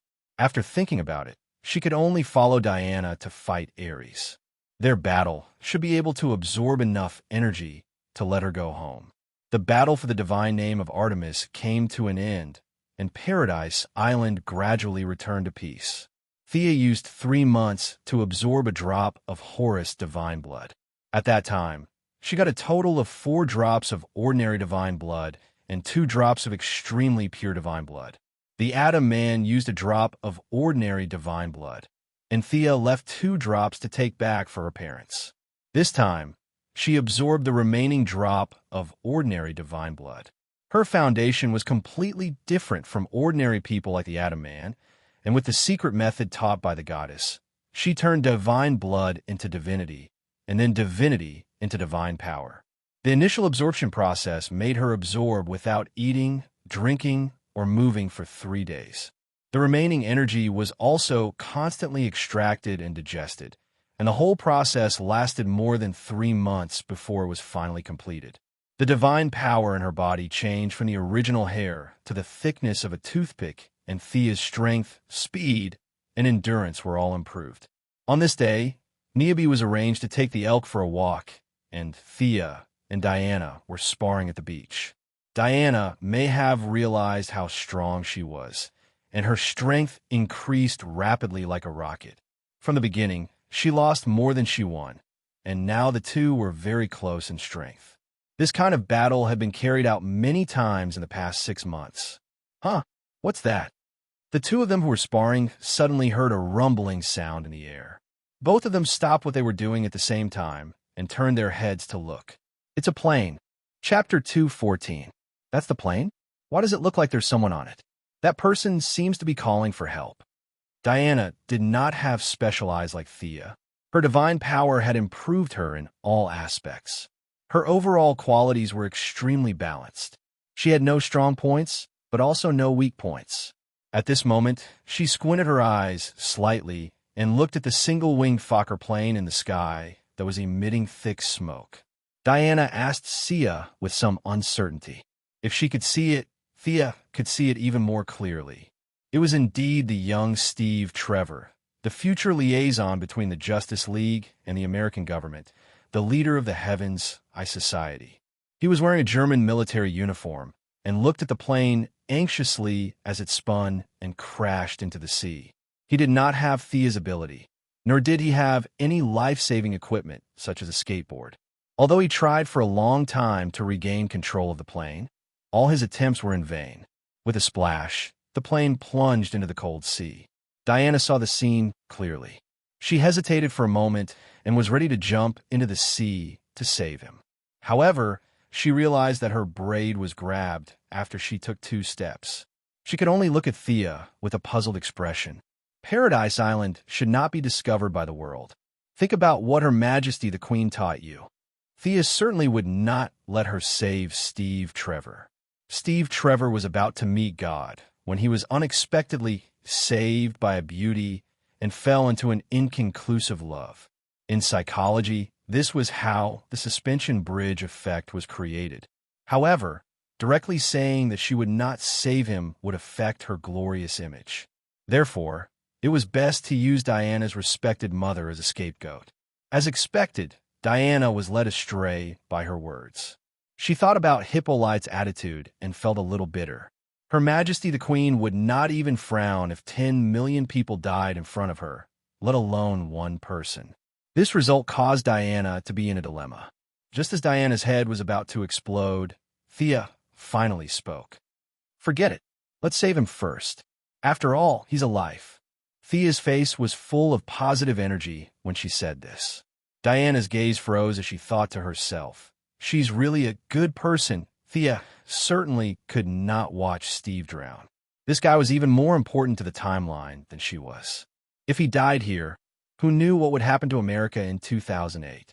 Without his suppression, the ambitious Amanda might do something earth-shattering and patriotic.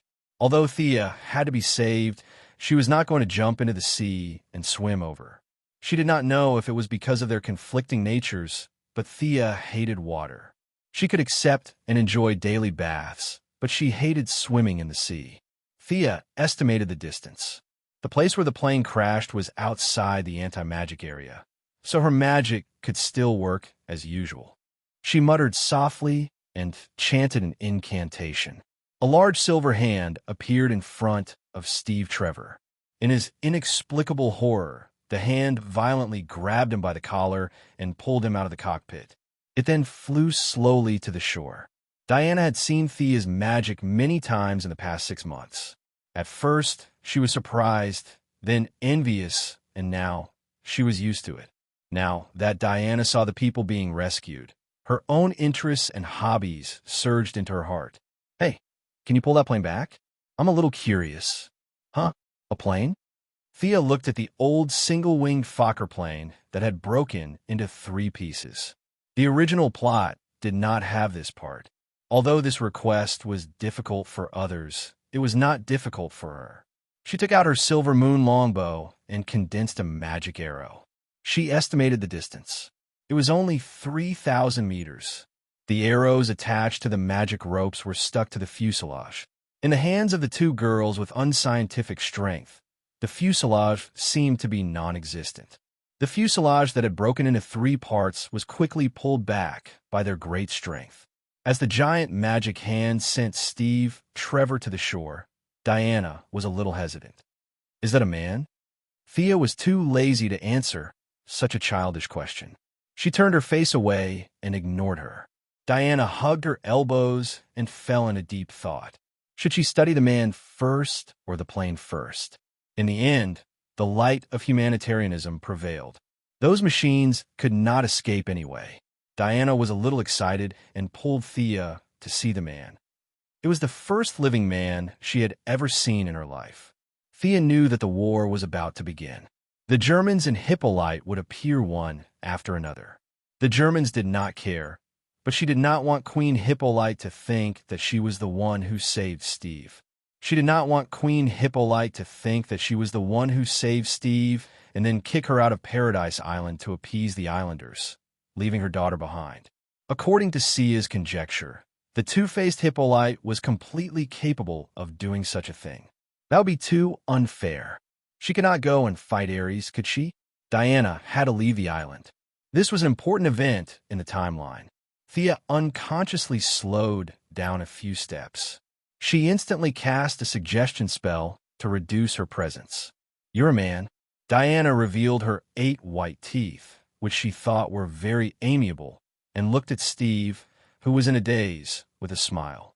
At this time, Steve was so frightened by the giant silver hand that he almost peed his pants. It was the first time he encountered such a supernatural thing. Before he could wake up, he was pulled back to reality by Diana's voice. "A man? What the hell was that?" Steve Trevor looked at Diana, who was smiling like a flower in front of him. He was not surprised. In the past, when he saw a beautiful woman, he would always say a few words no matter how dangerous the situation was. However, at this time, he did not have such thoughts at all. His mind was filled with thoughts such as, her teeth are so white. And, she won't eat me, right? Of course, Thea also played a part in this. Although the anti-magic spell on the island was still in effect, the two of them were at the edge of the island. The anti-magic spell was extremely unstable where they were now, which was one of the reasons why they could break in one after another. Thea cast a very small fear spell on Steve. This spell was greatly weakened by the anti-magic spell. In the past, it would at most give people nightmares. However, at this moment, when it was used on Steve, who was still in shock, the effect was surprisingly good. Unfortunately, the show did not last for more than 2 minutes. Boom! Thea heard a muffled sound in her mind. She immediately turned to look at Diana and found that she did not feel the loud sound at all. What happened? Was it the power of magic? Thea immediately opened the Eye of Horus to observe. She saw that the anti-magic spell that used to protect Paradise Island like a big shield was torn open not far away from them. The enchantment here was broken by a powerful force. Could it be that their continuous intrusion was not an accident, but the intervention of a higher-level existence? Ares. Thea chanted the name in her mind. She was still wondering how this group of people could have broken in one after another when this realm had not been discovered for 5,000 years. Thea had entered the range of Paradise Island through the time tunnel. Now that she thought about it, she did not think it was an accident. It was most likely the result of a few gods secretly working in the dark. How could these guys be an accident? Maybe this was part of Ares' plan, or maybe it was not. But now is not the time to think about it, because the enemy was here. Chapter 2:15. Not far away, for small boats and a warship were sailing towards them. Just as Thea was wondering if she should sink the warship first, she realized that the warship, which could barely be considered a light cruiser, had hit the rocks right in front of her eyes. It hit the rocks. The hull of the ship tilted violently, and soldiers kept swimming to the boats. In less than 3 seconds, the warship began to fill with water, and in less than 10 seconds, it sank to the bottom of the sea. Are you kidding me? She did not believe that there was no divine intervention in this. It was too suspicious. There were many submerged reefs near Paradise Island, but the bottom of the warship in the early 20th century was already very thick, and there were also repairmen on board. The speed at which it sank was too fast. With a loud noise from the warship, Diana finally woke up from her academic discussion about men. She looked at the 4 small boats not far away and the armed soldiers on them. Oh, they're coming. Steve finally got out of his imagination and looked at the German soldiers who were about to land. He wanted to run up the mountain. Diana. The Queen's anxious and angry roar came at the right time. Thea breathed a sigh of relief. Fortunately, the plot would not change. Diana, get out of there. Hippolyte did not wait for Diana's response. She shouted to the female warriors around her, "Archers, get ready." Huh. Their cliff was thousands of meters away from the sea. How did this group of female warriors suddenly become so fierce? Just as Thea was thinking about what was going on, she saw the Queen's body light up with a green wind, and the green wind instantly enveloped all the female warriors around her. So it was a magical equipment. No wonder. Thea did not think that all the female warriors were equipped with the Eye of Horus. Even if Horus turned into a centipede, he would not have so many eyes. However, this equipment was really good. The Queen, who did not have any magic power, could use it. Needless to say, it was given to her by Zeus, who was her close friend. It wasn't wrong to say that Diana had a full set of godly equipment, but as Zeus' mistress, she had lived for so many years without being killed by the jealous god Queen Hera. One could imagine how luxurious her equipment was. The first round of crossfire between the Amazons and the German soldiers ended with the Queen's side winning. A rain of arrows streaked across the sky and fell on the enemy's head. The only pity was that the Queen had rushed over in a hurry. There were too few of them, less than 50 of them, while the German soldiers on the other side had more than 300. After taking the first round of arrows head-on, the German side lost less than 10% of their members.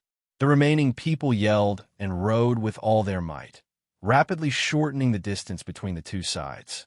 Diana, take him and hide. I'll join the battle. Thea now had some feelings for Paradise Island. The Queen had brought her guards, and Thea knew all of them by name. Originally, there would be a lot of casualties, but now that she was here, she would not let that happen.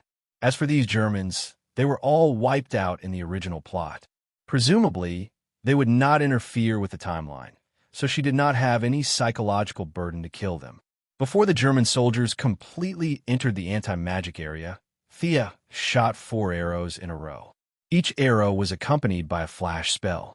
Although this beginner spell was originally invented by the old sorcerers for illumination, it was very effective in battle.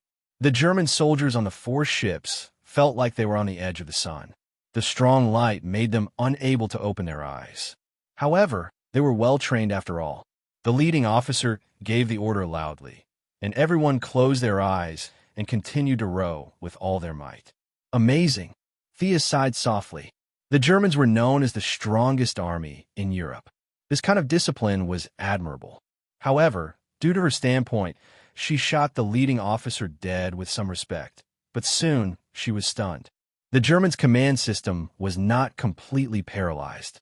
After shooting a captain dead, a lieutenant immediately took over. After 2 lieutenants were shot dead, a second lieutenant took over the command. They were really elite soldiers. Compared to the American soldiers in the 21st century who could not walk without a GPS, these people were worthy of being called elite. However, admiration was one thing. Thea did not stop at all. She stood there like a mountain and kept shooting arrows. She aimed at the German soldiers who had raised their guns. Just as she shot and killed 17 soldiers, the female Amazons also shouted and jumped down from the cliff to join the battle. The Germans recovered quickly. The second lieutenant kept giving orders, and the team of more than 200 people moved quickly like a machine. The metal bullets began to show their power on the battlefield. The second lieutenant, with a big beard, who might have been very stylish at the time, but looked a little dirty in Thea's eyes. He touched his beard and looked contemptuously at the female Amazons who were gathering. Natives? Ha! Let them see the power of science. His contemptuous look made Thea angry. Natives my *SS. I haven't even said that you have a big beard. The people of the 21st century were mocked as natives by the people of the 20th century. She could not tolerate it. Shooting him with a bow and arrow would be letting him off easy. Thea was ready to take him back and let him see the torture of the natives. She instantly cast the Wind Walk spell on herself. With the blessing of divine power, the power of her spells was much stronger than before. She rushed toward the bearded man as fast as lightning. Fire! The bearded man did not know that he was in danger. Seeing that many soldiers had regrouped, he loudly gathered the soldiers and pointed their guns at the female warrior who jumped down from the cliff. Bang, bang! The sound of gunshots rang out continuously. There were 50 rifles aimed at the female warrior who was rushing over. Thea's dynamic vision was instantly activated. From the analysis of the trajectory, she could see that many female warriors would be shot. They might not know the power of guns, or they might be fearless. Of course, Thea could not just watch them die. She did not have time to catch the bearded man. She ran at full speed, like an arrow, and rushed to the crossfire area. Although she was far from the speed of the Flash, her instantaneous speed at this time exceeded 800 kilometers per hour. In the face of this kind of old-fashioned Mauser rifle, she passed through the crossfire area like a gust of wind.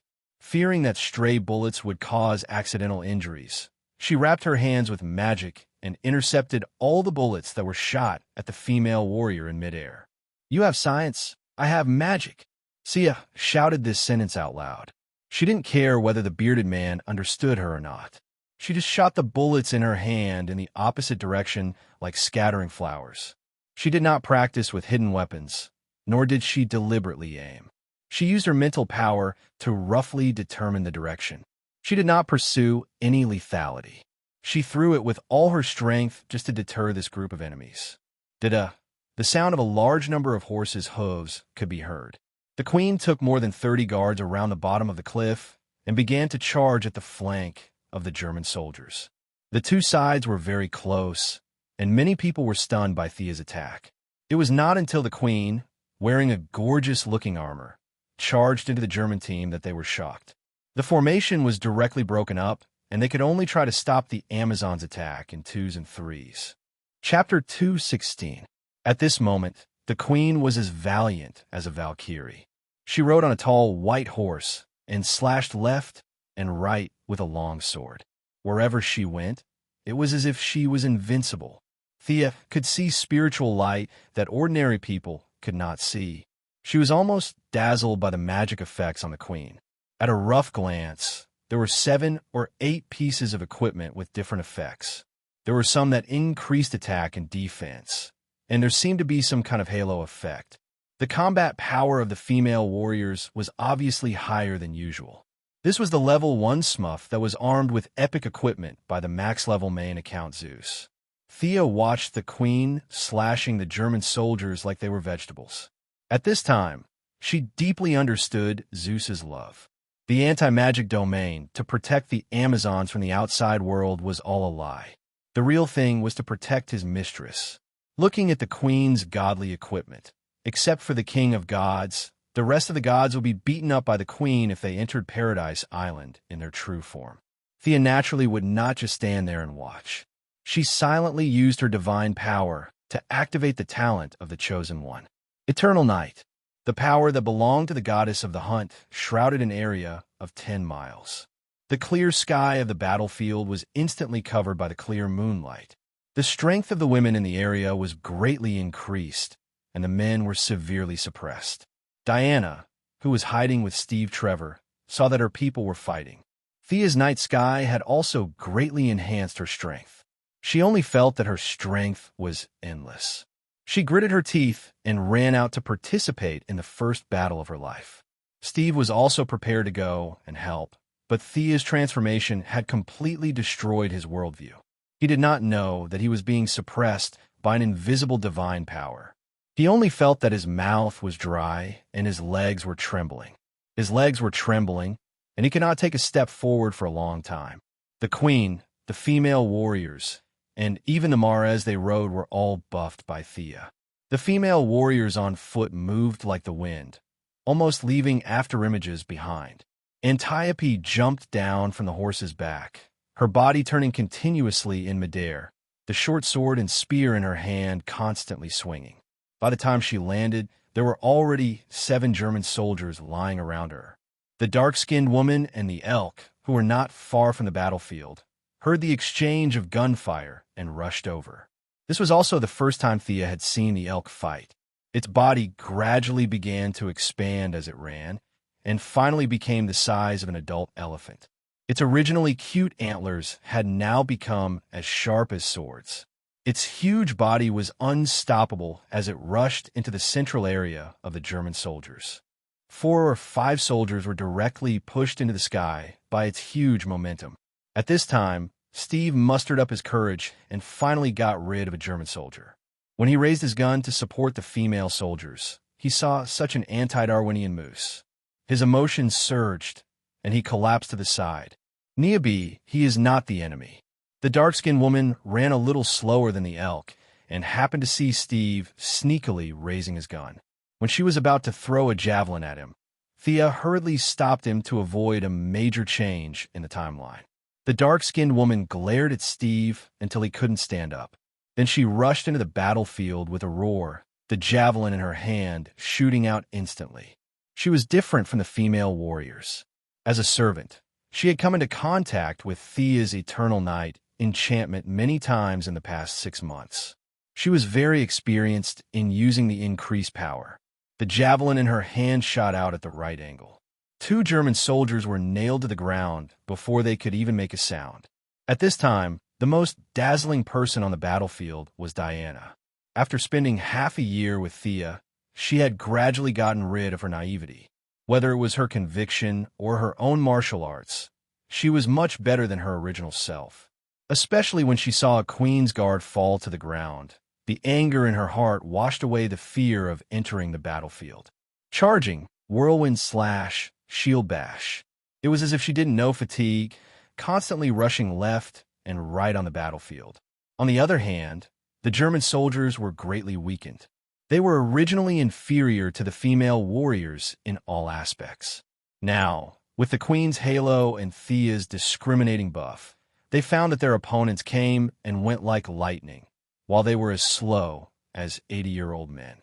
More and more German soldiers fell in pools of blood. Under the heavy psychological pressure, a few of them finally shouted loudly to surrender. Mother! When Diana heard that the other party was about to surrender, the righteous belief in her heart regained the upper hand. She quickly ran to Hippolyte and asked, due to the heavy casualties of the female warriors and the death of Antiope, neither the Queen nor Diana mentioned anything about surrendering. They ignored everything and killed all the Germans. However, at this time, Antiope was not even injured, let alone killed. One of the female warriors was seriously injured and 2 were lightly injured. None of them were life-threatening. Hippolyte hesitated for a moment. Tie them all up. The Queen pointed at Steve Trevor in the distance. Catch that guy too. I want to ask him why he came to Paradise Island. Diana naturally obeyed. She also saw Steve's useless appearance. She was used to the martial arts culture of Paradise Island and looked down on this kind of guy. She was not so interested in the so-called man research. She pulled Steve in front of Hippolyte like a chicken. Thea was overjoyed when she saw this scene. Her initial impression of Steve was so bad. The 2 of them should not have anything to do with each other anymore. Great. She also happily came to the Queen's side, ready to watch the show. What are you doing here? I can't say. What's your name? I can't say either. The Queen asked 5 or 6 questions in a row. Steve either kept his mouth shut or said that he could not say. His nonviolent and uncooperative attitude almost made the Queen laugh. He then turned to ask the German captives. They were just a bunch of soldiers who only knew how to chase after Steve. As for why they were chasing after him, perhaps only the captain in charge knew. Unfortunately, the captain was shot dead by Sia before the battle even started. The queen was too lazy to talk nonsense with Steve. She led the prisoners back to the residence in the central area with the rest of the troops. Thea, as the chosen of God, was also lucky enough to participate in Steve's small trial. This was the first time she had seen the mantra lasso. To be honest, the divine artifact's divine power was not strong. In terms of divine power alone, it was a relatively weak divine artifact. However, she did not know what the original creator wanted to do. He added a trace of the power of the rules in the forging process, causing the divine artifact's grade to rise rapidly. This kind of power of the rules was almost unbreakable in the material world. Anyway, Thea could not find a way to resist the mantra lasso. Thea could not think of a way to break it, and Steve, a mere mortal, was even more helpless. He told her everything he knew from the beginning to the end. Chapter 217.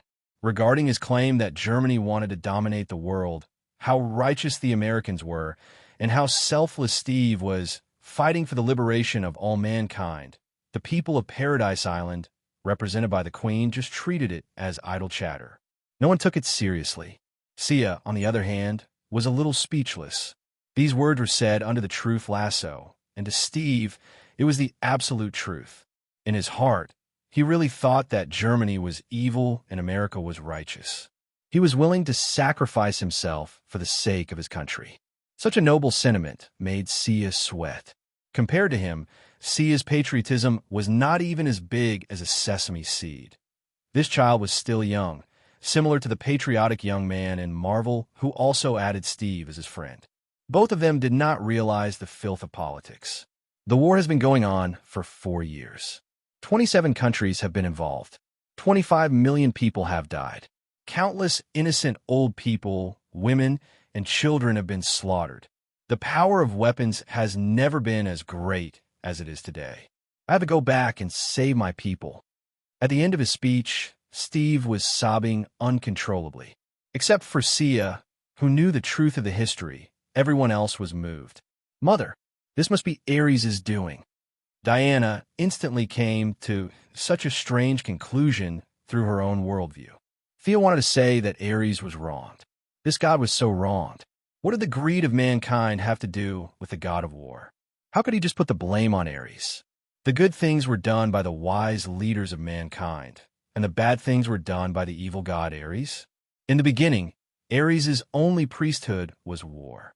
However, during the long campaign of putting the blame on Ares, mankind automatically helped Ares to get a lot of priesthoods such as conquest, bloodthirst, destruction, and so on. Ares was pulled from the neutral camp to the evil camp. Hearing her daughter's words, Hippolyte was confused at first. However, she quickly recalled the evil and heartless stories that she had instilled in her daughter. She was embarrassed and speechless. Diana ignored everyone's strange looks and confidently explained her theory, from myths and legends to the current state of the world, and finally concluded, only Ares has such a powerful ability to do so many immoral things. Finding that no one responded to his description, he could only turn to Thea for support. Artemis, you think so too, right? Thea froze for 2 seconds before realizing that he was talking to her. What else could she say? Ares was not innocent. He was more or less involved in the war. He immediately nodded vigorously and made a clear statement. You are right, Ares must die. Antiope, who was supposed to be dead at this time, thought of something and advised in a low voice, Your Majesty, dealing with Ares is the mission of the Amazons. Thea also made her stance clear. Your Majesty, I can feel the remnants of Ares' divine power in the world. This is our mission. She could feel the divine power of a ghost, but she couldn't feel it. It didn't mean that the Queen couldn't feel it. Steve had just crashed, and the Germans were still floating on the sea. The Queen could rush to the seaside with a large number of thugs. The battlefield at that time was not close to the residential area. How did she come? The Queen must have some kind of detection and warning device. Otherwise, it would be impossible to be so fast. Diana got the support of the two and became more confident. She looked at her mother with bright eyes. Hippolyte's face was cold. She ignored the three and took the lead to leave the courtroom. Everyone walked out in a single file, and Diana walked at the back with her head down. Thea looked around. Huh. Steve was still tied by the noose. She untied the noose and handed it to Diana. This equipment, in the words of Xinxia, had too much karma. She didn't dare to put it in her pocket in front of everyone. Niabi, take him down and clean up. Thea handed Steve, who had recovered a lot, to the dark-skinned woman. No matter how thirsty he was, he wouldn't do anything to Niabi, who was like a black bear, right? Thea, what should I do? Diana asked worriedly. Hey, this girl was obviously confused. Finally, she didn't call her by a long list of names. Thea could only encourage her. Stick to your heart, Diana. No matter what, I will support you. With Thea's support, Diana's fear of the outside world subsided. Firm belief reappeared between her eyebrows. She told Thea to go back and wait for her, and hurriedly left alone. What was she doing? Thea thought to herself. Was she going to get the deceptive Godslayer? This girl was so lucky. Except for the problem with the Godslayer, she would soon be fully equipped and beat everyone who didn't agree. Not long after returning to the residence, the dark-skinned woman led Steve, who had barely washed up, back to report. Mr. Trevor, do you have any further plans to stop the war? Thea saw Steve staring blankly at the bread she baked the moment he entered the house. She was afraid that the future leader of the Sky's Eye Society would starve to death, so she quickly threw him a piece of bread. After he finished it in a few bites, she handed him a glass of water. Your American English is very authentic. You have a gift for languages. I'm going back to London first. You know London, right? It's the capital of England. I need to submit a mission to my boss. After that, I can help you find your man. Ares. Yes, that's the name. Steve was about to tease Thea when he saw her beauty, but when he saw Thea's divine power staring at him through her eyes, he didn't dare to say anything else. Instead, he told her his plan honestly. What kind of bullsh asterisk T plan was this? This guy was deliberately using Diana as his free bodyguard. If Ares hadn't jumped out, with Diana's little experience, she wouldn't have been able to find him even if she searched for 100 years. This war was not about strategy or planning. It was about who was the dumbest. These two half-brothers had fully demonstrated a competition of who was worse than the other. Although this mission was stupid, and the outcome of the battle had nothing to do with the world, Thea had no choice but to participate in this so-called epic battle with them in order to collect enough energy to go home. Niabi, I'm going to go on this fated expedition with Diana. Although we weren't on good terms at first, we're good friends now. Do you want to stay or come with us? The dark-skinned woman hesitated for a moment. She wasn't Diana, who yearned for the outside world. To her, living and dying on the island was her final destination. I understand, my friend. Thank you for taking care of me for so many days. I'll now give you back your freedom. I'll discuss your matter with the Queen and let you return to the Amazon. Chapter 218. Thea did not wait for the woman's response. Instead, she took out her longbow and gently touched the woman's shoulder, canceling the verbal contract between the two. The woman was so touched by Thea's kindness that she knelt on the ground and sobbed. Steve did not understand Greek, so he did not know what they were talking about. He could only stare blankly at them. After crying for a while, the woman realized that it was not the time to express her feelings. So she bowed to Thea. This was the normal procedure, and Thea did not stop her. Watching the woman leave in tears, Thea felt a little sad. The next time they met would probably be more than 100 years later if Hippolyte still allowed her to come to the island. At the same time, Thea was thinking about who to hire for the job of feeding the elk. But before she could think about it for long, the dark-skinned woman ran back and handed an exquisite jade box to Thea. Artemis, this is the treasure of the lost Amazons. We abandoned the Greek gods and went into the arms of the Egyptian gods. It was not until 2,000 years ago that we returned to Paradise Island, but we can no longer activate the magic on it. Perhaps you are its master. She stuffed the jade box into Thea's hands and nodded before she could refuse. Then, she left like a gust of wind. What is this? It's so mysterious. Thea first studied the jade box. It was square and airtight, and even her psychic power could not penetrate it. It should be a special box. When she opened the jade box, she saw a palm-sized disc. The disc was a little broken and seemed to have been crushed by a strong force. It was made of neither gold nor silver, and there was a dazzling metal chain on it. It seemed to be an amulet. Thea took the amulet out of the jade box and looked at it carefully. She was completely dumbfounded. The front of the disc was engraved with a rising throne, and the back of the disc was the image of a goddess sitting cross-legged on the ground with her wings spread out. Thea, who was now proficient in theology, put the amulet back into the jade box with lightning speed. This was the image of Isis, the Egyptian god, who was famous for his powerful magic power. This god claimed to know the true names of countless gods.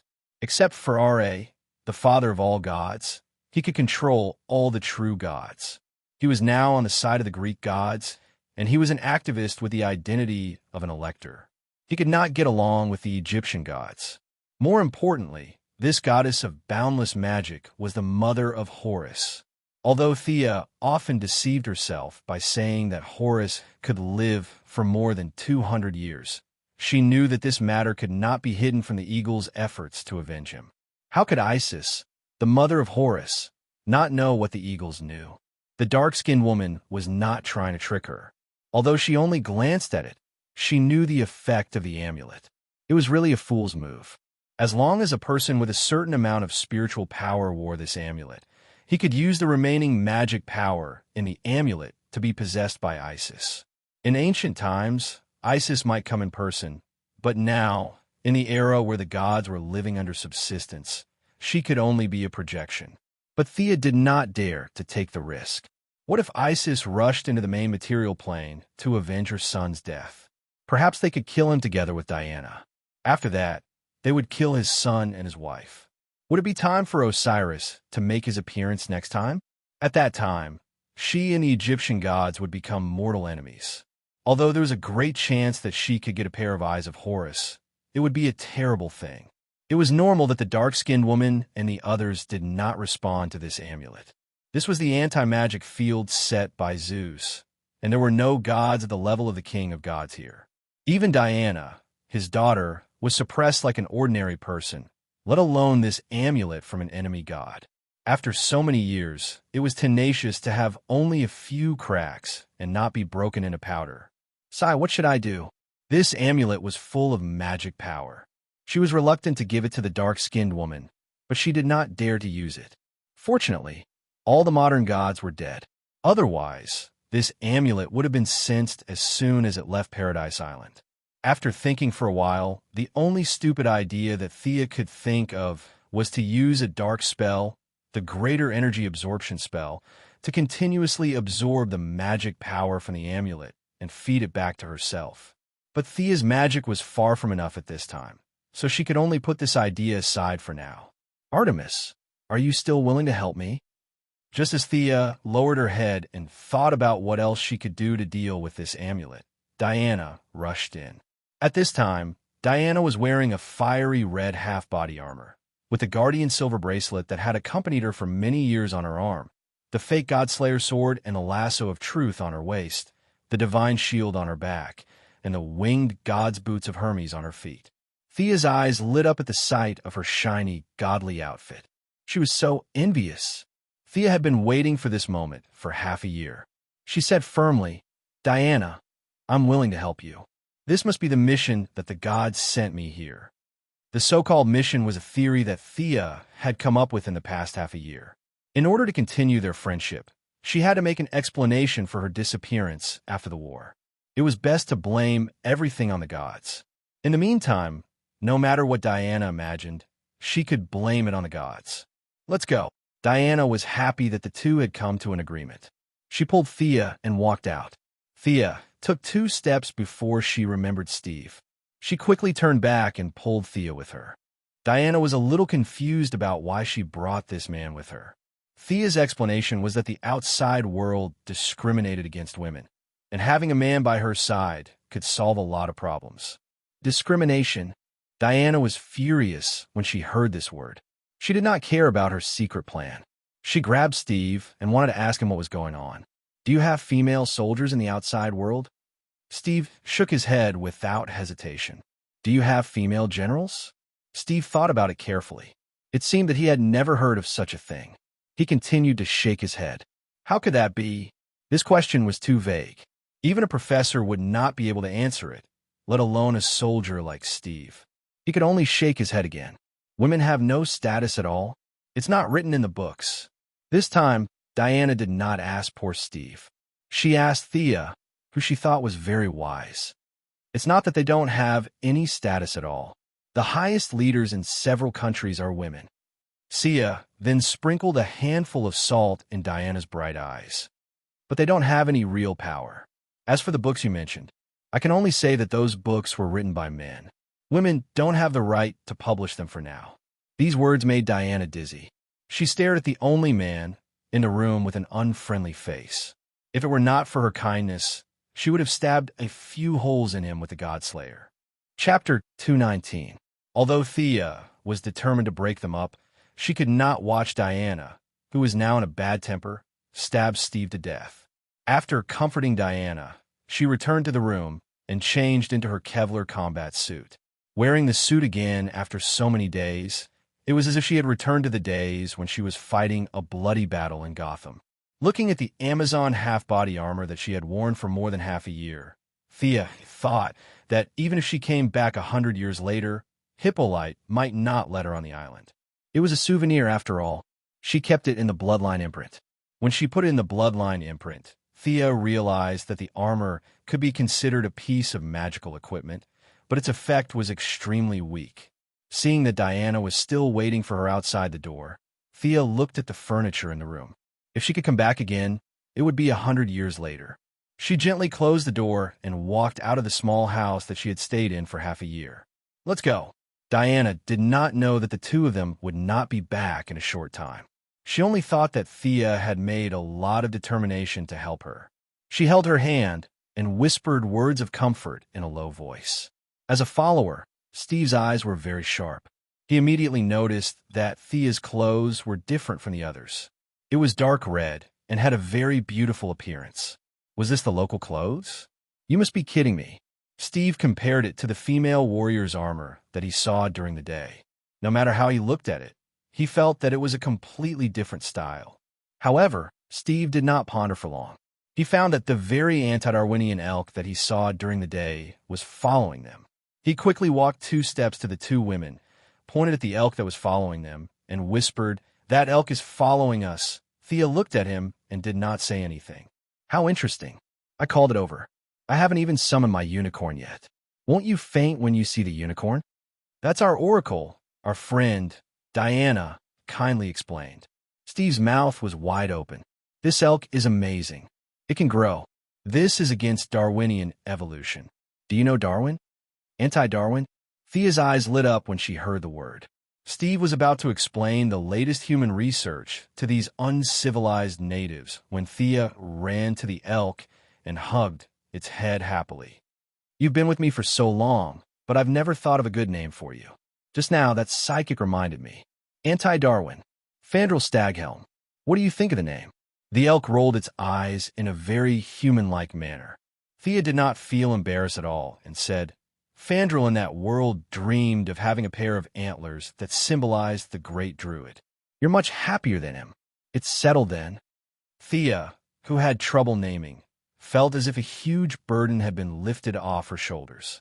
She sighed with a face full of happiness, and her footsteps became lighter. Have you made up your minds? The 2 girls had not gone far from the central settlement when Hippolyte and Antiope both emerged from the shade of the trees. Mother, your majesty. There was a moment of silence. Artemis, can I have a word with you? Hippolyte unexpectedly went to Thea first. Why are you looking for me? Thea was a little confused. It seemed that there was nothing for her to do here, but she respectfully went to the side to listen to what the queen had to say. But the queen's first words shocked her. You're not from this point in time, are you? Are you from the future? This. Thea looked at the queen's very calm expression. It seemed that the queen was certain of this matter, and she could not think of an excuse even after racking her brains. You don't have to rush to deny it. I have followed the king of gods to witness the prosperity and decline of the empire, the birth and death of species, and I have also been in contact with time travelers. I just want to ask you two questions. Who knows the future? Your Majesty, please speak. In the face of this knowledgeable Zeus mistress, Thea was really helpless. God knows what equipment she had on her, so she could only try to be as humble as possible. Is Diana in danger on this trip? Will her honor be recognized in human society? This trip was scary but not dangerous. For the first question, Thea answered very straightforwardly. If you ignore the fact that you gave her the Godslayer, there might not even be a scary answer. As for the second question, Thea thought for a moment before she said word by word. Human society will not recognize a demigod at first, but in the end, they will recognize Diana's heroic deeds. Then I'm relieved. Keep this as a souvenir. Paradise Island will always welcome you, the Queen said as she handed Thea an emerald green ring and walked towards Diana with a smile on her face. Oh my God, Thea felt touched the moment she saw the ring. Not far away, the elk also instantly looked at the ring. This is Artemis's ring.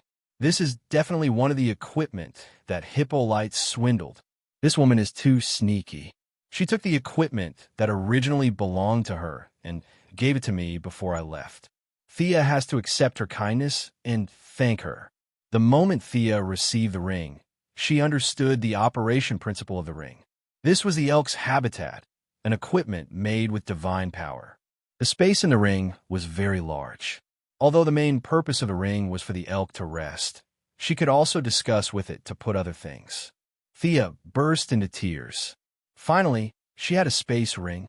Finally, she didn't have to force the equipment into the unicorn space. Thea, who had suffered a lot, thought of another matter. Your Majesty, about Niobe, she's a proud Amazon warrior. She will return to the tribe. The Queen said faintly. Thank you for your kindness. Thea was completely fine. She happily put the ring on the ring finger of her right hand. She also understood the meaning of women wearing rings. The ring finger represented passionate love. Presumably, through this move, she could repel a lot of flies. In fact, how could people be so particular? Marvel next door wore 10 rings, and no one gossiped. She had just started her journey. In the future, there would be more and more magic rings. Thea put the elk back into the ring and stood alone, watching Antiope constantly instructing Diana.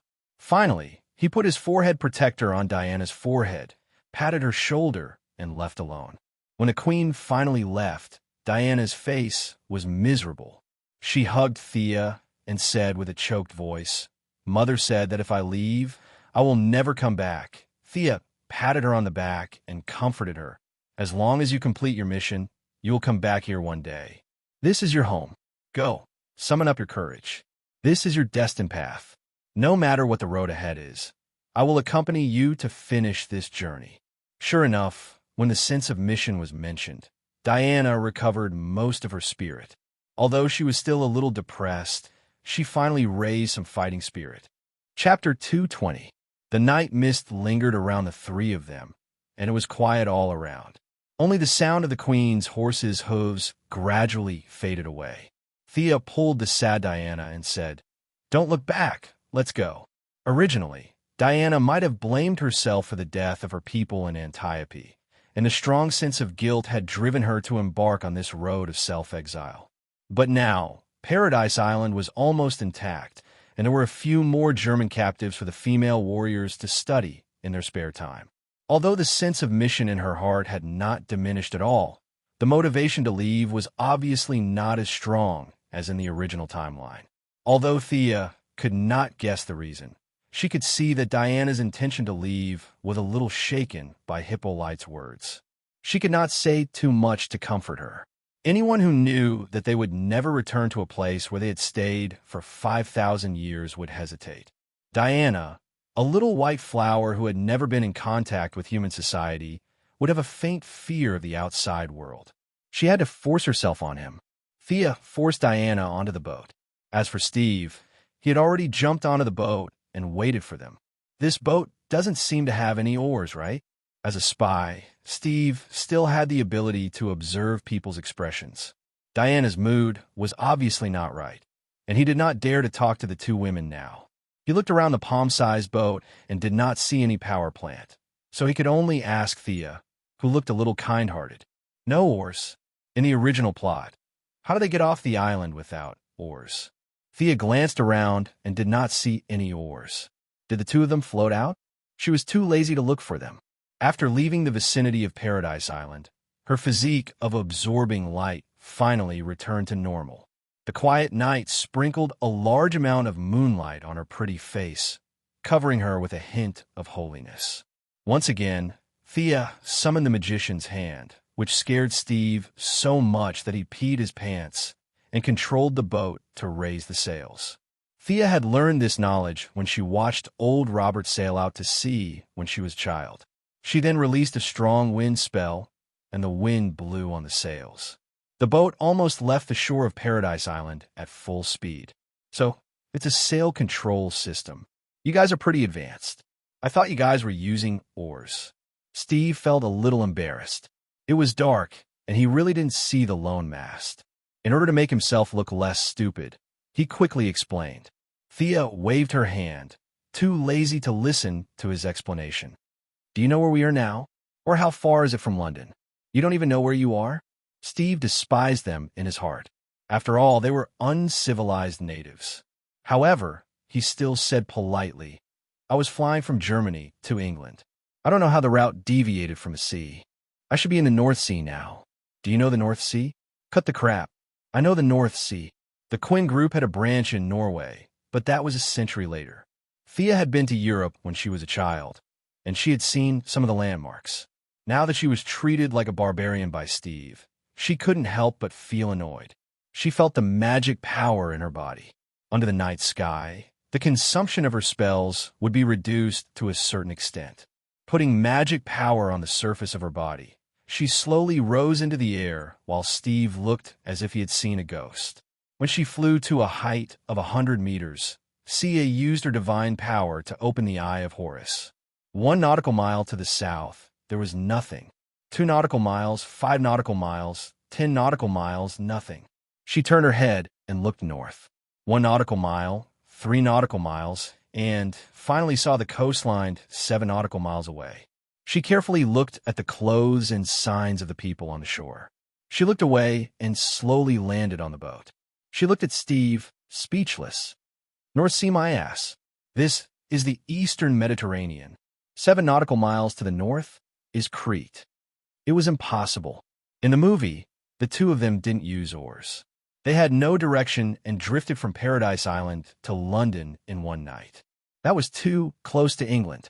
It was true that Zeus was ferocious, but he belonged to the Greek gods. England was the territory of the Celtic gods. How could Zeus hide his mistress at the enemy's doorstep? Weren't you afraid of being captured by the enemy? It was logical to hide in Crete. That was the place where Zeus often visited. There were too many people in Greece, and it was inconvenient for Zeus to do many things. Crete didn't have such concerns. The nearby islands were scattered all over the place.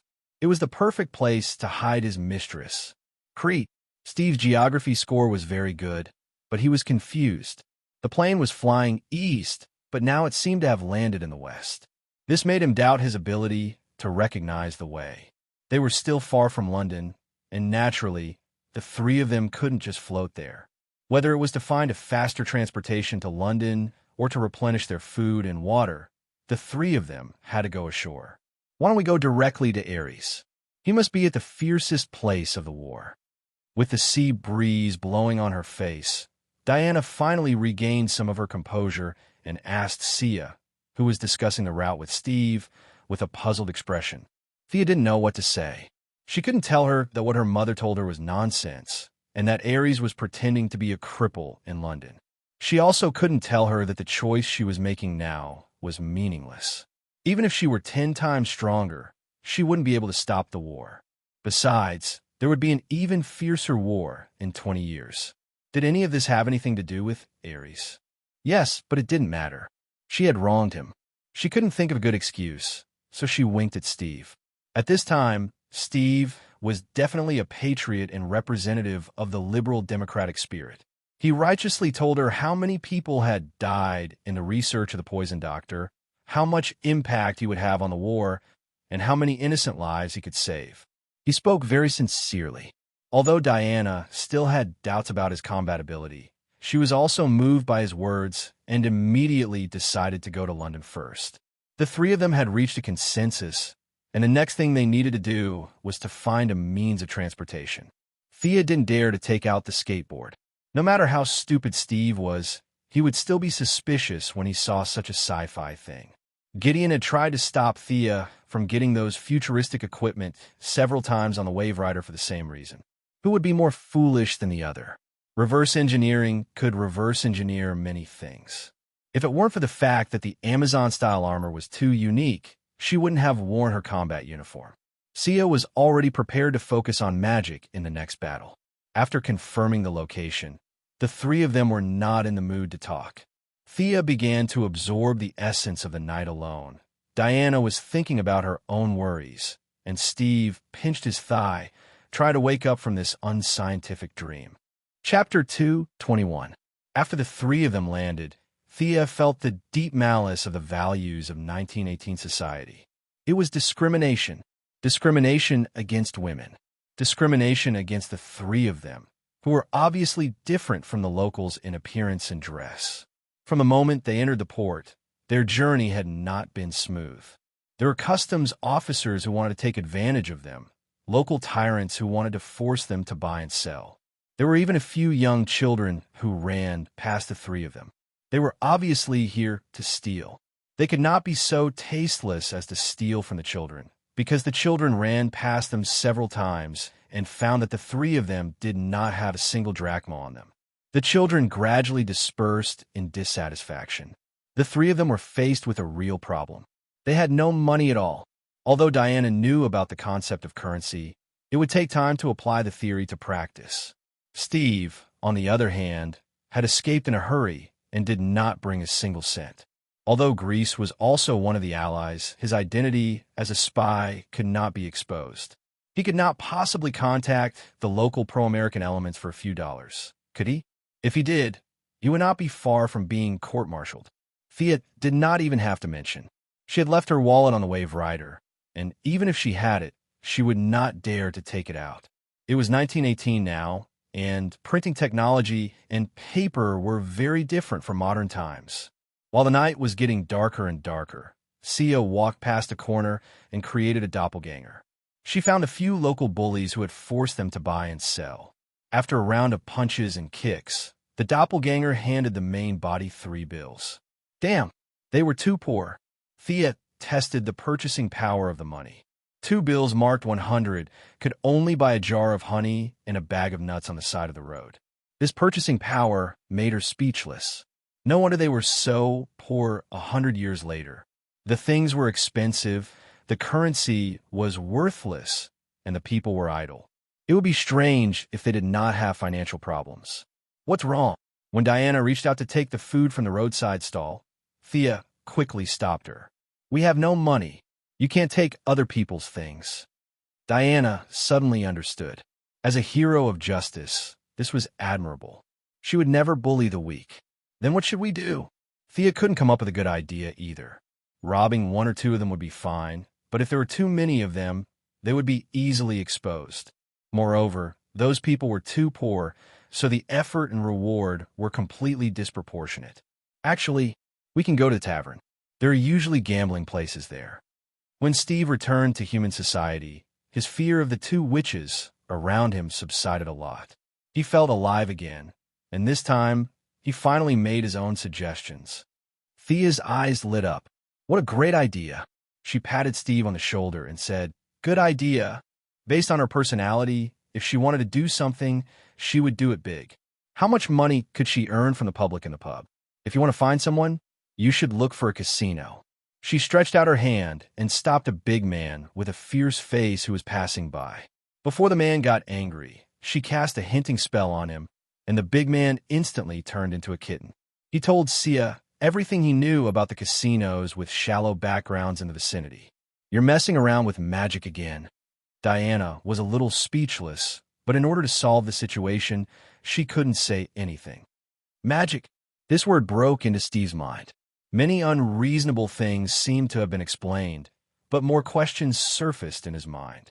He also knew that he had no status now, and the two women wouldn't talk to him. He could only observe silently.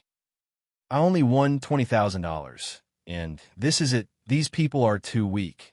Thea's ambitious money-making plan was defeated at the first stage. Her X-ray vision was still very sharp, but the casino's psychological tolerance was too low. It was only 20,000, and the so-called boss jumped out, crying and complaining about how difficult it was for him. The kind Diana could only drag Thea out, which led to the previous conversation. However, this amount of money was too little. The three of them found a slightly more luxurious casino. Thea also felt that she had been too cautious before. How could there be any experts in such a remote seaside town? With her and Diana's abilities, even if there were any powerful enemies, they could still run away if they couldn't beat them. She still chose 21, which was the best way to utilize her X-ray vision. After 3 rounds, the chips in front of Thea were piling up. This is the last round. Let's go after this. Diana. Thea guessed correctly again. She was counting the chips with a happy face. She turned around and gave an order. Suddenly, she found that Diana was staring blankly in front of her with a blank expression. Something happened. Thea immediately looked around and found that everyone was in the same position as a second ago. The whole world seemed to be covered by a layer of gray, and everything fell into a state of stagnation. The Eye of Horus was gone too. When Thea wanted to observe the nearby movement, she unexpectedly found that the Eye of Horus was not activated, as if it didn't exist at all. "Hey, little girl, don't look around." A clear voice sounded not far from Thea. "Who is it?" Thea was shocked at this time. The enemy was so close to her.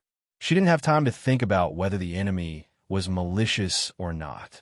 She kicked the ground and jumped back, trying to distance herself. She imagined that the enemy would follow up with an attack, but did not appear. Only then did she have time to look at the person who spoke.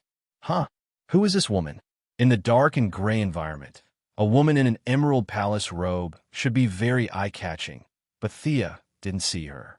It seemed that she was also sitting at this table when they were gambling. Her seat was only 2 seats away from Thea, but her impression of her was very vague. Thea didn't know whether the woman was a friend or a foe, but she must be very strong. She tried to summon the Divine Bow again, but found that the Divine Bow, which she had a close connection with in the past, seemed to be responding to her from afar. "Are you looking for me? Do you have any business with me?" "Wrong, little girl. I'm not looking for you, but you're looking for me. Your friend is a demigod from the Greek pantheon. It took me a lot of effort to avoid her. I'll keep it short. My name is Nimue Nwandu. I'm the youngest sister of the goddess of the lake on the blissful island. Little girl, what business do you have with me?" Thea suddenly realized that she was right. She was indeed looking for her, but she was looking for her future self, right? Not many people knew her real name, but many knew her nickname. She once went to the Eastern world at Kublai's invitation, and with her unparalleled divination skills, she obtained the title of Madam of Xanadu. There were also rumors that she and Merlin had a short relationship. In short, this was a main character that appeared in front of Thea in real life. Perhaps she was much weaker than a max-level main character like Zeus the God King, but she could easily crush Thea. Madam of Xanadu. Thea hurriedly lowered her head to show her respect. She respected Hippolyte because of her status, but she respected Shangdo because of her